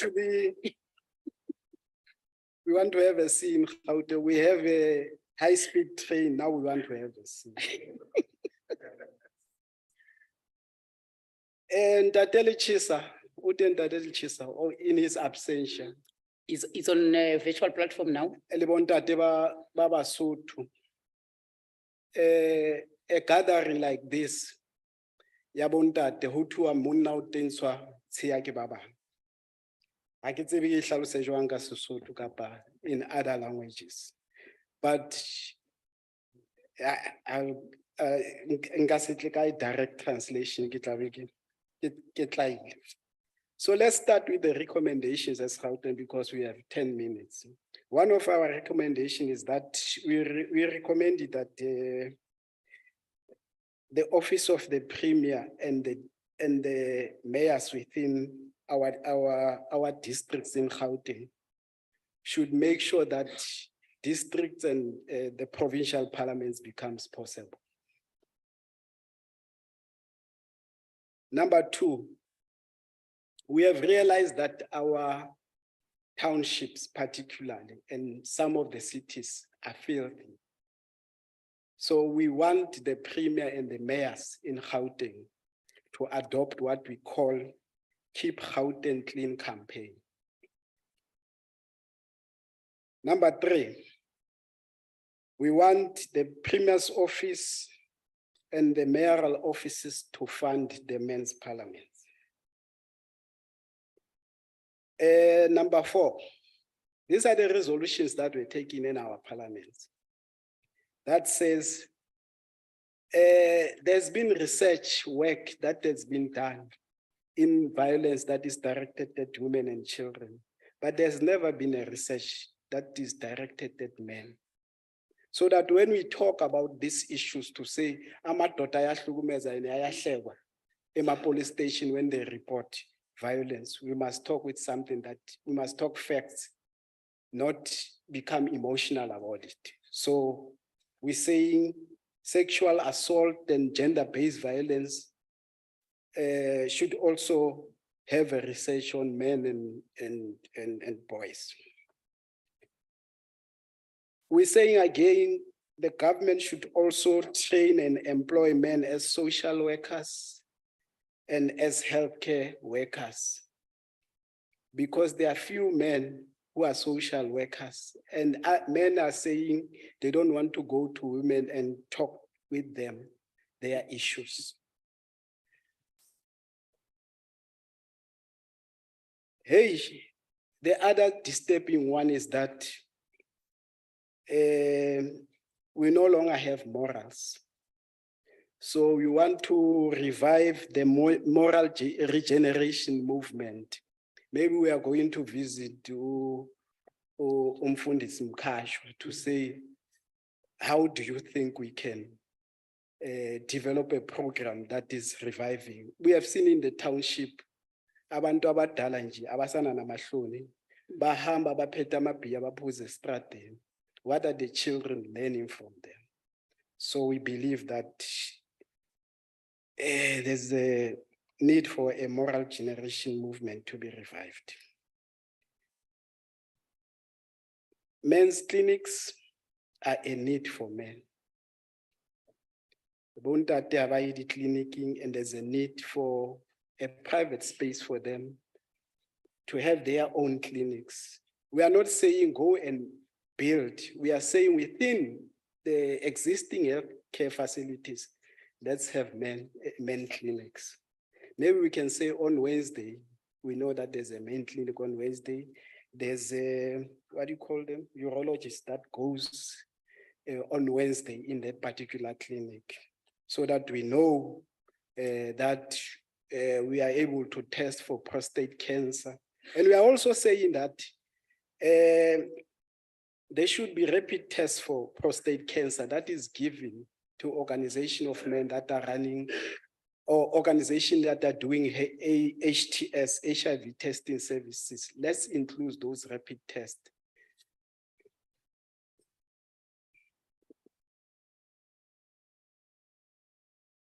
So our program of action for that will be aligned with the national strategic, both national strategic plans of HEST and GBV. We are saying we should be including our activities as men during those periods. These are activities that we are going to do.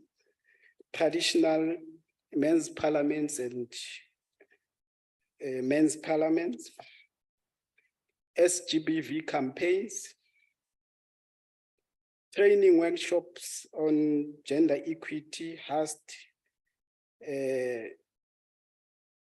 clean environment and social cohesion activities, adolescent boys and young men camps, sports and recreational activities, which will keep adolescent boys and young men away from unwanted environment. And we also saying that we want to circumcise, obviously using VMMC. We are intending to circumcise 1 million men and boys. It is a challenge to us as men in our province.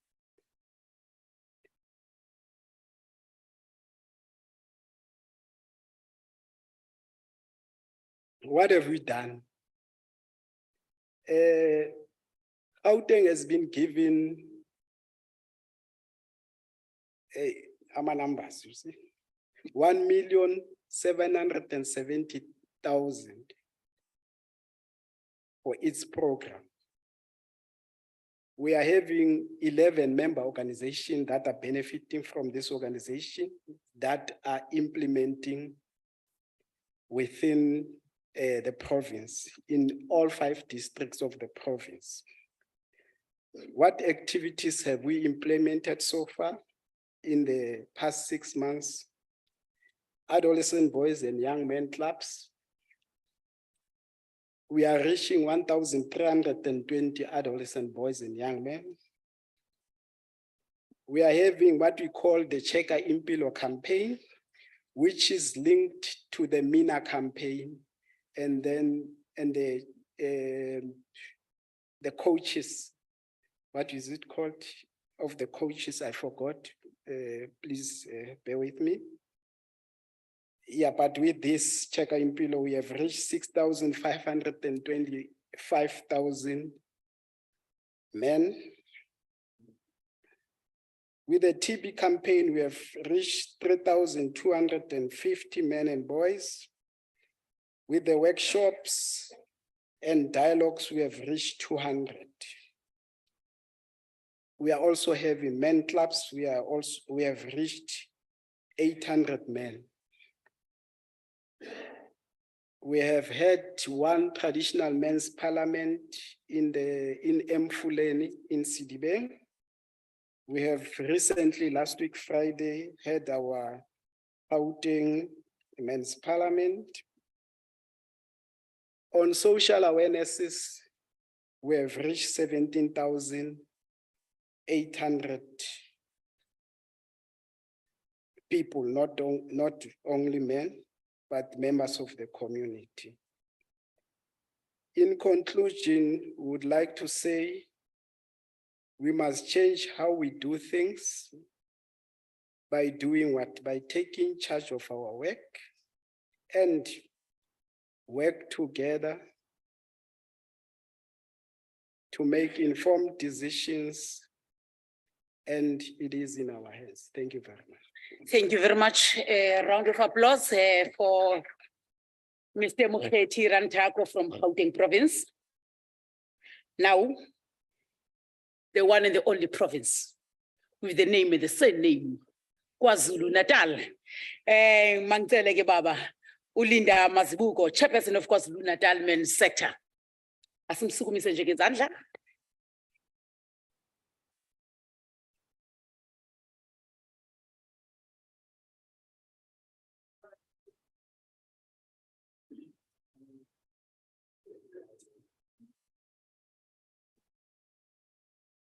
This is the very important province.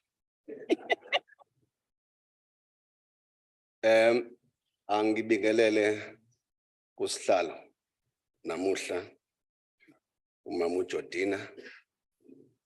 Ngibingelele kongqongqoshe abakhona nosekela ngqongqoshe. Ngiyambona uMama Dlamini Zuma osekela ngqongqoshe abakhona.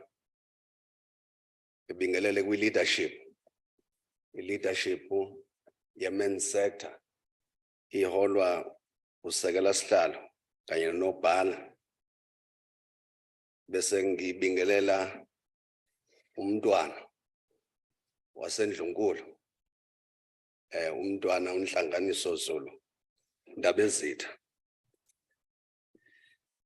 I would like to say this province is a province that is full of life.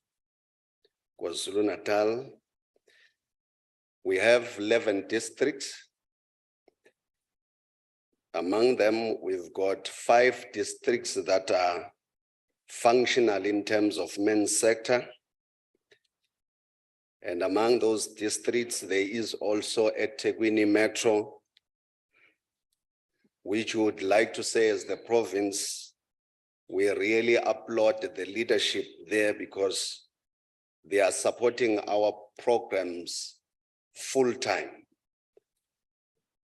led by His Worship the Mayor, Councillor Mxolisi Kaunda. We had some programs that we had in our province. One, the men's walk that was in July the 12th, 2022, which was attended by the Premier and the MECs, which happened in eThekwini from Kingitini Zulu to City Hall, where we were saying we are really against any abuse, whether it's towards women, children, LGBTQIA+, men also. After that, we had what we call it's a men in worship, where we invited men from the churches. We met with them in July the 28th and the 29th, discussing, engaging on how we will appreciate to work with them moving forward, because there are also men who are in churches. But we didn't end it there. We had the men in conversation, which happened at one of our district municipalities, Umkhanyakude, in September, where we brought men, representatives of men from all districts, to engage on serious issues on how to make sure that they become the protectors, not the killers, the rapers, etc. Apart from that, we can safely say that we also took a decision to visit the community residence units, which were known before as hostels. We launched a Mina campaign in one of the community residence units at Claremont, and Undabezita wayekhona eyisikhulumi kulo mlontsho kaMina campaign. But also we celebrated our International Men's Day before the 19th. This year we celebrated it in one of the community residence unit called the Gleblands, because there are many fights, which was on the 18th November 2022.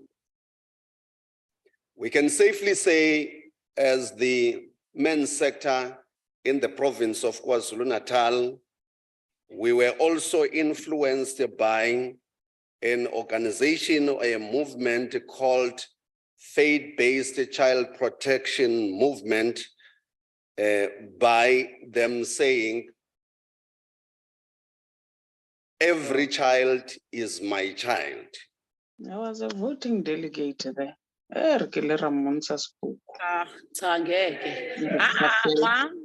Can you please mute your mic? Please mute your mic and have conversation in your private line, please. Thank you. Sorry for that, Babu. Thank you very much.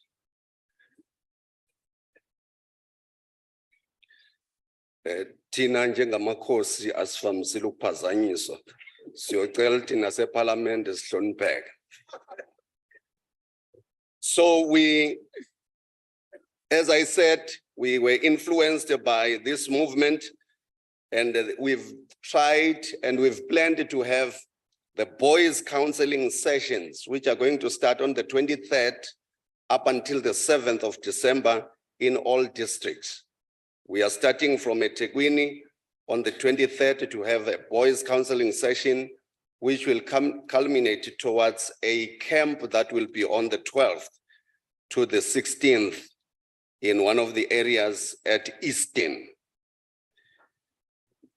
We can safely say our engagements as men in the province has given us these challenges which men have. One, the unemployment rate is what made the men to have a concern.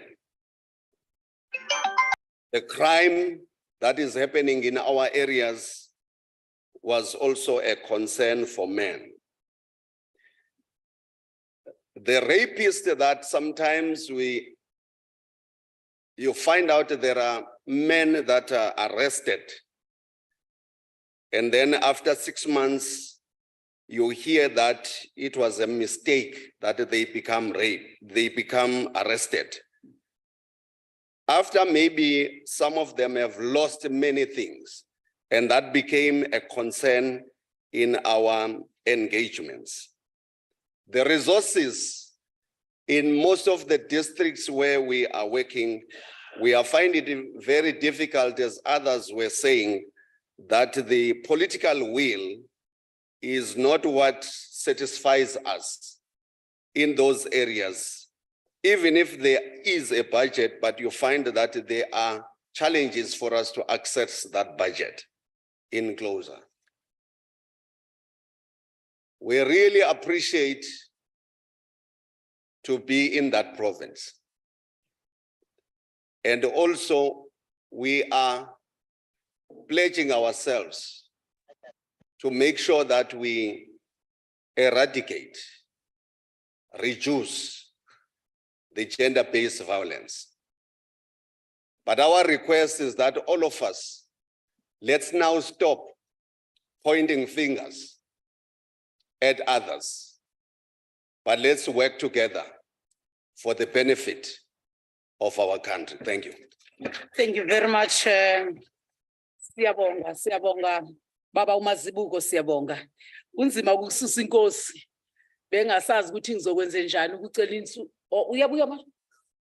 Hawu. Nkosi. Manje yonke njengoba ngisesondisa amakhosi indaba ezethu ngiyabonga ukuthi ungikhumbuzise. Cha, ubaba uMazibuko uLinda is our chairperson, but he is not well, and I'm the deputy chairperson. Igama lami uBhekimpi Mchunu. Asibonge Macingwane.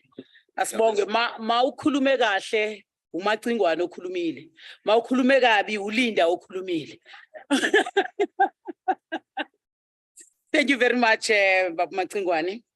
Now nifamba niyale kaya Alipopo nikombela tatana Shikombisho Matie, the chairperson of Limpopo Men's Sector.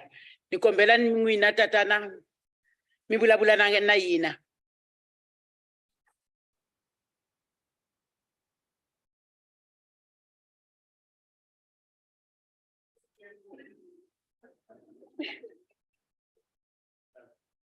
People to tell me what that position of the president. Mutshama xitolo mufambisi wa siku ra namuntlha wona chief whip ya nhlangano lowu fumaka etikweni eka vurhangeri bya hina lebyi nga kona haleni byi rhangeriweke hi tatana Thando Jola va pfunetana na hi tatana Dokodela Kanaka na vufambisi bya vona bya mfundhisi wa hina lonene professor va hinkwaswo dokodela professor hinkwaswo tatana Jasi Umbulela eka vurhangeri bya hina bya province va civil society lava nga rhangeriwa hi tatana Mulambo Solanga na secretary ya voho tatana kumbe dokodela na vona vana swa vona swo tala ngopfu Dr. KG Munyele ni tlhela ni ku eka vurhangeri hinkwabyo bya province lebyi nga na byona haleni rhandza ku mi losa hinkwenu inkomu ni pfumelele leswaku ni nyika report without wasting your time. Let me give the report of Limpopo. Ekumnyama Eastern Cape 2. Eso swela ni 3 minutes in Ntumbuluko. You'll remember that in 2018 and 2020 when we met here at the old parliament, we have engaged with other stakeholders so that we must take the resolution that we have met here in 2020. So that all districts, we must make sure so that they are launched for parliamentary men. And then let me give the report without wasting your time. Indeed, we have some of the districts, we have managed to have those men's parliament. Capricorn district, we have 3 men's parliament, and Mopani, none, Skokune, none, Bembe, 2, Waterbeck, 2, traditional men's parliament, Capricorn able to have 2 traditional men's parliament, Wembe 1, Waterberg 1.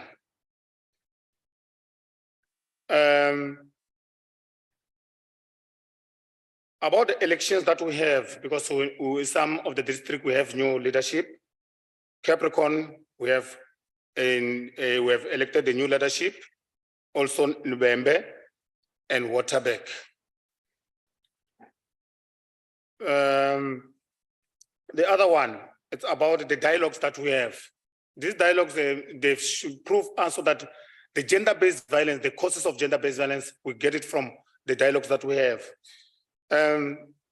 Capricorn managed to have 25 dialogues because we have some 5 local municipalities, and Mopani only 1, Skokone, Nel, and Bembe 6, Waterberg 1. The main, for GBV, we are talking about GBV training. We did have at Capricorn 11, Mopane 0, Skokone 0, Bembe 2, Capricorn 0. Thank you very much. Let me continue. The provincial report.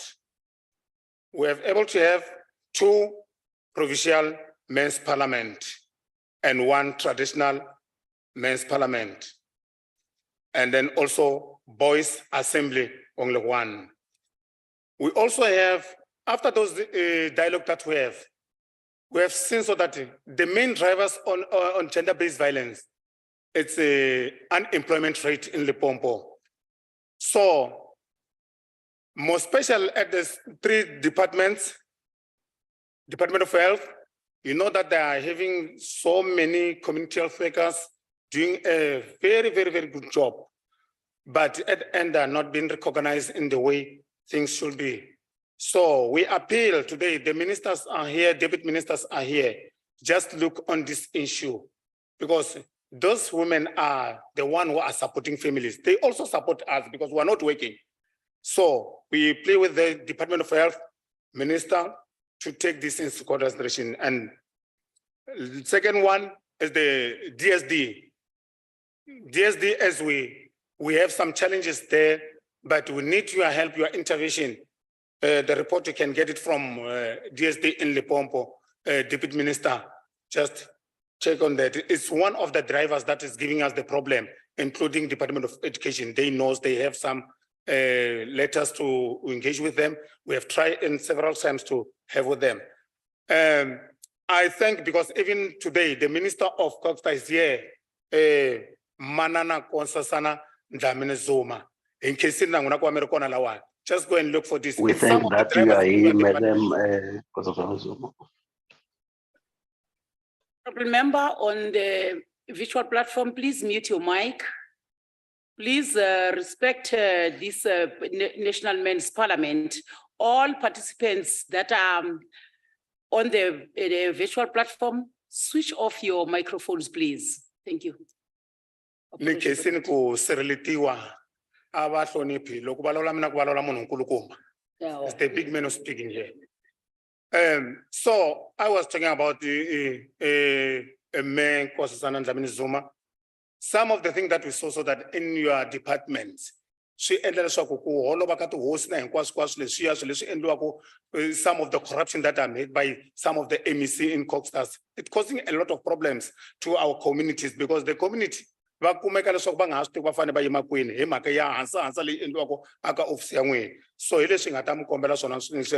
lastly, I would like to say thank you for the secretarians here. They are working hard to help men's sector. I thank you very much. You can see Tatana. Thank Tatana you very much. you can see Nkofu. Thank you very much. Manje ngizakubita. The sun Now, can only all- rise. The sun can only rise from the east. Ilanga liphume empumalanga. Mase ngicela ke baba Bheki Ngoza, the chairperson of Mpumalanga men's sector, you know, they are so, you know, yes, I see it. Yeah. I have a charm about Mpumalanga. A round of People of applause for Mpumalanga, address Mpumalanga. the people. Thank People of you, Mpumalanga. Babangoza. Yeah. Normal, they say it is nice to be here. Baba Mekusho is on vein. But I must say, it is also nice to be here, listening to all men, different provinces, with our officials. Hopefully, they will listen and take what you are saying. I'm not here to give an impressing report, but I'm here to give the true report. I'd like to take this opportunity to thank you, Program Director, Madam Speaker, Minister, Nkosazana Dlamini Zuma, Deputy Minister, Henrietta Bokopane Zulu, and all other officials in the House. Never forget my fellow brothers from other provinces. Leadership, we are doing fine. Probably we are doing fine in the spaces in whatever we are doing. Thanks a lot for the opportunity and all protocol observed. You know, from Mpumalanga province, getting the power from the sun, we've tried to do something. We don't have that much of resources. It is for that reason that we are getting the power from the sun. That blesses us every time when it rises in the morning. We've done a lot, which needs to be seen a lot, because, you know, sometimes whenever we're doing things, it is not easy to do them if ever the support is not sufficient. The men's sector in Mpumalanga province, it exists in 3 districts. We have got all the top 6 in the 3 districts, and we have also a men's sector in some of the sub-districts. That is the likes of Bushbuck Ridge, city of Mbombela, and the other district, Tabacheu. But then,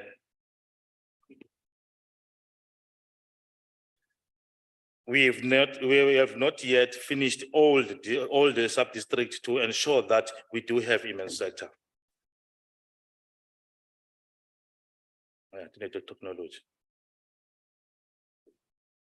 In the entire province, we have many organizations, but all those organizations, they've got brilliant ideas, but they end up disappearing because there is no support.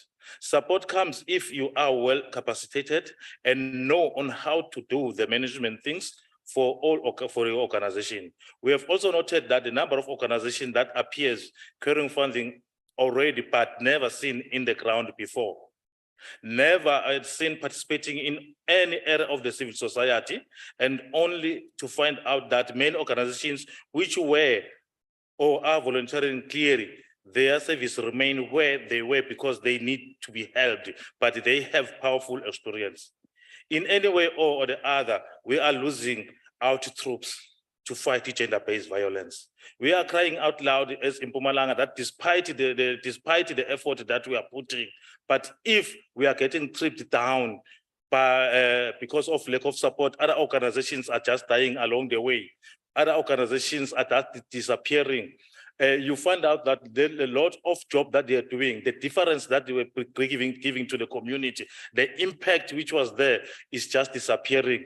But at the end of the day, we want to end gender-based violence. We are so much appealing as in Mpumalanga in this parliament that we really need to see to it that if ever we have got 10 troops that are fighting something, they need not to be tripped down. We still need that kind of support so that our efforts need not to go down in the drain. In Mpumalanga province, in our fort, we managed to institutionalize traditional leaders. We have got traditional leaders. We have launched traditional leaders men's parliament in all the 3 districts, and we even launched it in the district, in the province. With the agreement we have with the traditional leaders, we said, there are imimemo And Imimemo must come in hand in this development. At Imimemo, there must be health organizations, gazebos, with their services. We will ensure that in all Imimemo, because they are doing Imimemo, but there is nothing talks about health. So we in Mpumalanga and hopefully in all other provinces in the traditional houses, during Imimemo, they must allow gazebos with to be there. Organizations come with their services. The agenda of Imimemo must consist of an item to speak of men's health and human rights and other social ills that will be seen fit for the community. Men's sector must be afforded opportunity to interact at Imimemo. Culture and traditions need not to be understood, not to let down any human right. Culture and traditions need to be understood, not to let any human right and let down any human right. Just like all men and boys organizations and forums as members of men's sector, we will continue and must condemn abuse of one another in Mpumalanga province, where we've done all what we could, but it definitely, what we are saying here, it remains sometimes aims of events which are not maybe going to be materialized because we don't have that support. I'll talk more about this. I want to add, Madam Speaker, that we in Mpumalanga province, men's sector knows that we have to respect one another. We're not to discriminate the LGBTQI community. We want to promote love and care for people living with disability in our communities. That is men's sector. We must protect our communities, street on street, house to house, and every girl child is our child. Every woman is our sister, and every boy is our boy. It is on that note that every men and boys organizations in Mpumalanga province, we encourage them that their programs need to speak that language. These ideas are there. But organizations are vanishing because lack of support. It is frustrating, Deputy Minister Pakopane Zulu, whereby we find out maybe the department in Mpumalanga is making us a favor. We don't want favors. We want to work with the department. It need not to be provincially, but also in districts. We need that support very well. So we might find having good plans, brilliant output, brilliant activities that are planned, but only to find that we are unable to implement them because our government is not with us. I think this is the 5th province that is talking about this. And I think that now, even if it couldn't go in, now it is in.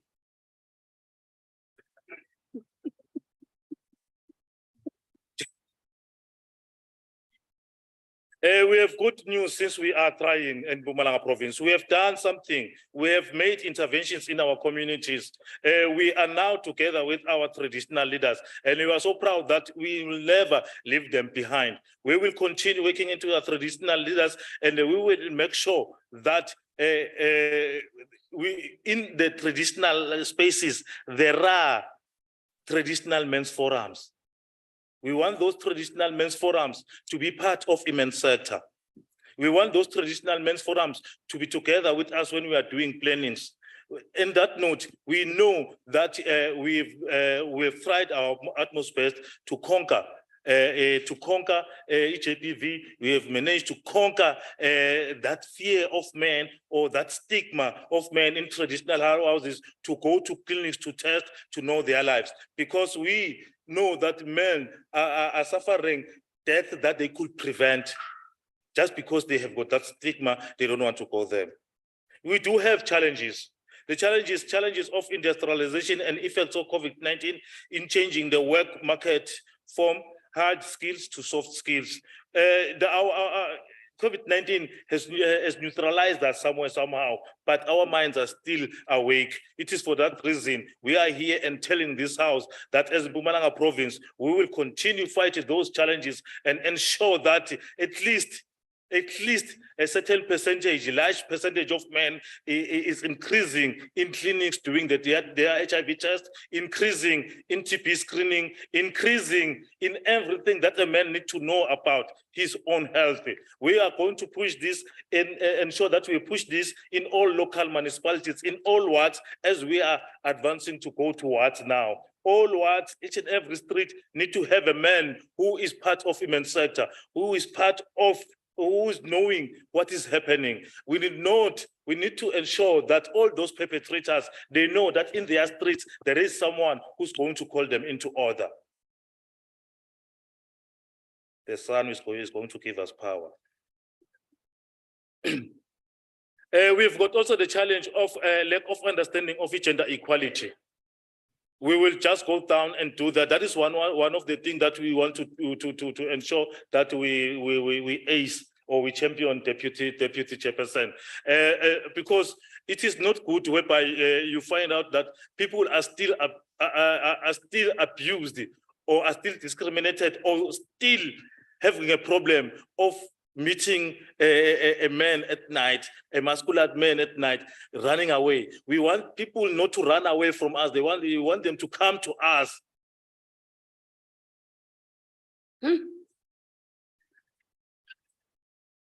I'm about to finish. I've said we've launched all the traditional men's parliament in Mpumalanga, all the 3 districts, and we have exceeded at Chief Albert Lutuli. We have launched the traditional leaders also there, and right now all the district set for immense parliament. Even the province said that is 110%. Is it not 100? We have done it. As I conclude, Madam Speaker, allow me to say that we are so much grateful with the support we are getting from our national, from SANAC Men's Sector, our secretariat. It is more than what we are getting from district government. They are supporting it as very well. We sometimes may be losing power, but after maybe you've been called by Chasi over to you just remember, by the way, I must go there. So that builds us, and then that makes us a betterment, because what we do, we are not doing it for a favor, or we are not doing it to be seen by someone, but we are doing this because we are a South African man, and we are the men of South Africa who do not want to leave behind a tragedy. We want to send the message to the times that we will not see. What kind of a message we send to the times that we will not see? We want to send that message that gender-based violence is a no area. We want to mentor our young boys to know that a woman is something to be taken care of. A woman is someone to be loved or to be kissed if you can't do anything. Thank you.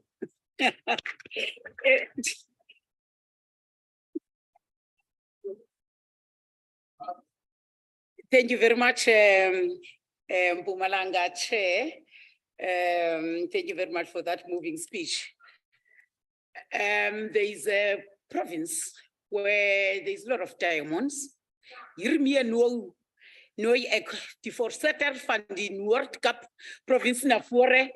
That is menier deu ngayeneng. Your top. Your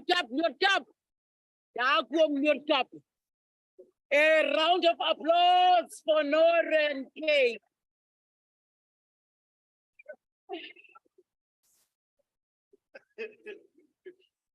Guys, when I come here, you must clap hands and you must stand up, ne? Don't just sit. Thank you very much, Madam Speaker, and the leadership of Men's Sector, the members of the Parliament, and different committees present today in the historical event of the men of this country. And men of this country are not here by default. Men of this country are here because they want to make a difference. So when you want to make a difference, you start at a policy level. Then implementation on the ground, it becomes much more easier. Honorable members of Parliament, There's a young girl called Tato in the province, especially in Kimberley. Tato is a lesbian daughter, Dr. Matume. Tato was raped by 3 men. After they raped Tato Estatawan, they poured paraffin and they burnt her. And these 3 men are still at large. So at times you ask yourselves the efforts and programs which we are doing as men, what impact are these programs doing on the ground? We are pushing as men 10 steps forward, Dr. Matume. There are those men who takes us 10 steps backwards. A young boy took his life because the young boy was wrongly accused of rape. And the young boy did not rape anyone. As a result of that, he took his own life. After that has happened, the young girl comes and says, I was joking. But the fact remains, the young boy is no more. And we are quiet about that. Society is quiet about that. The country is quiet about that. So we should be saying something also as a men's sector, because a mistake has happened. There's a loss of life, which was not truth. It was an untrue story, but there's loss of life. My name is still Byung Kailang, the chairperson of the men's sector in the Northern Cape. The Northern Cape is a very vast province with a small population of 1.1 million people who live in the province. The province is also now experiencing migrant workers due to developments. There is a booming of mines now in the new district, which is Namakwa. So there are those who comes from outside, they come into the province. And now we are reporting high numbers of teenage pregnancy. We are reporting high numbers of new HIV infections. And Namakwa is the lowest, used to be the lowest in terms of HIV infections. But because of men came into the district, number one, there's high levels of unemployment, poverty. So at times advantage gets taken, and advantage that gets taken is taken by us as men. We impregnate young girls, we give them money. When they are pregnant, we are not there anymore, we run away. So it is a problem, the high levels of teenage pregnancy. Dr. Matume, I want to be a wise preacher. A wise preacher would not repeat what other preachers said, but would rather focus on something different.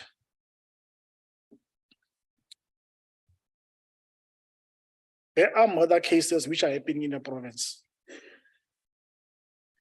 But the murder cases, they dropped significantly from 2019 to 2020, from 2020 to 2022. There's a drop in terms of the murder cases. Because at the moment, 2019, 2020, only 76 cases of murder were reported. And then in 2022, there were also 86 cases, but a sexual offense in the 2019, 2020, it was 322, but at the moment is 290. We have the structure, the provincial leadership is there. We also hosted the 2 provincial men's parliament, the 4 district men's parliament, and the first province in the country to host the traditional men's traditional parliament after the national parliament, which was launched at national. Some of the accomplishments is participation at the Provincial AIDS Council, because the Provincial AIDS Council is as well a decision maker in terms of the response on the ground. And we are leading the Provincial AIDS Councils. When you go to the district, men's sector is playing an instrumental role to influence process as well at the district level. So local AIDS councils as well is operating, but not in a pace which we want it to operate, but it moves in a snail pace. But with the influence, the positive influence of the sector, we will be able to bring a change. Dr. Dlamini Zuma, there's a problem of human trafficking. Free State mentioned it. They come from Free State, they go into the Northern Cape, they traffic our kids via Free State, they go to Lesotho. I'm making umzekelo.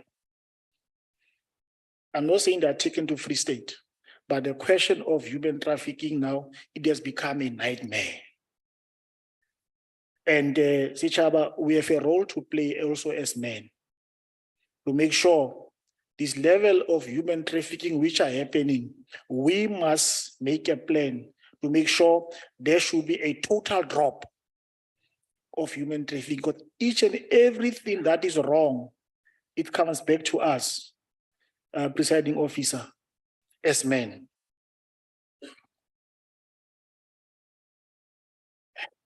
See, no problem, the hotel. From a clinical point of view, Dr. Dlomo as well. The issue of mental health. We only mention mental health, but what are we doing as men with regards to mental health? And mental health is a serious problem. Mental health is becoming cancer, is becoming a nightmare. Because most of people, they are losing their lives because of the mental state. So we need to look into that. You know, it's so frustrating that is a mental awareness day, but the province fails to commemorate or to celebrate or to make awareness programs on mental illness. But through the youth support service, we as a men's sector, we managed to organize ourselves and invited few community members to have an activity on mental health, and invited also the psychologists to participate, to talk to people about mental health. COVID-19, it played a major role. COVID-19, it played a major role. It contributed to the mental state of our people. So Deputy Minister of Health, it should take center stage. It should be a priority. It's part of the recommendation, Dr. Matume, which comes from the province. We must adopt a mental health campaign as the sector. I don't want to talk about the forensic labs. The forensic reports is a problem, it's a challenge, it's there, but it comes from the province. The province will say, we have sent you, but we have failed to deliver the message. But the issue of forensic reports is a problem. The issue of psychiatrists which are limited is also a problem. So it's just the recommendations which also the Department of Health should also be looking into. So what do we recommend? There are challenges, comrades. There are challenges that we all have. As I said, I don't want to repeat what other provinces are saying because it's a blanket approach. It's similar challenges, so I'm not going to repeat them. But I'm only recommending these two things to Parliament, the political leadership, which is also present here, that the men's sector, Dr. Jassy, the men's sector should form part of the equitable share.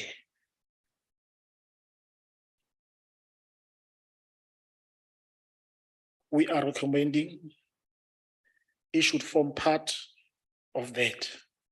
I don't want to talk about the conditional grants. There are politics there. But if it comes there, Dr. Matome, none of us will come and complain about not having resources. Because now, Dr. Dlamini Zuma, from your budget, you include it. But this budget, it is for the main sector from the equitable share.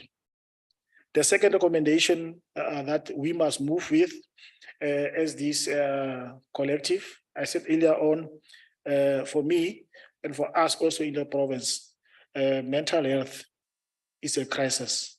And we are also recommending the parliament, the men's parliament should also adopt the mental health and move with my recommendation that says we must form part of the equitable share of government for the next upcoming financial year. I thank you.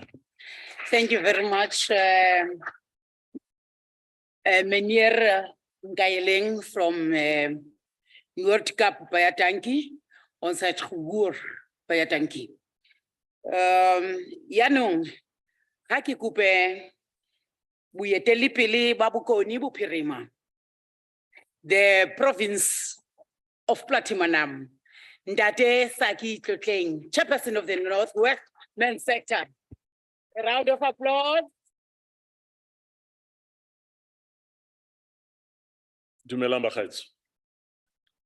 Ke a le dumedisa mo leineng la Northwest ka boeteledipele ba Premier Mabe. Chairperson, my greetings and protocol observed. Our report is something that is not possible in South Africa. But today it's possible.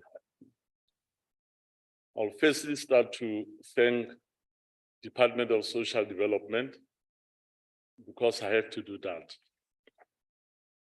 I'm saying this because we are the first sector, men's sector, or the first sector in South Africa which was funded. And a sector cannot be funded, Chairperson. Because of our leadership and engagement, the last financial year, we were funded by social development, which I want to thank the leadership of the two programs, HIV and AIDS program and the Victim Empowerment Program. I want to thank Mema Masiho, the Chief Director Masiho Mikwe, and also the Director Tuli Malibolatse. And also to thank the manager of the program, Ndate Hendrik Seji, I think is part of us is here. Seji, can you just stand up then, please?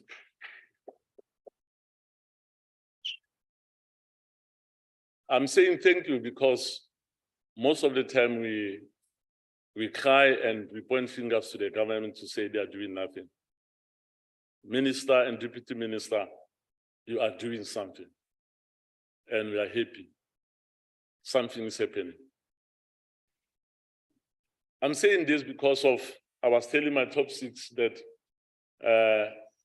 let us not come also with our uniform because we are going to cause violence here in the parliament. Because other men will ask themselves, how is it possible that these gentlemen, they are so nice and beautiful and handsome also? Because the same department is taking care of us, Minister. When you see we have wear the uniform, that gentleman there, they've made sure that we are a sector, we are men in the province, that should be recognized. And we want to thank you and congratulate you and just give them a hand of applause.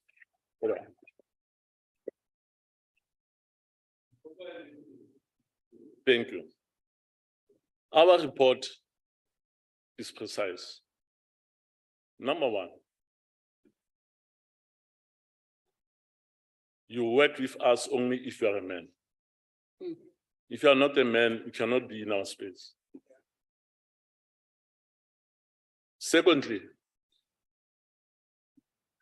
we have made sure as a sector, as leadership, that all our 4 districts, they've got top 6 leadership. We have also made sure that all the villages, they've got top 6 leadership. Dr. Kanaha and Professor Jasi, they were part of that launching. They were there, we called them, we invited them. And because our focus is in rural areas, Northwest has got vast of rural areas, and that's where we focus to make sure that we've got this establishment together in collaboration with the Amakhosi, so that at the end of the day, we make sure that the programs can be easily accessible to rural areas. And also, we manage to make sure that the 6 men's launches that are there in our province, they've got top 6 leadership. So that they can be well run, so that we can have that relationship within the community and us as a sector. And the third point, which is very important, we have made sure that our collaboration with Department of Social Development under the VEP program and ACE program, we are working together. We do activities together.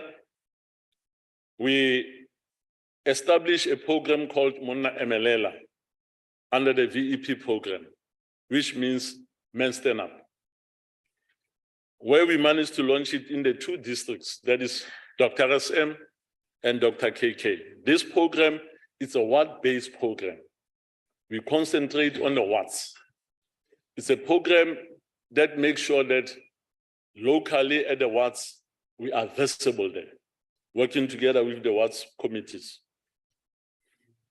And another achievement, which is very important, it is the future. We have made sure that our leadership is based on young people. And I want to say here, Bojanala is one of the districts that we have young leadership of very committed and competent young people. And I want to congratulate them under the leadership of Chairperson Ntate Motlhaping. We've got 2 young men there also, which are very vibrant. That is Abraham Tse and Omolemo. Thank you guys for being young lions they are married, by the way. Omolemo is going to get married now. December, I'll be there in his marriage. We want people who are married. Don't come and lead men who are not married. Must be married. And we are happy that our national deputy chairperson, he just got married a month ago, Dr. Khanaf. So it's a key important character that we need to emphasize for this issue. And the other 2 issues which are very important from Northwest, we form collaborations. As I said, in the 6 men's launches, we have started a collaboration with the big business sector, where the importance of the economic upliftment of men, it is very, very important to us. It's a very important issue. So together with the business sector, DM at Port Marico, there is a program that businesses come in to help us as a sector. So we thank the business sector for coming in.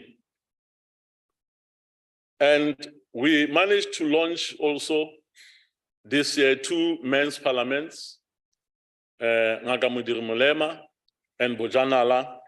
In our indicator of national deputy chair, you know, there is only 2 red colors, but now we have completed the cycle. It will be full now, it will be 4 greens. So it means we have done what you mandated us. It's an achievement. Can you just give us an end of it?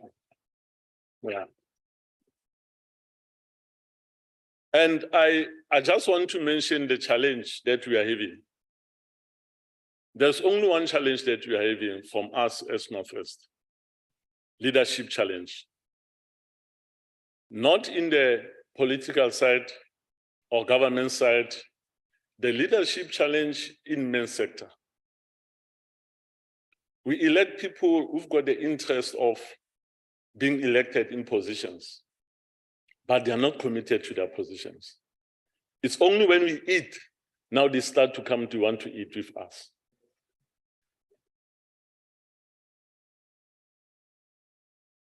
So you eat in Northwest.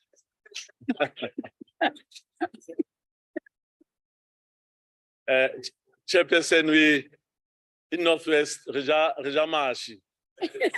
Didn't know. Literally, I'm trying to say, like when we come to parliament, they want to come to parliament. But for the past 2 years, he was just a chairperson doing nothing. But under my leadership, I don't tolerate that. You don't come to Cape Town if you don't work. Simple as that.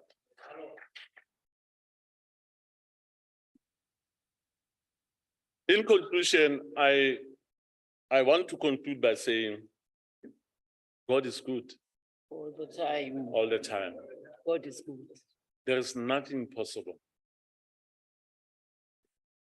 The only challenge that we are having, for us to tackle violence, you know, our sector, we as a sector, we do coordination and monitoring evaluation, but the most people who are doing activities and doing the programs, our member sectors, the organizations. Our organizations are very active in Northwest. They are the ones who are implementing the programs. If we can give the report, we'll waste a lot of time of the parliament. Because our organizations are committed. You've got organizations like Men for Real, Banna Makai, Kitsogele Sedi, Courageous, and etc. Those organizations, they are committed to the cause, Chairperson. They do the job of the men's sector. But we as a sector, we believe in one thing, that the meaning of violence is the absence of right. We as a sector in Northwest, violence to be there is because of something right is not being done. Just like when you are a man, you have been staying with a woman for 5 years and she has given you 3 children, but still is fat and sad. You are not marrying this woman. That's violence. Thank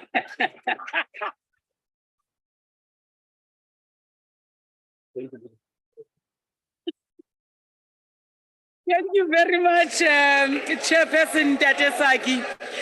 That is violence, fat and set is the most unwanted violence. Thank you very much, Chair of the Northwest. Isinam Valiabukwa. The one who does last is the one that is always washed. Isinam Valiabukwa. This is the province with beautiful sights. If you're talking Robben Island, it's here. The waterfront, the Table Mountain. This is the province that is hosting the legislative arm of the state, Western Cape. Can I now invite Ubutis Zolani Pans Kuebutzet? Slalo, Western Cape Chairperson Men's of Sector. Western Cape Men's Sector.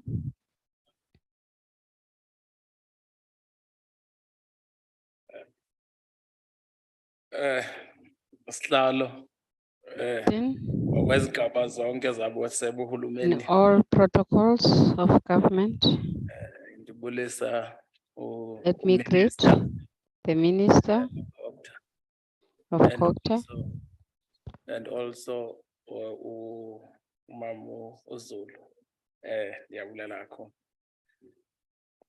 nawe national ndiyakubulisa ngokuhluza thoba nawe ngqongqoshe bonke nje abaphathi abakhoyo apha mandiqale ngokuzichaza bethuna ndimele usihlalo ephondo uMr Zolani Barnes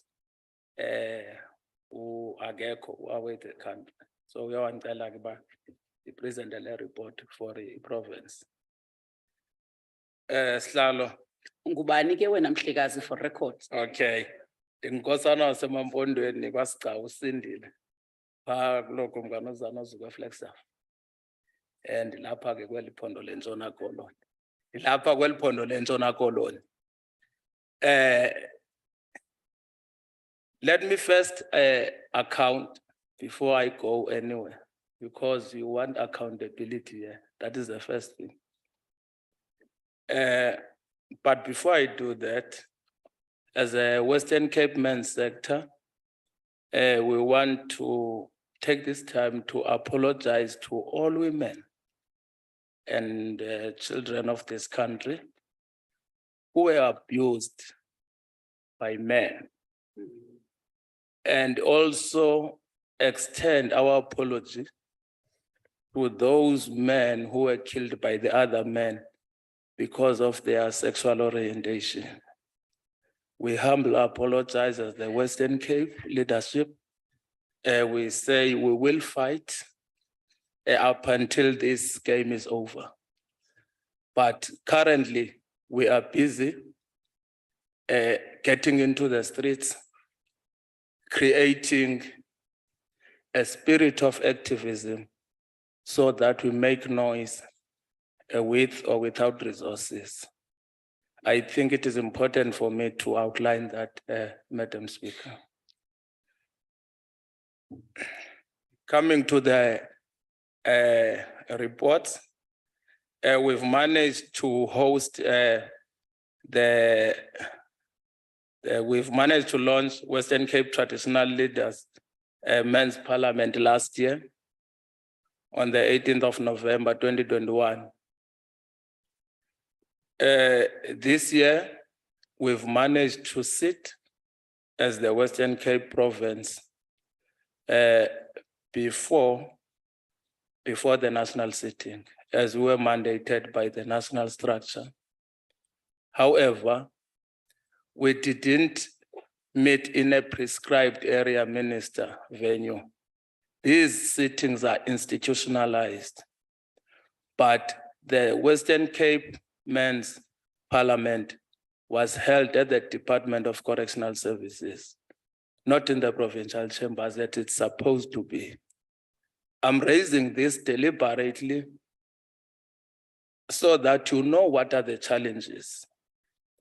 It's better for people to have red bands on their heads, not knowing exactly what is going on. So I have to emphasize that we've managed to launch with all the pros and cons, but through the Department of Correctional Services. Chair,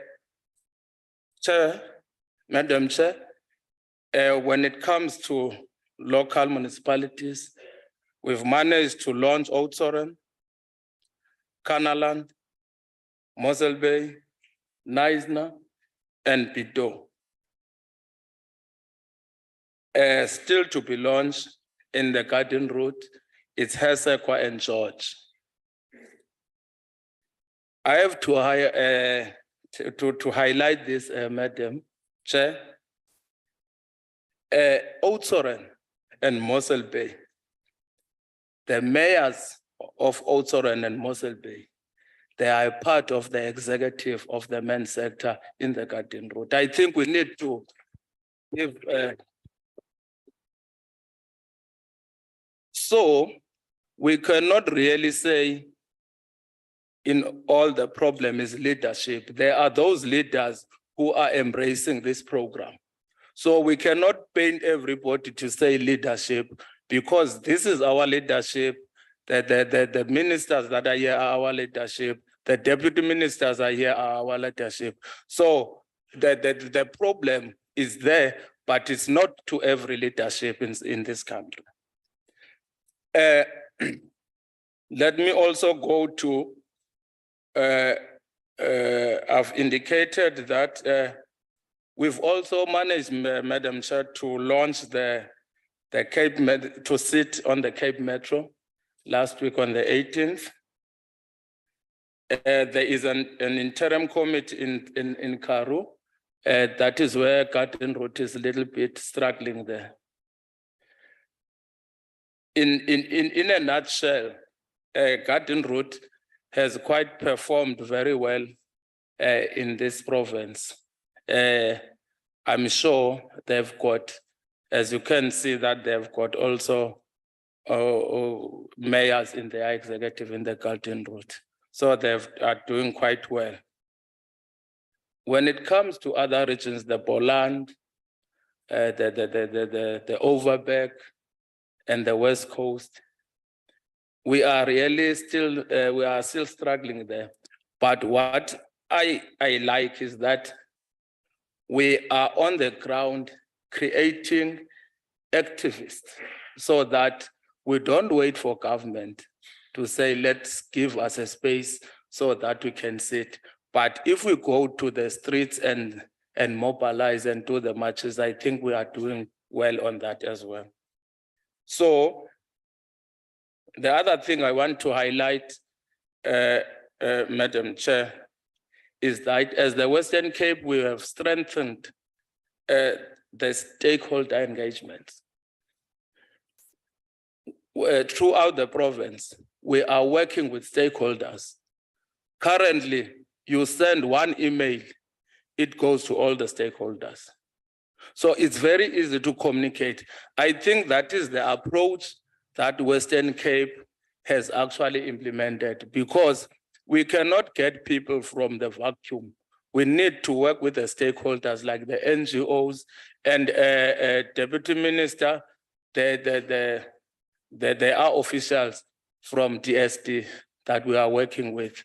I'm talking now on the Philippi area, in the Khayelitsha area, and also maybe at the province, province, but in the field they are there. So just before I've already outlined that the Boland, Overberg, and West Coast, we are still struggling there, but at least we have made some progress there and there.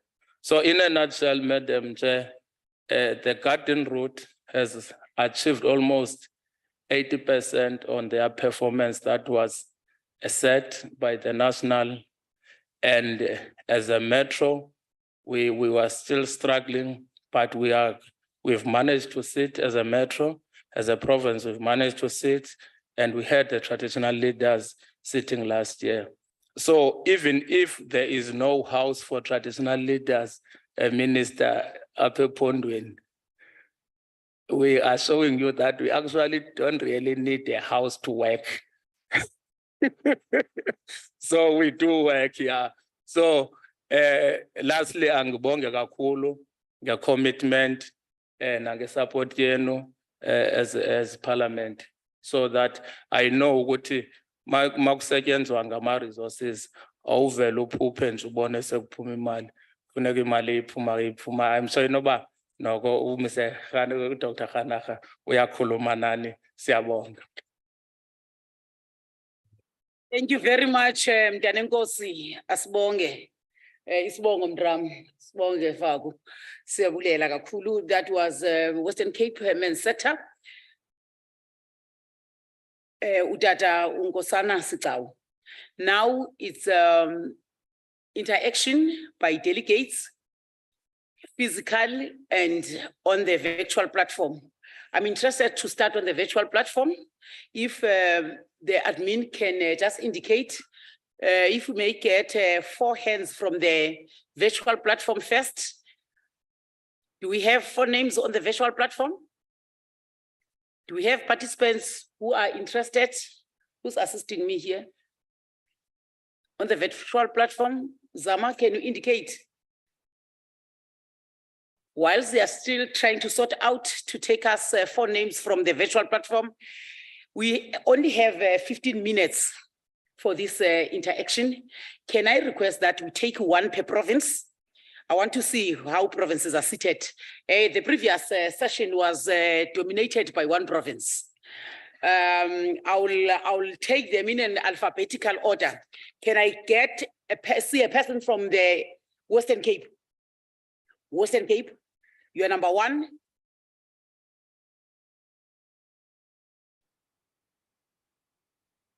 The Western Cape, there is number 1 from Western Cape.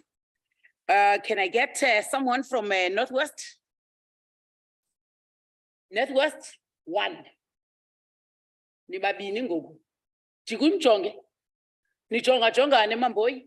Nichongane. Which one is going to speak? It's you. Okay. Northwest, Northern Cape. Northern Cape, you're number 3. Mpumalanga. Mpumalanga over there, you're number 4. Limpopo. Limpopo.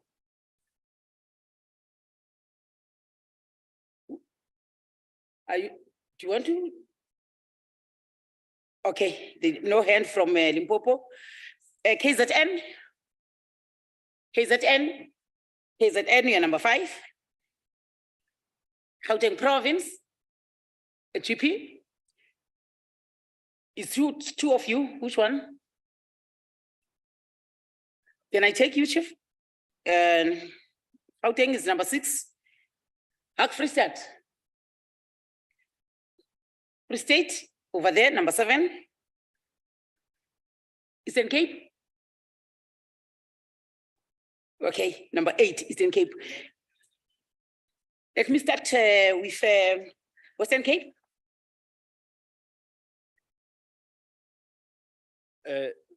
Good afternoon, Madam Speaker. My name is Ngosiabo Lose. I'm from the Garden Route District Municipality. I've got only 3 things to raise. One, I have seen the reports. In fact, I've listened to the reports. But in our previous sitting, I think we proposed that there must be a format for all the provinces to be given to all the provinces so that when they report in the standard format. Secondly, we are in a crisis in the Western Cape. We are in a very serious crisis in the Western Cape.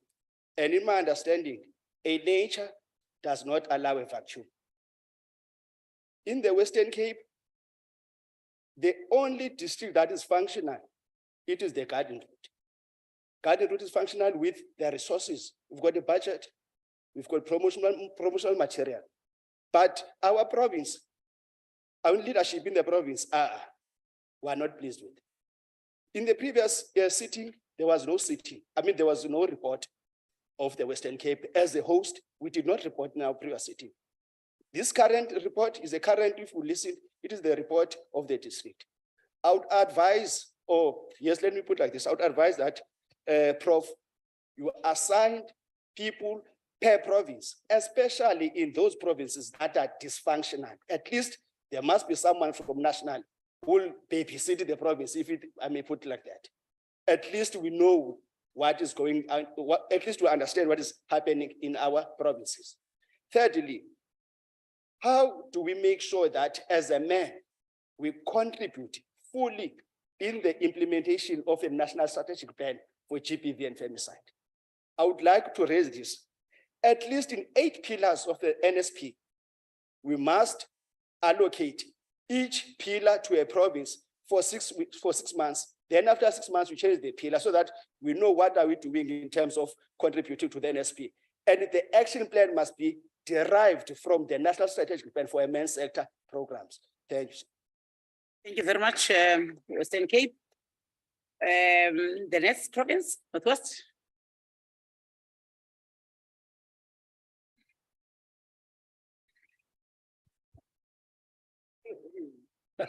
When I feel like saying, microphone. That's a parliament.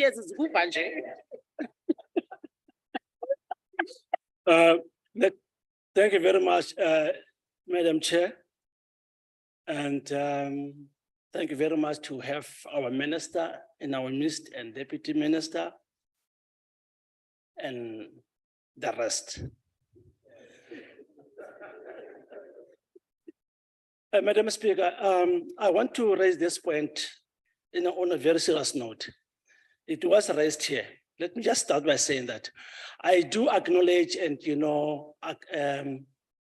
be sort of happy to a certain extent that, yes, some departments did or are still at least assisting some our sector here and there, but we can all agree here that not all organizations can say the very same thing. They will have to rely on as if a favor is done unto them. We cannot afford to live like that.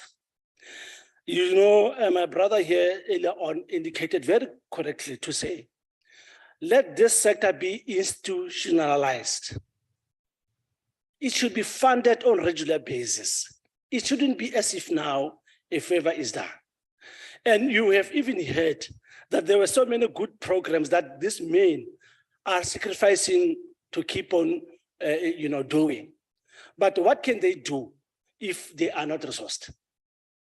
Which program on earth can actually succeed without resources? The minister is here. She has a better power. When she's up there, she raised this thing among her colleagues. So it's an opportunity, Minister. It cannot be that you are here and you go away and things remain the same. It cannot be. It should be when we meet next time, then we say, at least last time the minister was here we can say something different. I thank you. Thank you very much. Member from the Northwest, Northern Cape. Thank you, Mr. Pambili.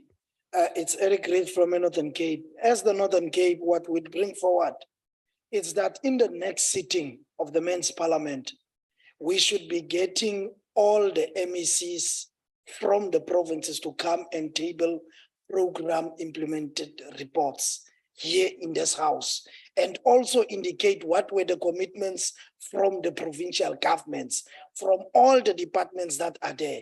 Secondly, as the Northern Cape, we would like to propose as the men's sector, it is either that the District AIDS Council budget is being moved away from district municipalities because they are misusing and abusing the funds. Therefore, men's sector won't be able to implement programs if the funds at District AIDS Council are being misused. That is what is causing the dysfunctionality and the implementation of our programs. The third one is, can Coxstar please ensure that mayors and councillors are inducted in clearly understanding the NSP, clearly understanding the PIP, clearly understanding the district development models? Because when we go to municipalities, the councillors, the mayors, they do not understand what we speak about when we speak of the NSP, when we speak of the PIP. So at the end of the day, we sit with a problem that we first need to educate councillors before we can get action or things to happen. We had at one instance to sit with a district speaker to first induct how to conduct a men's parliament, which is a problem. We need to ensure that the leaders, they understand policy and they understand how we implement policy. Then the last one that we would put on the table as the Northern Cape is that the last one that we would put on is that, can Parliament mandate all the provinces? The sitting of the provincial men's parliament should be in the legislature. The sitting of the district men's parliament should be in the district chamber. The local one should be in the local chambers. Thank you, Chair. Thank you very much. Because we are live on YouTube and other platforms, I don't want this National Men's Parliament to be accused of having said DAC is abusing funds. It is an allegation that you're putting, because what is that hand for? Is that a point of order? Yes, Chair. It's me that is out of order? Yes, Chair. All right. Yeah, Tito, with all the powers vested on me, I can check you out of the house. I know. Chair from Northern Cape. Madam Speaker, I know it's live on YouTube. I'm chairing the Provincial East Council with the Premier. The money that goes to the districts, civil society fought for that money. But now the monies which goes there are not doing what it's ought to be doing. but is doing something else.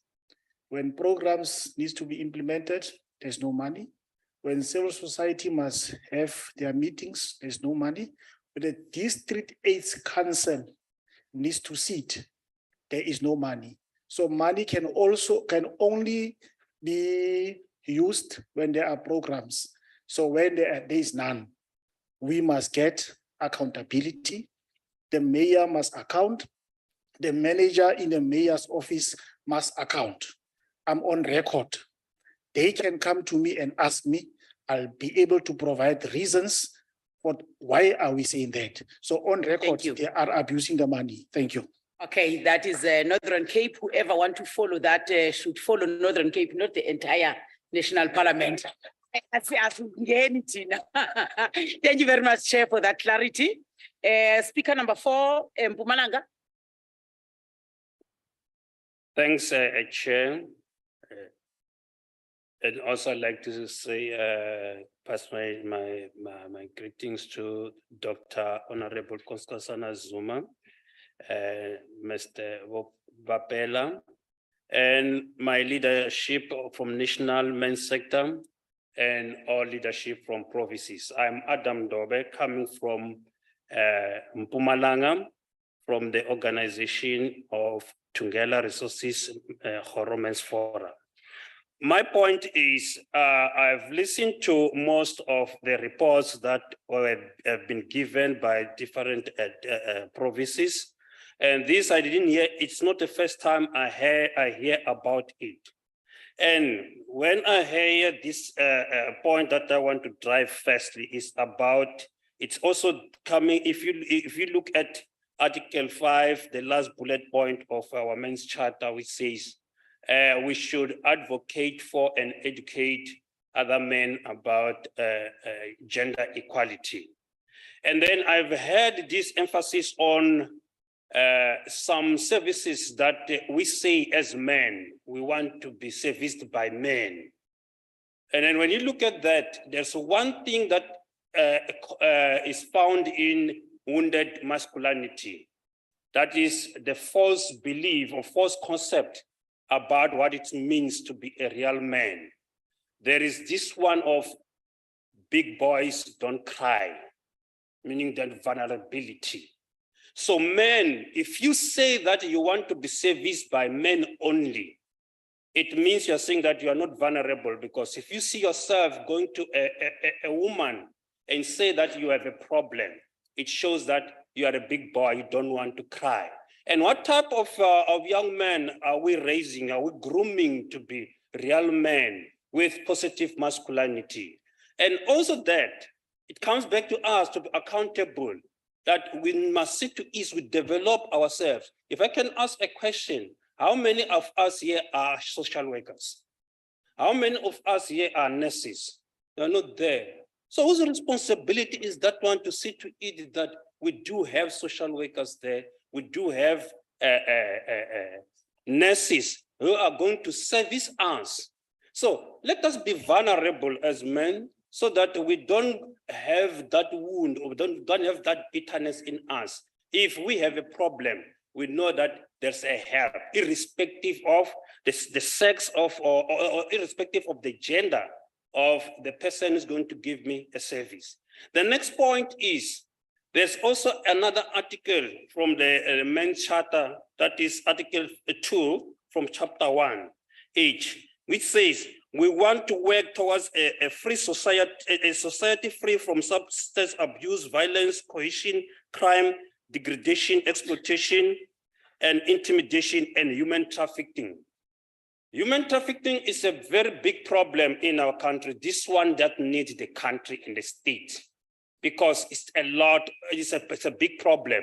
And that also is perpetuated by the sex industry. I'm not saying that I'm against sex work or whatever, but sex industry, because it's there, people see money and they tend to go and take women outside of a country or even inside our country. You have heard in your provinces how many women or young girls that have disappeared and they've never been found.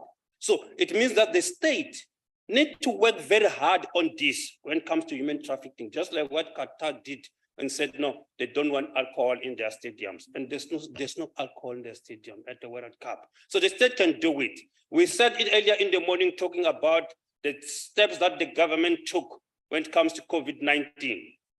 It can be done also the same with this human trafficking. And also, men, let's stand up and man up and be dangerous to all social ills.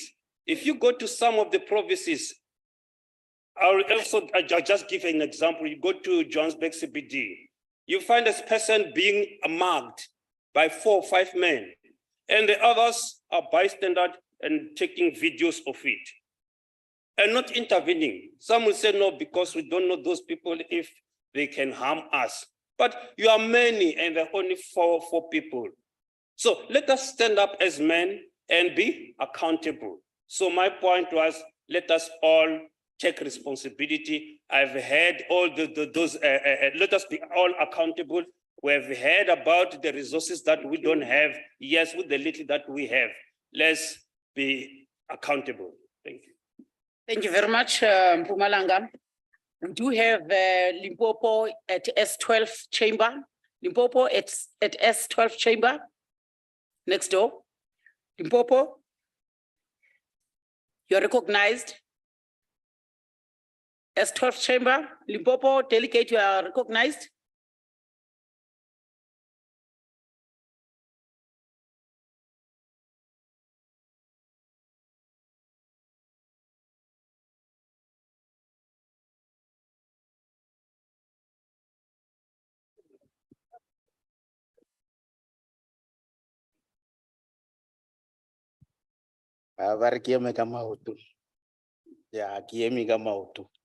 They say I must stand up. Thanks very much, Presiding Officer of the session, and greetings to everyone, protocol observed. I'm Dr. KG Munyela. I'm from Limpopo. Just having few things that we thought of speaking to from the province. One issue that we want to check with the House. The question that we have is, are we sure we are inviting correct people to be part of this men's parliament? Because people who are here seems to be stars. No one amongst us is speaking of what they are doing from their own community. So you want to tell me that all of us here, we are not part of this GBV, we are not abusing women, we are not abusing our children, we are just stars. Hallelujah, Mangeloy. It says to me, we are inviting wrong people to the come angels. to this parliament. Because we then speaking to the correctedness of this process. But then people who are coming to the men's parliament, there are those that are corrected already. Can we then change the sequence? Let's create a platform where we even see different faces. Can't we go back to DSD, other organizations that you are mentioning you're partnering with, to assist us to identify men who have wronged, so that they become part of this discussion? We are sitting here like pastors who are just preaching to one another. You're telling them about Genesis. They do that also in their own churches. So you will wasting time. So the question that I have is, are we sure we're inviting and calling for correct people? Because we seem to be doing good things, all of us here. So what are we doing here? You are the people who are supposed to be on the virtual. People who are on the virtual come here and get the first-hand information. I'm telling you, one of the biggest mistakes that we also do, that point number 2, we're failing to identify. Anyone that is calling point of order? Yes, there's a point of order. Just take your seat. That's how we do it in Parliament. Yes, what's the point of order? I think, Chair, the people that are doing wrong, we should be discussing intensely in our locals. And when we come here for the reports of the things that we are doing in our locals.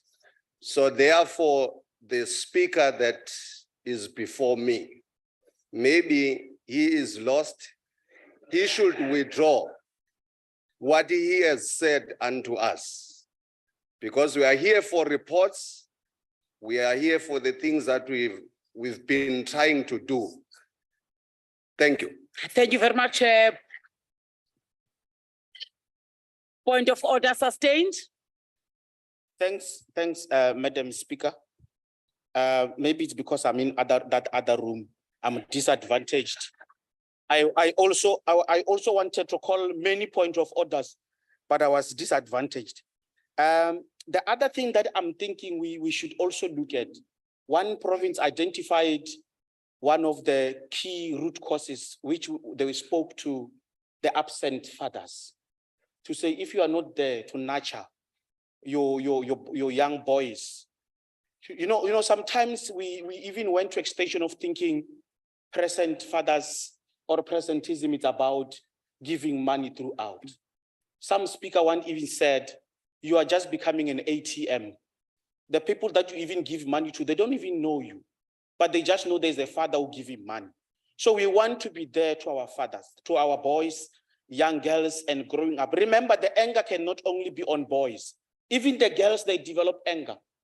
Because if the cause is absent father, it says to us, when you're absent to your daughter, you are absent to your son. So that means the anger now revolves between the two gender. So we are saying, let's have the practice of spending time with our children, making sure that we provide the figure that it's needed in terms of fathering. So one other thing that we need to do there to win on that process is to also find ways of complementing each other as men and women, so that we run through the process together. It should not always be a case of a man must. Let's also have support from our women, supporting us to can be able to be present to our own kids, and we win this battle. This is what is identified as one of the root causes. Thanks very much. Thank you very much, Honorable Member. Thank you very much. We are now on Gauteng delegate. Chief. Matota.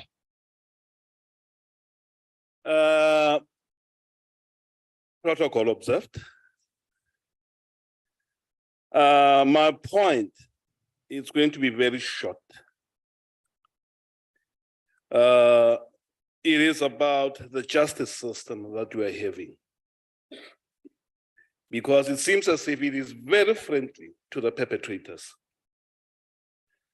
And it is not actually putting a sense of fear of committing an act that a person is very much aware that is going to land him in trouble, because it seems as if our justice system is too lenient and is too friendly to the perpetrators. My second point is we should not forget where we come from as a people. Prior 94, we as men today, yes, we are labeled as what we are, which is a reality, but the source of it, I believe it is where we come from. We are products of a revolution where we were fighting and all those things. And then unfortunately, after 94, there was no healing for us. There were no programs for us that were empowering us as becoming real men. And what the Prince was saying, we need to go back to our African systems, our culture, our identity, which is quite important, because it seems as if at the moment we have forgotten who we were and who we are and who we ought to be. My name is Liani Kekana. I'm from Contralesa, Regional Secretary. Thank you. Thank you very much, Ndate Kekana from Gauteng Province. Delegate from Free State. Point of order, there were two hands that were noted in that other room. That was the second. I know. Okay. Sit down. Thank you very much. Gauteng? No, this is Free State. Yes, Free State. Thanks, presiding officer. Greetings to all delegates, protocol are observed. Presiding officer, I'm glad in our midst today we have traditional leaders. Because I'm gonna make a little bit of input. I'm not gonna be too long, particularly on the issue of initiation schools. It cannot be right that annually the death of initiated in school increases. There must be something wrong somewhere. And it is clear that no one is willing to account. But at the very same time, we cannot say we avoid our tradition. But now, there are certain factors to be considered in relation to this issue. Firstly, the issue of time frame at initiation schools need to be reviewed because initiation school entails a lot. There's a lot that need to be taught boys in the initiation school. But we can't have a situation whereby we send boys to initiation school for a period of 3 weeks. After they come after a period of 3 weeks, they form part of the youngsters in our society. What role are we playing as men? There might be some changes and transformations in relation to this, but there are issues that need to be addressed accordingly. But I'm just here to just provide recommendations to traditional leaders, including stakeholders. And I'm raising this issue precisely because it was a burning issue during Thabo Mofutshanyana Men's Parliament, because that's where they raised the rate of gangsters within Thabo Mofutshanyana. And the majority of those young boys, they are those ones that are graduated from initiation schools. So actually, it has that image initiation school within the society. And it is our traditional that we need to embrace, but we need to do things correctly and accordingly. I think maybe during the Indaba commissions, the issue of act need to be reviewed and be implemented accordingly, just to cover those parties accordingly. Thank you. Thank you very much. Delegate from Free State, delegate from Eastern Cape. Thank you so much. My name is Mawethu Zita. I'll try and be very quickly. So mhlawumbe zawuthetha isiXhosa, uthi usafunda isiXhosa uve i-Afrikaans, uphinde uve English, because isiXhosa sethu siqhubo lo hlobo. Mandikhawulezise. Ndifuna ufocusa ke apha kulezi report sizinikiweyo namhlanje. Ndiqale ngokuthi I just want to conclude there. So ndizawuzama ke DJ sikwazi lo hlobo thina Eastern Cape. Ngokuthi ndithi qabaqaba ndigqibe. I want to say we're grateful with the report enikezelweyo ngo-Chairperson bethu. Sometimes they can be excited when I don't worry. Ufumanisa into yoba report lena ye-template, they don't stick to it, but there is a report. Secretary bayazenza, secretary bazawuzazi, I won't name them. But sometimes the excitement might not allow them to be able to stick into the report rules. But I want you to imagine if these reports that were presented here, they were really funded. Ngesiphi, DJ. How far would have achieved if there was funding for this program? Because you could see ukuthi these are programs that are not funded. Immense Parliament ayifundwa ngumuntu. Immense sector ayifundwa ngumuntu. Yi-program eyenzeka nasendleleni, nasesathiwe nasembizweni, kunaxa kubikwe izindlu zemqombothi ufike sihlele amadoda exoxa. So I want us to take recommendations today on saying how much Mama Nkosazana Zuma ezuzawuthetha phayana mhlambi ne-executive mayors, ne-mayors from the district to local municipalities. Khawuthi khanibekeni mani imali encane kancane eyonuthi that it should be supporting the men's sector's movement to tell us what needs to be done in South Africa for us to change the situation, because the status quo can change, Mama. It just needs a support. And I'm not saying we want money. They can come with their own money, but they want a financial will, which is not money, and a political will that says that we need provincial premiers and provincial speakers to be coming to Parliament so that they account to us why so and so province couldn't sit and be able to talk to each other on what they need to do in the province. Manfred. Another issue is that, Mama, Deputy Minister, Social Development, you did a great thing when you were able to sign your commitment in 2016 about the men's champion change. And even the funding that was coming along, and province, we were very excited as the Eastern Cape when we said there's a 14 million rand for programs in the men's champion and all of that, but we are worried that no one is accountable to that money till today.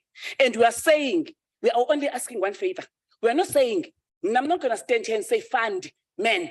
No, fund organizations that are going to ensure that there is implementation of change when it comes to issues of men and boys in these provinces, in district, in local municipality.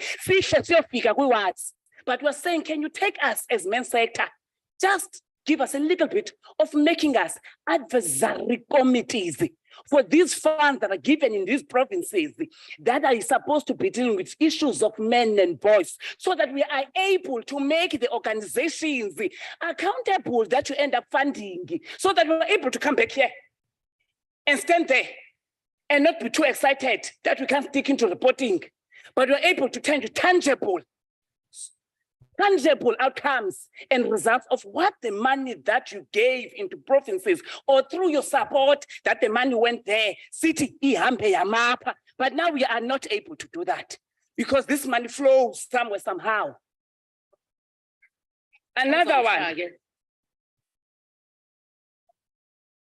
A smaller thing that it talks to Atina, singamadoda that angati, we talk to you and not us. Goku, this is a recommendation for men's sector to say, hey, I siyahamba, siyaqhuba. But if asizoba nayo a transgender men into our movement, we are going to be stuck somewhere, somehow.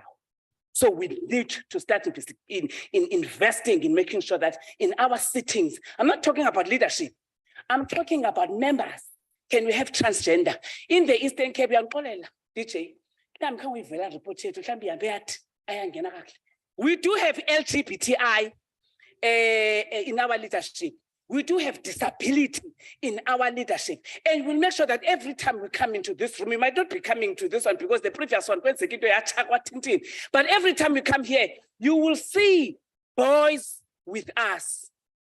And they don't just come and talk to you and then go back to their homes. Is that they come and talk to you and go back into their programs through the funding that has been given to their organization to work. Well, I'm fine,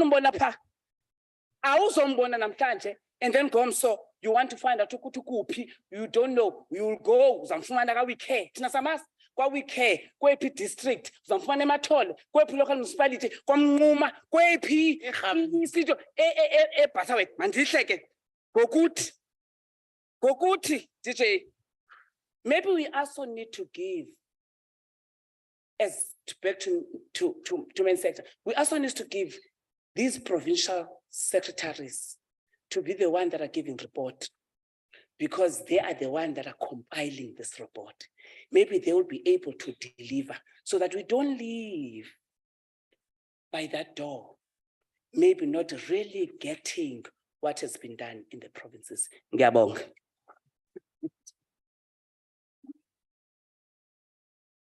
Thank you very much. It is only in the Eastern Cape that in one sentence there are 3 languages. Finish and clear. That's Eastern Cape for you. Finish and clear.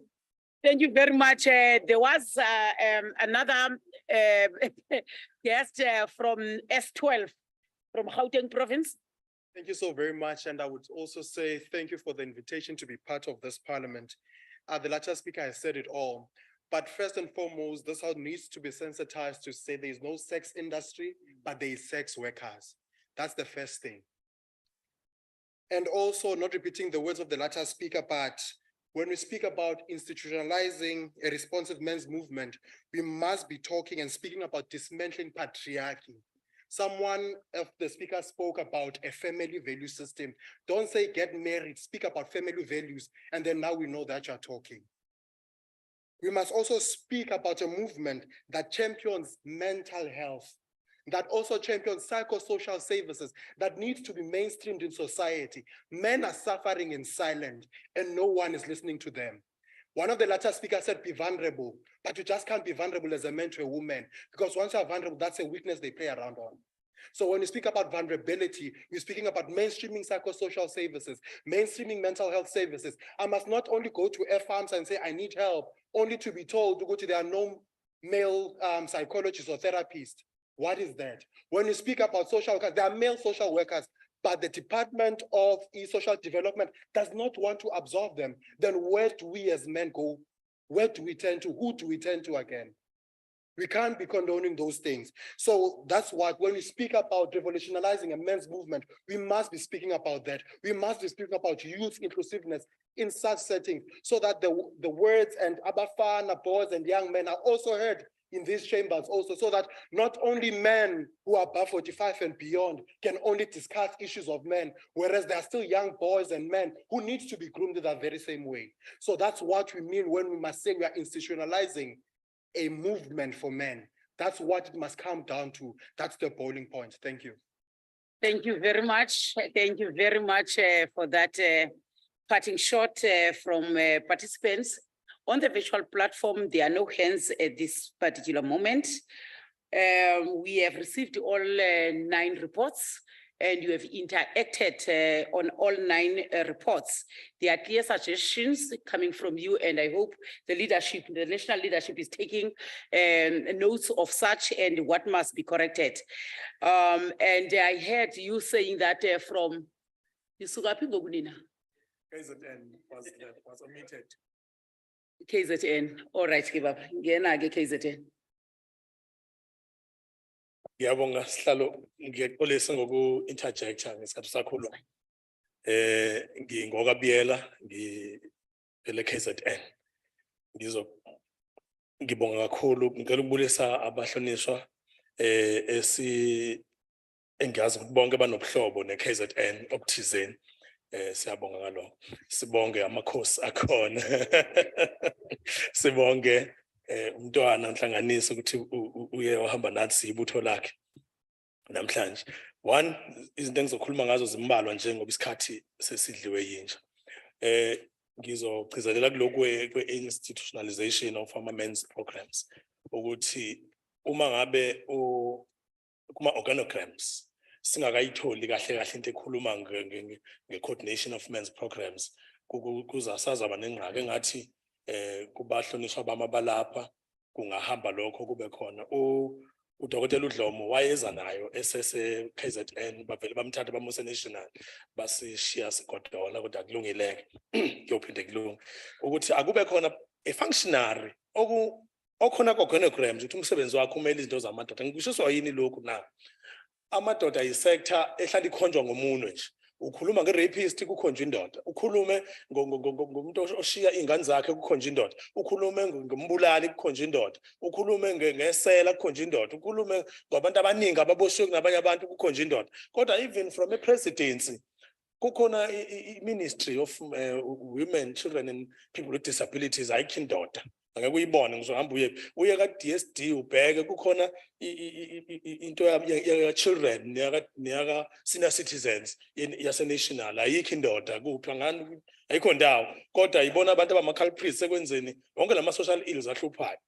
Ngisho amaphara isikhathi esiningi awamadoda abadla bobonyawo kodwa there is nobody.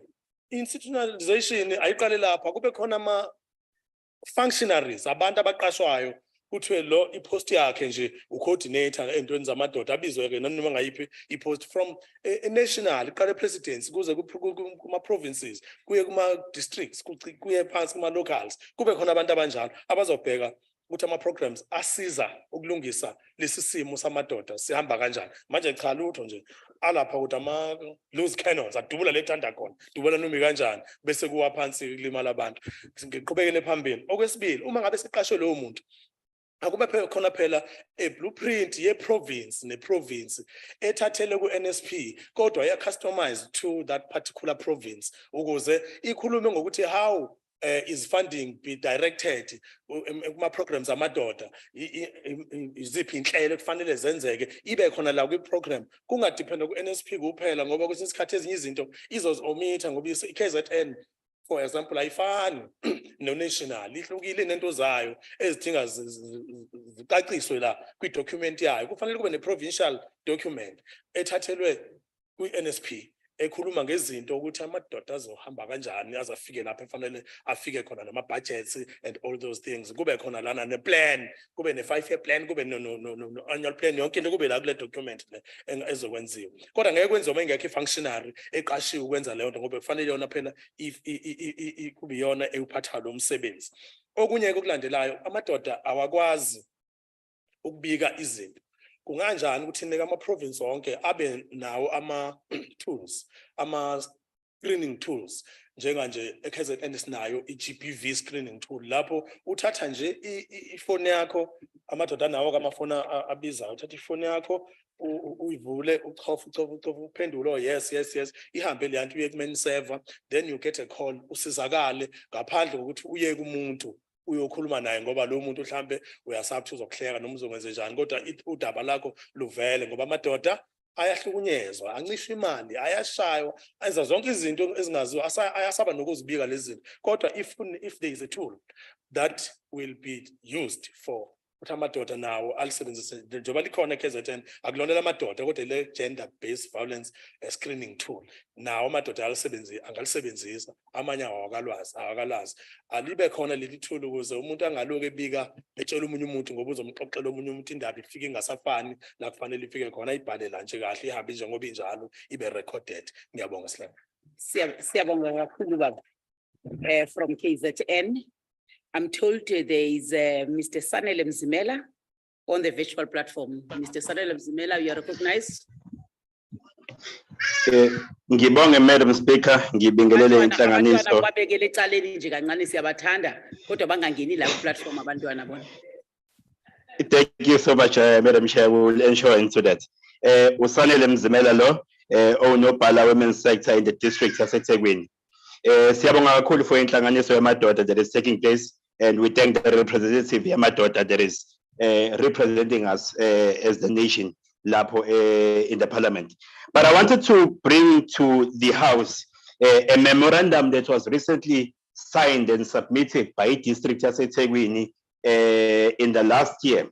Ngenhloso yamadoda aseThekwini ukuzicommit into a few things that we think they are very important and very crucial in us ensuring that we do away with gender-based violence.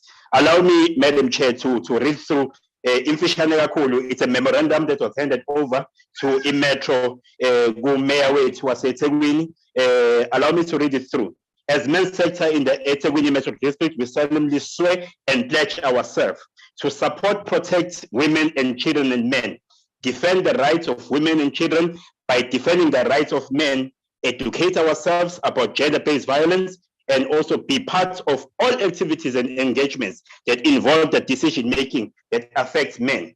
Number two, stand side by side with your fellow brothers in protecting them from the psychological abuse. But here is what I want to highlight, Chair, to the House, that as the men's sector in the district of Ethekwini, we call on government on these next items. We want to ensure that can the government ensure that we retain family units? Number two, men must form part of a community, or they form part of a community. Therefore, they must not be sidelined, Madam Chair. Number three, we were asking the government to give amadoda an equal opportunity and access to jobs, businesses, irrespective of their age group. Last but not least, we want also government to also fast track, Madam Chair, in the gender equality, because it is evident that we can say men were given opportunities in the past, but the truth of the matter is that not all men that exist today were given such opportunities. So in the gender equality must be equal and fairness by merit across all board. Ngiyabonga, Madam Chair. Thank you. Siyabonga kakhulu Sanele Mzimela. Sanele kune echo la ukhuluma khona. Sizocela ukuthi ushayele ucingo kule number 083-658-0267 usithumele le nkulumo bokhuluma ngayo because you're quoting something very important okuyi commitment eniyenzile eThekwini, so we want to have a record yalapho mangasithumelela kule number 083-658-0267. Siyabonga kakhulu. Mhlonishwa Ntwana Makeba, abantu sebekhulumile Siyazi Mageba ukuthi uwe okhokhela isibaya. Isibaya samadoda akusinto engena kuwo wonke umuntu. Ungena amadoda esibayeni samadoda ngoba kwenziwa into zamadoda. Kufanele ukuthi kuphila umuntu lapho.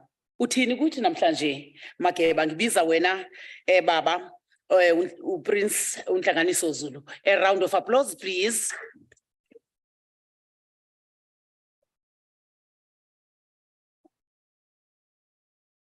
Ubo hluphontshisi. My father likes that.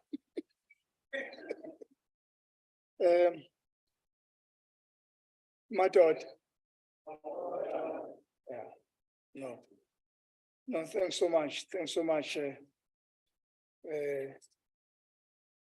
Mpeni, thanks so much. Good people, I know what's so late manje. And Mama u Sibakhulu. Ngiyathokoza mama u Sibakhulu. Mama Dlamini, Minister. Mama Khopane Zulu. You know, main sector wonke leadership yakhona.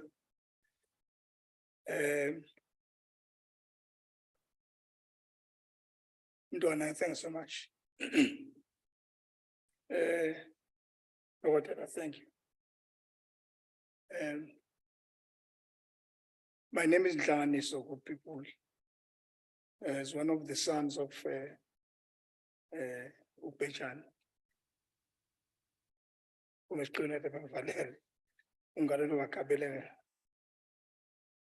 From KwaZulu. Ngiholisa basa madoda, good people. Other provinces sengenge akuwona. Mpumalanga, I've been to Mpumalanga, and I've been to Gauteng. Abase Gauteng, I think they do get it from other NGOs as well. And I think Umkabela knows, you know, Sakaris Basamato, let me just tell you, Sakaris Basamato, that was 2013, because when I was into HIV and TB, and actually I'm a TB ambassador national, because I'm a TB survivor myself. Sakali program, when we had the problem, KZN still number one on HIV. Not even one single family. HIV. So that's a crisis. So we still have a crisis. So now we've got a crisis of HIV, and then we've got a crisis, and then you don't understand why. That's why we started the program. Yes, Basamadoda. Dr. Dlom was still there as an MEC, because we were worried. What are we going to do with men? Especially, you know, Mama Khopane, now Mama Dlamini Zulu. You know, the people they do created hostels. They knew what they were doing. You can't have men, one nation, put them together without wives, without women, and think one they'll behave better. You know, our farmers, they know, if you take bulls, put them together, you want them to grow with their anger. You take them out there when you want them to produce amankonyane. So they mess up. We are in like this. That is why I started thinking, you can't have abantu besifazane who are staying in Nongoma, Eastern Cape, Mpumalanga, the men that are working, Hostel, KZN, their husbands are there.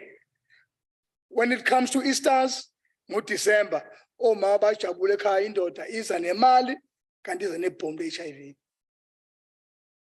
Comes with anger. I told it apana, because preparing everything into Dieza, cook nice food. That comes with nothing but home abuse. That's why I started studying a program with nothing. Started Dr. Dlom, not Dr. Dlom. I want to go to the hostels. Unattended men, good people, it's dangerous. indoda engagadiwe ingozi. That is why we're having things like this. So now, let us educate people, good people. Nanso into engicelayo, let us educate people. I mean, I want to tell you, good people, one of the things of Nigenzazi in your provinces, you know, I'm working with Santacos, the tax associations. These people want to be respected. You go to them, you introduce yourself, you introduce your program. KwaZulu-Natal is dagating namategis, now I don't have taxis. But I've been with them, it was a taxi month, last month, that because you want to be given a space to tell what you want to tell. Amadoda, they are hungry for information, good people. So ke bengicela nje bawethu ukuthi lezi zinto ezifana lezo these are important. KZN, for the KZN, people that are coming from KZN, you even know all of us. There was a time lapho KZN was a no-go area zone. Kwakubulawa noma yini, kwakubulawa ingane, umama, nawe. KZN has been like that, but it went down as well. So if we could be able to win a war against apartheid, then why can't we just win this thing? This thing, yabantu besifazane, agenda, it's new to people. Tina, I always say, KZN, we are the province. Esabizwa igama elilodwa, igama leprovince KwaZulu-Natal kuthiwa elikaMthaniya. Iso likaMthaniya le. That province was named after a woman. Intombi yakwasibiya nje, not from the royal family. Intombi yakwasibiya nje. But I asked her one day, I asked her my daughter, I said, but uma izwe lethu libizwa ngabantu ngomuntu wesifazane, why? Because wazaluseza ngakhona from uJama. But abantu besifazane sibahlukumezela uma igama lethu esihlala kwindawo yethu ibizwa ngabo. Abantu besifazane benzeni na? Good people, we need to educate people about the values. About umuntu wesifazane bakwethu. I always tell people abafana abancane when I interact with them. Ukuthi abantu besifazane akuwona ama-driving school. You don't learn how to drive, then from there you leave it like that and go somewhere and buy your car. There's some boys who thinks abantu besifazane are nothing. But people need to be taught that way. Wonke umuntu, we have, if there are farmers here, they know what an ox is made. But it's born as a bull. You teach them how to plant. You can't just expect to go to Inkabi, then you expect you're gonna get the same thing. Because a bull has got the power of not to make babies, to make calves, not to work. We need to teach Namadod everything, then you must teach them. Invest in it. So now in KZN, you know, we're fortunate. You know, when my late father, Uzweltin, I called him now today. Anyway, good people, thanks so much to have a platform like this. I'm almost last month I was turning 49. My father is one Zala enough, 25 years. So I'm a little bit smaller now. But I'm fortunate, I had an opportunity to lead his program on fighting HIV. So that's now to we've circumcised in KZN now. I'm talking about circumcision, good people. I think we've got a problem. I always say, in culture tradition, it revolves. You need to think, I'm not here to say other people, what must they do? Tina, we took an initiation in KwaZulu-Natal, 2009. When we had started as a show, and circumcised man reduces the infection of HIV and cervical cancer to the women. Wow, women, protect what you think you protect them. I know when was it Dr. Dlomo? I think 2017, from 2009, we reached 1 million men without death. 1 million men without death, no amputation, nothing.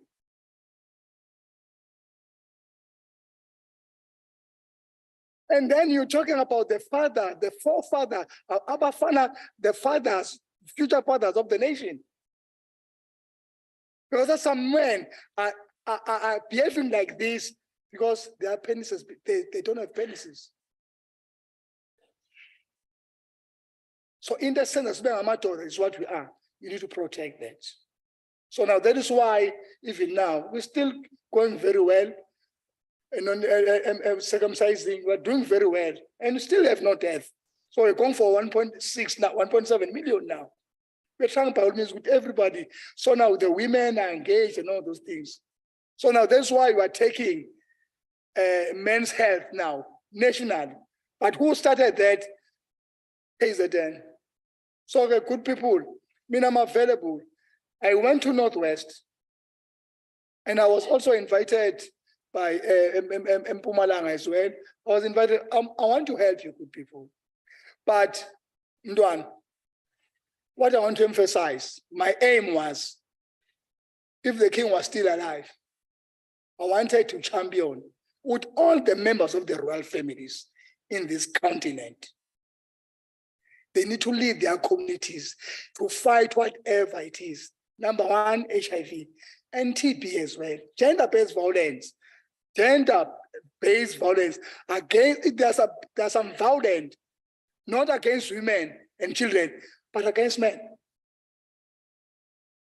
So now you need to make sure that we gather good people. You can even call me, and then I can give an advice.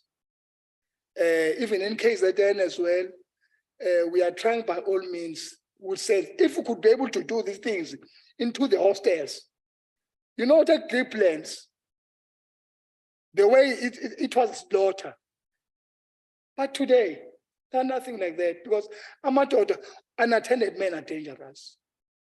So I know, good people, this is late, but I'm telling you, one of the things that is in our country is drugs, good people.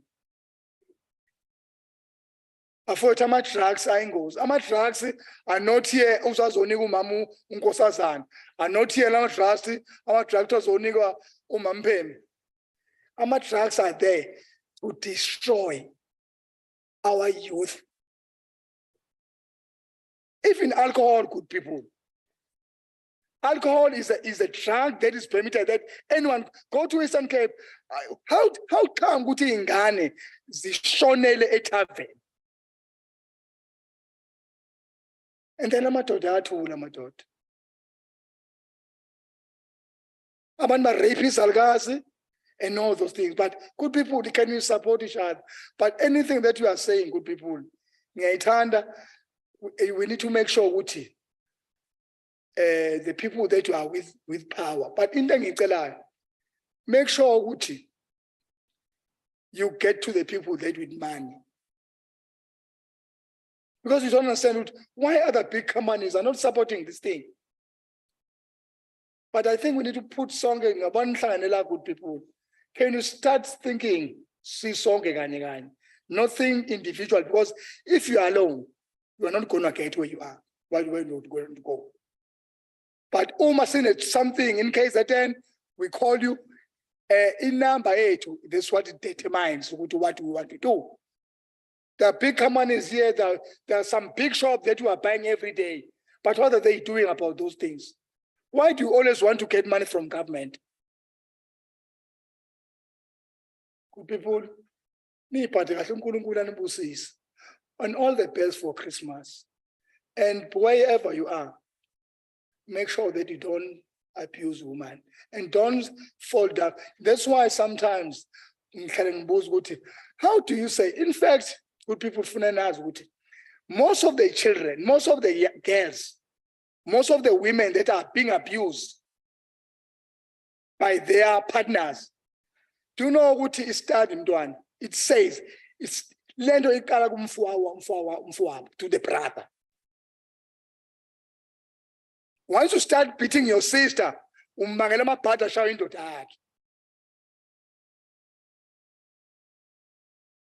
So, Shiani is amantombazane to live. And good people in the school, the thing, you must not shy away from talking. That's why I'm like this.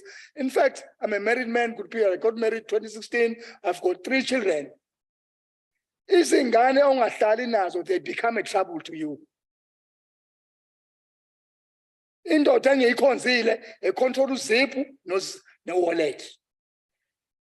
Kuzokhismuzi manje. The children that you are not staying with, stop making children unnecessary. What? You know, good people, I was fortunate that, you know, my daughter, my first daughter is 9 years. And I'm 49 years from my wife, not from the girlfriend. But good people, that is what I meant. I was the son of the king. I had to do whatever that I had to do. But I made sure I'm not starting this thing of taking care of me and my family. I never started long time. I started a long time ago, not now. But practice what you preach. You can't be calling utabanda abazondli ingane when there's a umazondli.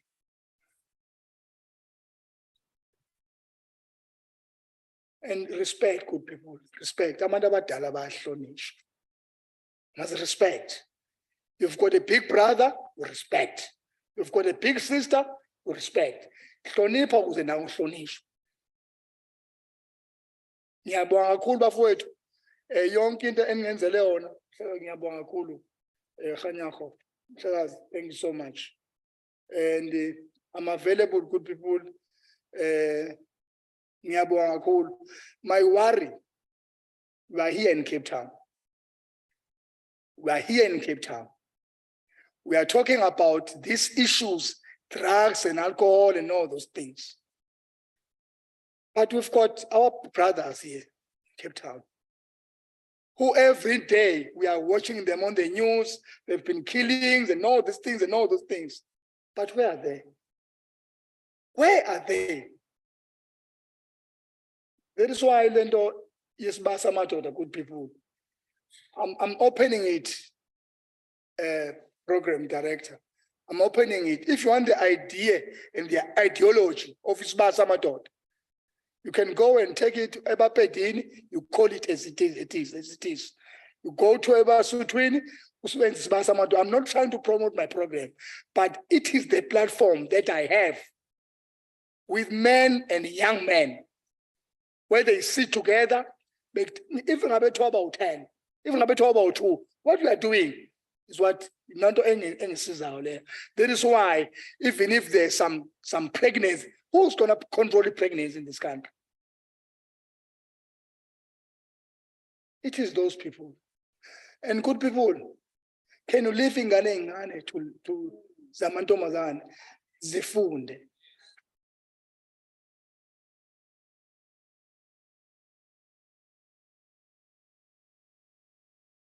Zifunde ingane. Ingane zamantombazane today, they are nothing. It has been caused by us. It has been caused, the thing has been caused by us. You see someone that you don't like,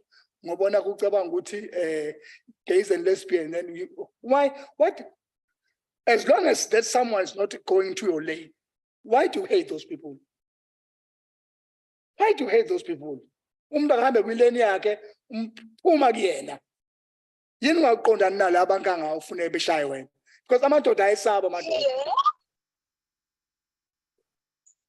so a good people, can you leave children? Is it food? You know, Mama Hoban, then I was communicating with I'm sorry to take your time, good people. I was communicating with other students into one of the institutes. Older men, what they do, men with money, with driving big cars, they go to the universities. They carry a HIV test. Carry HIV test. They say these girls, they go to the universities. You're not there. That's why I always say, don't. Leave children.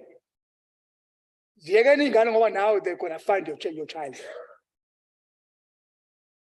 Bafike izingane uma beyithola beyinika imali, then they test rapid test HIV.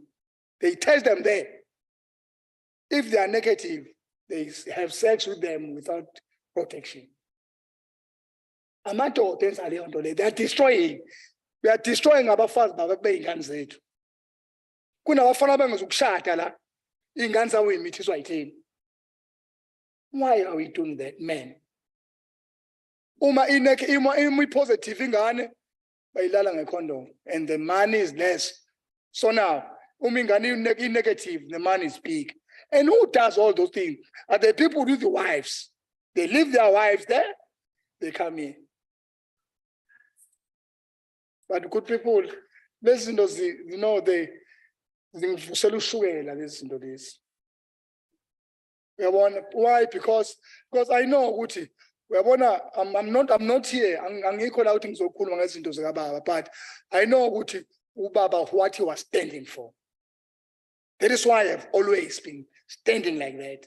That is why I went to Mpumalanga. I said, Lama Tota Sempumalanga, say Gauteng and Maustel. I attend Wemu. Who's going to attend them? Because Mabefia Mpumalanga, they get Patanana and don't be say Gauteng, neither Sempumalanga. Their wives are there. So how are we going to intervene with that? What are we going to do with that? That's why I took my time. I go to those people into those states. I sit down with them. We talked about the issues. So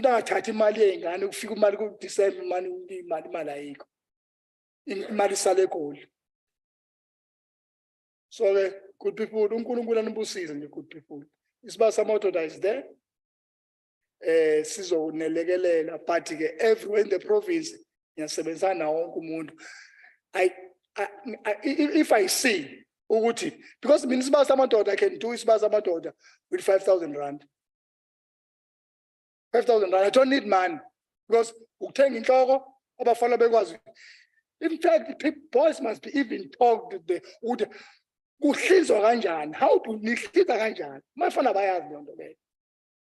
One come and say this means you could send one as one. So the thing is, good people that sends I good people, I'm telling you, they are who's what December man. When you've got him sevens in Makai, Chwala is own king. There is nothing. I go into a wrong job nigging Ganuchwala. There is they rather steal it than to give them. Don't kill them. There is nothing like that. If in Nasanyama, your mama, your baba, Yamaketa, no ban. I ikinyama gun. So now, if in no trial, a book trial in terms of a fellow come neutral tie, because when you start giving these children neutral, the same gun, they'll drink it, get drunk up before you, back shy. So, thank you so much, good people. But this thing, gender, it cuts across. It cuts across to all the cultures, to all the races. Look at what happened. I'm going to do the example because this is the same. Oscar had everything. Everything. He had money, but he kills his girlfriend. Not a wife.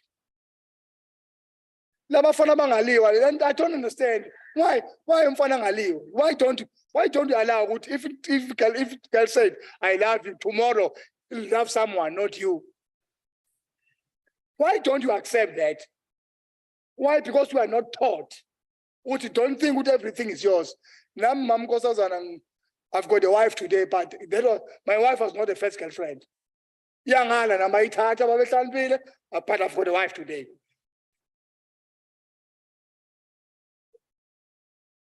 But good people, you must learn to accept these things. So now that's why we need to teach all these people because Once you start putting money to the woman, you might lose it as well. So now don't put money you're gonna hold on to the into it. You give, that's why I always tell Amatoduti, good people, let me tell you now, you must love with your mind, not with your heart. You don't.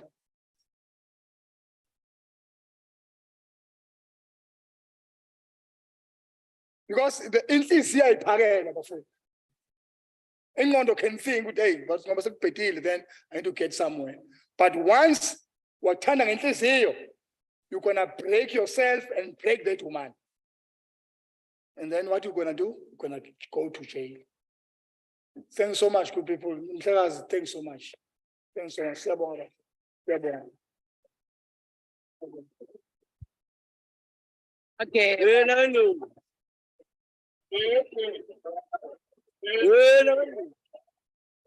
Mageza Kamalanja Namchokwane Kandaba Siyabonga. You are not just talking to us, but you became a motivational speaker to all of us. Each and everyone who's in touch with this program, even on virtual. Umdache ngaphakathi baba. Siyabonga kakhulu. Nawe uNkulunkulu akubusise. Sibambe njalo isibaya and reach out to all 9 provinces. Reach out to all 52 districts.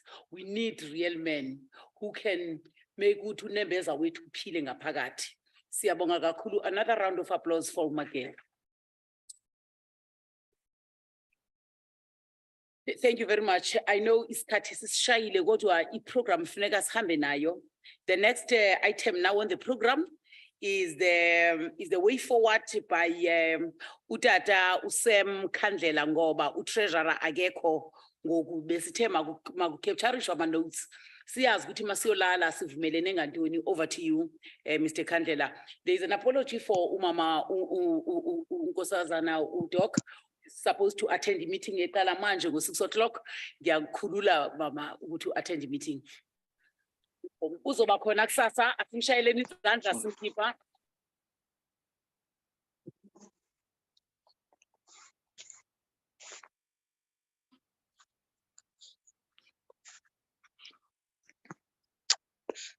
Tsamaya kusulong kwa ke report. Watla TV ke nna ke shebile se. Ke mo meeting ya.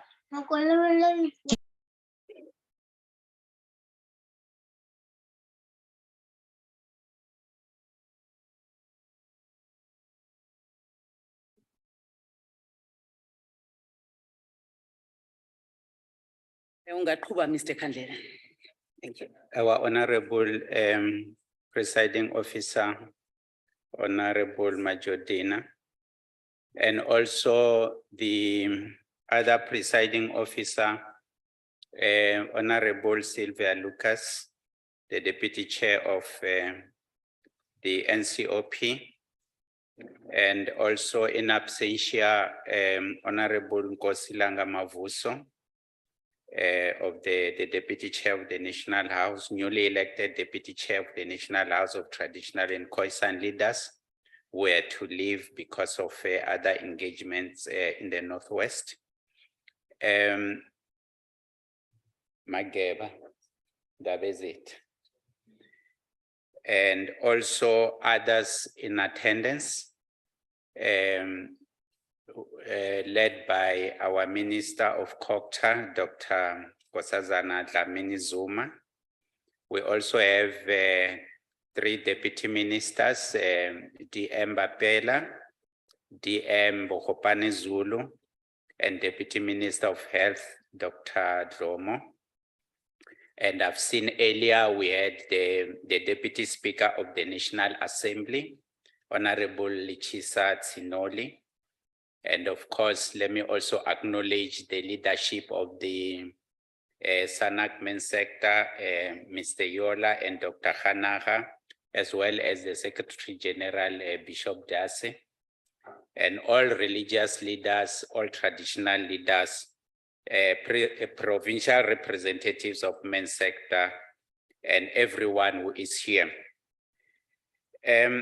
What I'm going to do as a way forward will basically be also to summarize the proceedings of what has happened, just to take you, to give you a perspective of what has happened since this morning. And in the process, also highlighting some of the recommendations that you have made.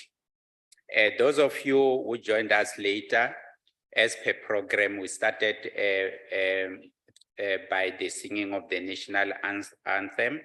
And we also thereafter received a very warm welcome from this Deputy Chairperson of NCOP, Honorable Sylvia Lucas, and Unkos Mavuso also made his remarks. And then among his remarks, Unkos Mavuso highlighted the dire and terrible state of GBV in the Eastern Cape. He mentioned, for example, that between 2019 and 2020, as many as 400 girls were impregnated. They did not impregnate themselves, they were impregnated by men. 60% of the children who were born out of that died due to malnutrition. And he also touched on the thorny issue of initiation and highlighted the terrible statistics of the 14 boys who died in the Eastern Cape and other 14 who had penal amputations. And Western Cape, you also indicated that some of the challenges in the Eastern Cape are the boys coming from the Western Cape without the necessary requirements. Prince Utumeleng also, gave a very interesting talk about the breakdown of the family structure and then what we all need to do. Chief Johnson of Janssen from the National Khoisan Council, you did highlight the challenges that the Khoisan people are facing that include being called coloreds, the brutality of the apartheid system and colonialism, and also the role that you have played in restorative justice system in rural, in Robben Island, and in dealing with issues of gangsterism. And Professor Musoma also touched on the issues of initiation. He emphasized the fact that initiation in itself is a revered cultural practice, but there are some things that it should be got rid of, things such as forced circumcision, commercialization, and then he recommended that the Customary Initiation Act that has been passed by Parliament be implemented properly. And he also shared with us that during this 2023, there will be a national endeavor to deal with issues of initiation. And we also had Ntate Karabo Dube from Siamese Rural Development, who shared with us the very beautiful program of the Invest Rural Initiative. Some of the objectives being to end poverty and unemployment and to ensure that people in the rural areas are self-dependent. And government must support Invest Rural initiatives and then make sure that there are investable programs. And also touch on the planned Invest Rural Connect program that will reach many communities. We also have Ntate Motala from Nakosa, who reflected on the programs they have on adolescent children, boys to avoid suicide, dealing with HIV, mental health, and indicated that dialogues are used to reach the intended audience.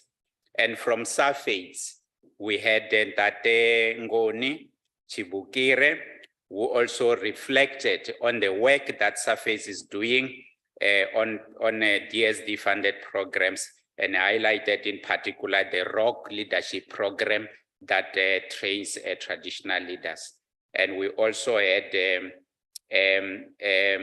Mr. Garrett Evans from the US, who shared with us what they are doing on gender issues, particularly in Kenya and South Africa, And he also showed us the book that they've published, which is called Gender Equity and Reconciliation. So we'll encourage whoever can get hold of that book. It's worthwhile having it. And we also had our deputy chairperson on my right, who also spoke to us. And he emphasized that, you know, the men's program will have to be taken to the lowest level, which are the wards. And he cited the 4,468 wards, where if we can say we have actually done it, it should be operational there. And he emphasized that there should be no excuses. And what actually touched me and touched all of us, he emphasized the point that South Africa is the most dangerous country for women. He shared some of the horrific stats on suicides and related matters, and also indicated to us that, you know, men in this country, you give them sex, you give them alcohol, you give them cars, they will show you how best to do with those. And then also with the women that they are living with, they are not really doing something to be proud of. And I remember in one of the engagements in the men's forum, men's parliament, there was this indication that, you see, even as a man, when you are walking on the street and you hear some other men, one or two coming behind you, and it's dark, what you normally do is to just make sure that you are well armed to fight back, or you are ready to run away as fast as possible, which shows that in South Africa, the most dangerous creature we have is a man. And that is a statistic that we really need to be ashamed of. It's not something that we can really be proud of. Obviously, there are certain challenges that stand on the way of doing work to its satisfaction. For instance, we are still stuck on issues of defining who is a man. Doctors like our good doctor, Dr. Dlomo and Dr. Khanaka, they know what a man is biologically. But then culturally, Amakosi will say you are a man when you have done something. And then there are also people socially who say I'm a man when I'm rich, when I'm driving this expensive car. So there are challenges that actually make us not move forward because of these definitional aspects. And then Dr. Khanaka also emphasized the point that the speakers of parliaments should be the custodians of these programs, with all of us simply being foot soldiers. And then there was an open engagement where so many things were raised, including issues of lobola, that lobola is being abused by us men. When we have paid lobola, I feel that the woman is my property. I can do what I can do with her. So one of the recommendations is that we should not really use such cultural practices to oppress women. The issue of teenage pregnancy came time and again, and there was a feeling that we really need to address it. And the issue of the men's charter, there was a recommendation that it should go to all levels, including in areas of initiation schools.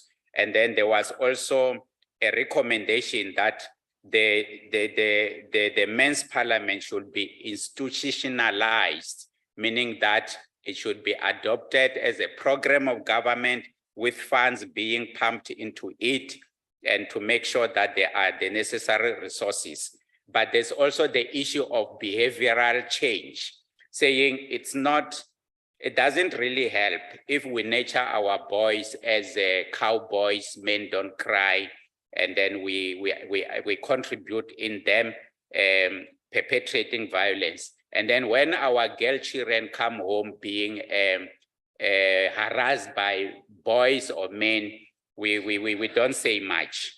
And then the issue of what we do as a society, the issue of what happened in Inyobeni came several times, is very regrettable. And the question is being asked, where are the fathers of these young boys and other children who die in Tavenes? We still haven't come up with a very clear way forward into doing that.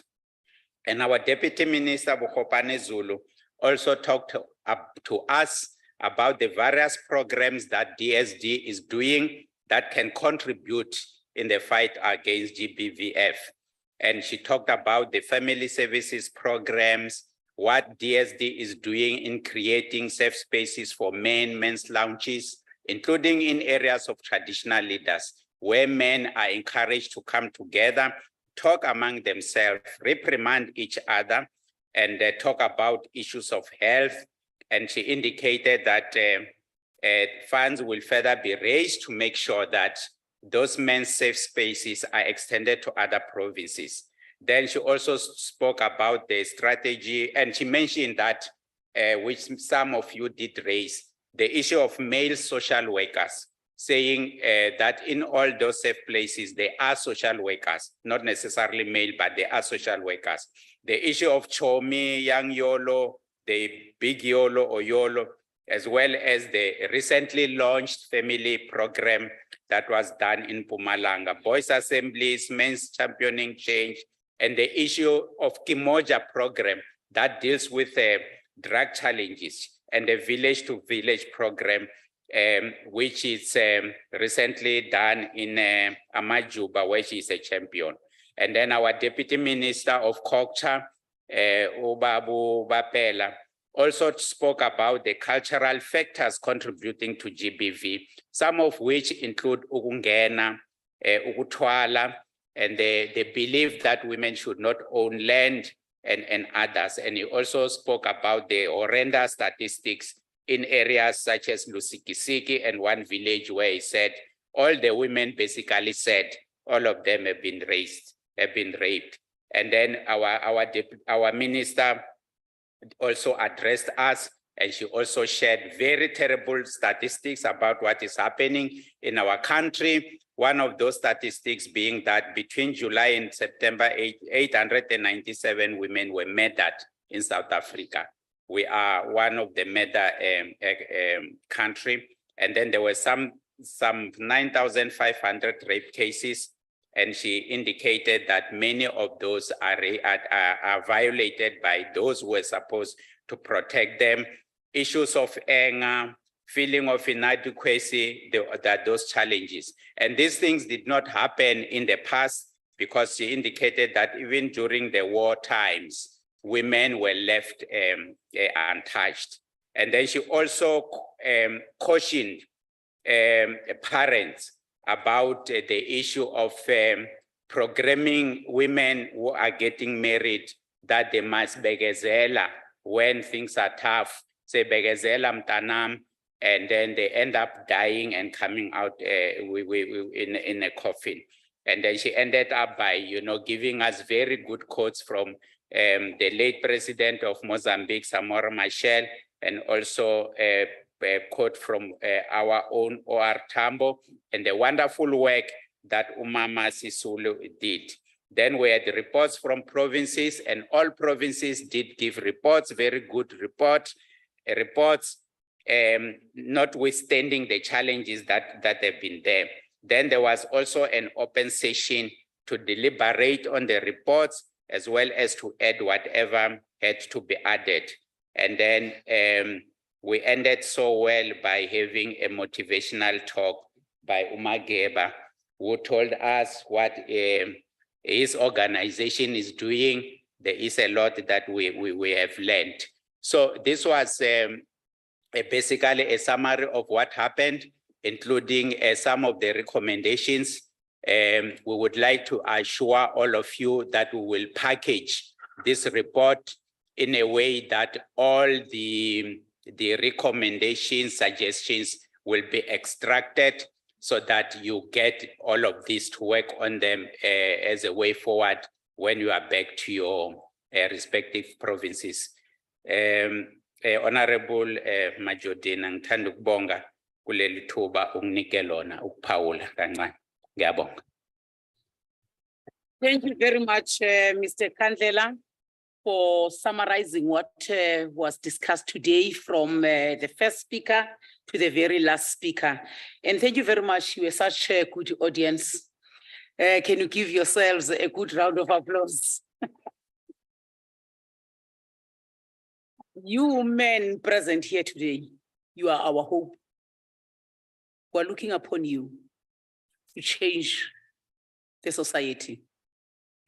Don't despair. Don't give up.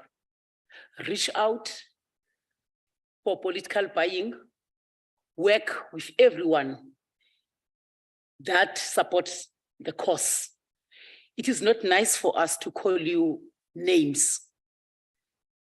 It does not sit well also with yourselves.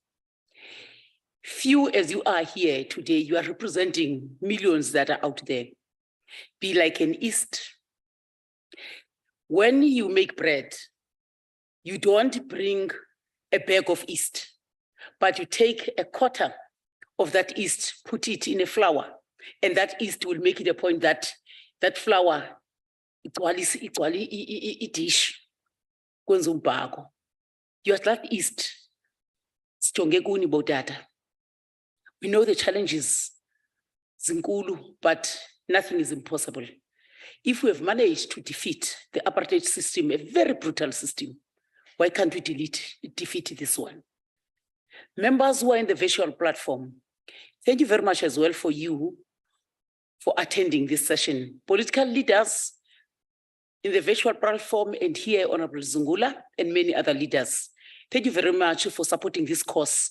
There is a call that has been made to you on what role must Parliament play, on what role must legislatures play, the district municipalities, the local municipalities. Reach out to the private sector as well. Our brothers, our fathers are working in the private sector. What is the private sector doing about the gender-based violence and femicide? Why is it all the time about government?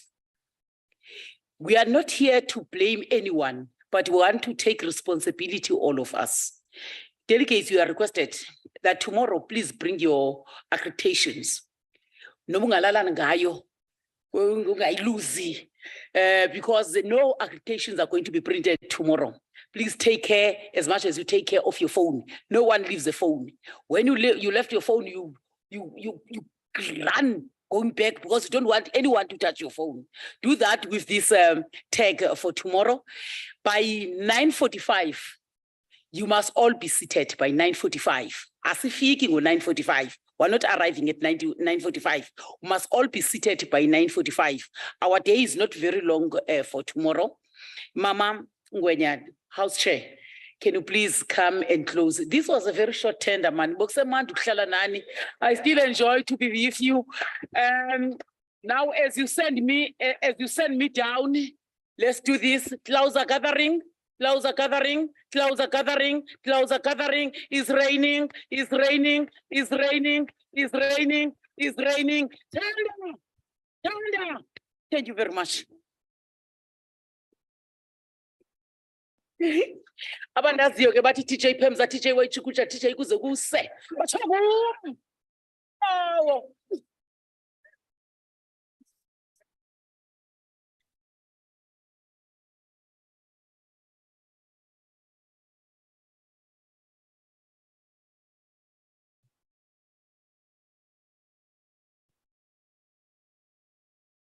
Thanks very much, Chief Whip, the chairperson of the session, and also thanks very much, Kunina Nonke, and to our professor there, Kubemandi today to be with you and sit next to you.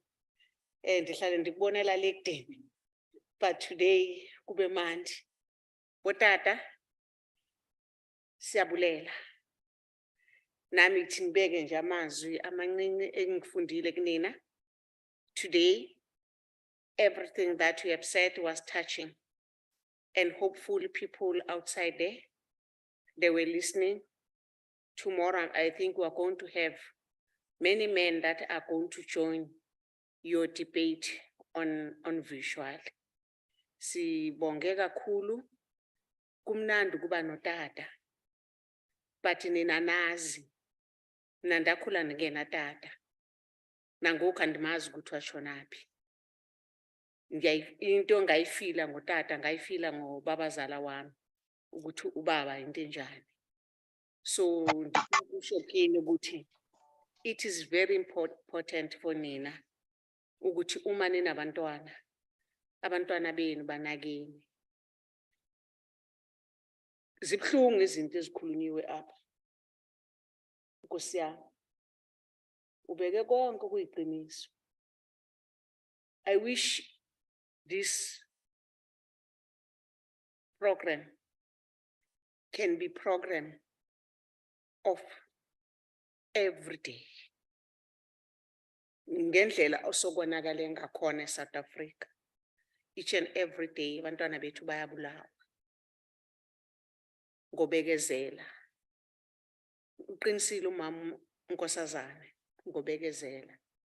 Nami, I'm not telling my children ukuthi bekezela, because uzobekezelele nebhokisi lakho. Angifuni ke ukwanda ngoba le ndaba yenu ngathi inkulu. Kodwa ndithi asiqaleni phansi kubafana bese bancane. Ngaleyo ndlela sizoyinqoba. Without wasting time, I'll call uzakwethu apha azokwenza i-announcement, then we adjourn the meeting after the announcement. Thank you very much, Chairperson. First announcement, please sleep early today.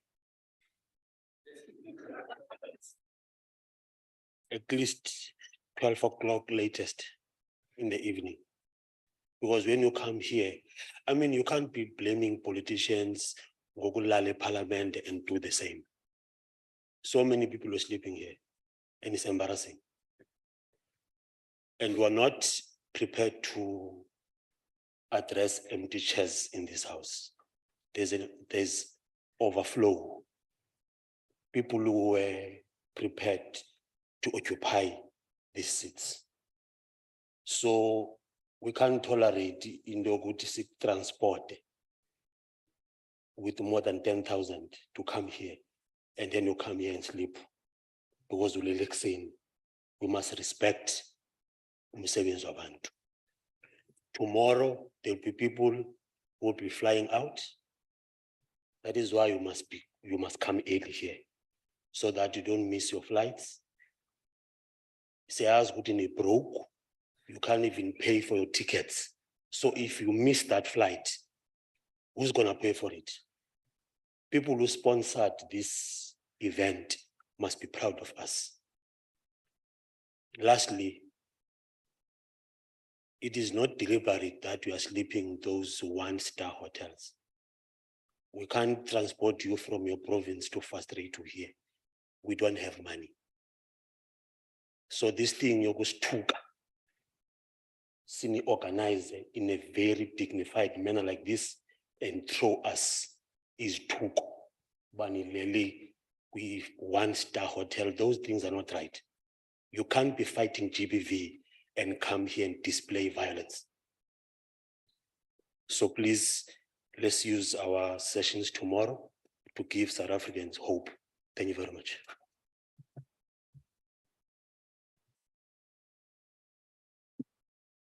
Thanks very much for the announcement. The meeting is adjourned. Thank you. Thank you. Thank you so much.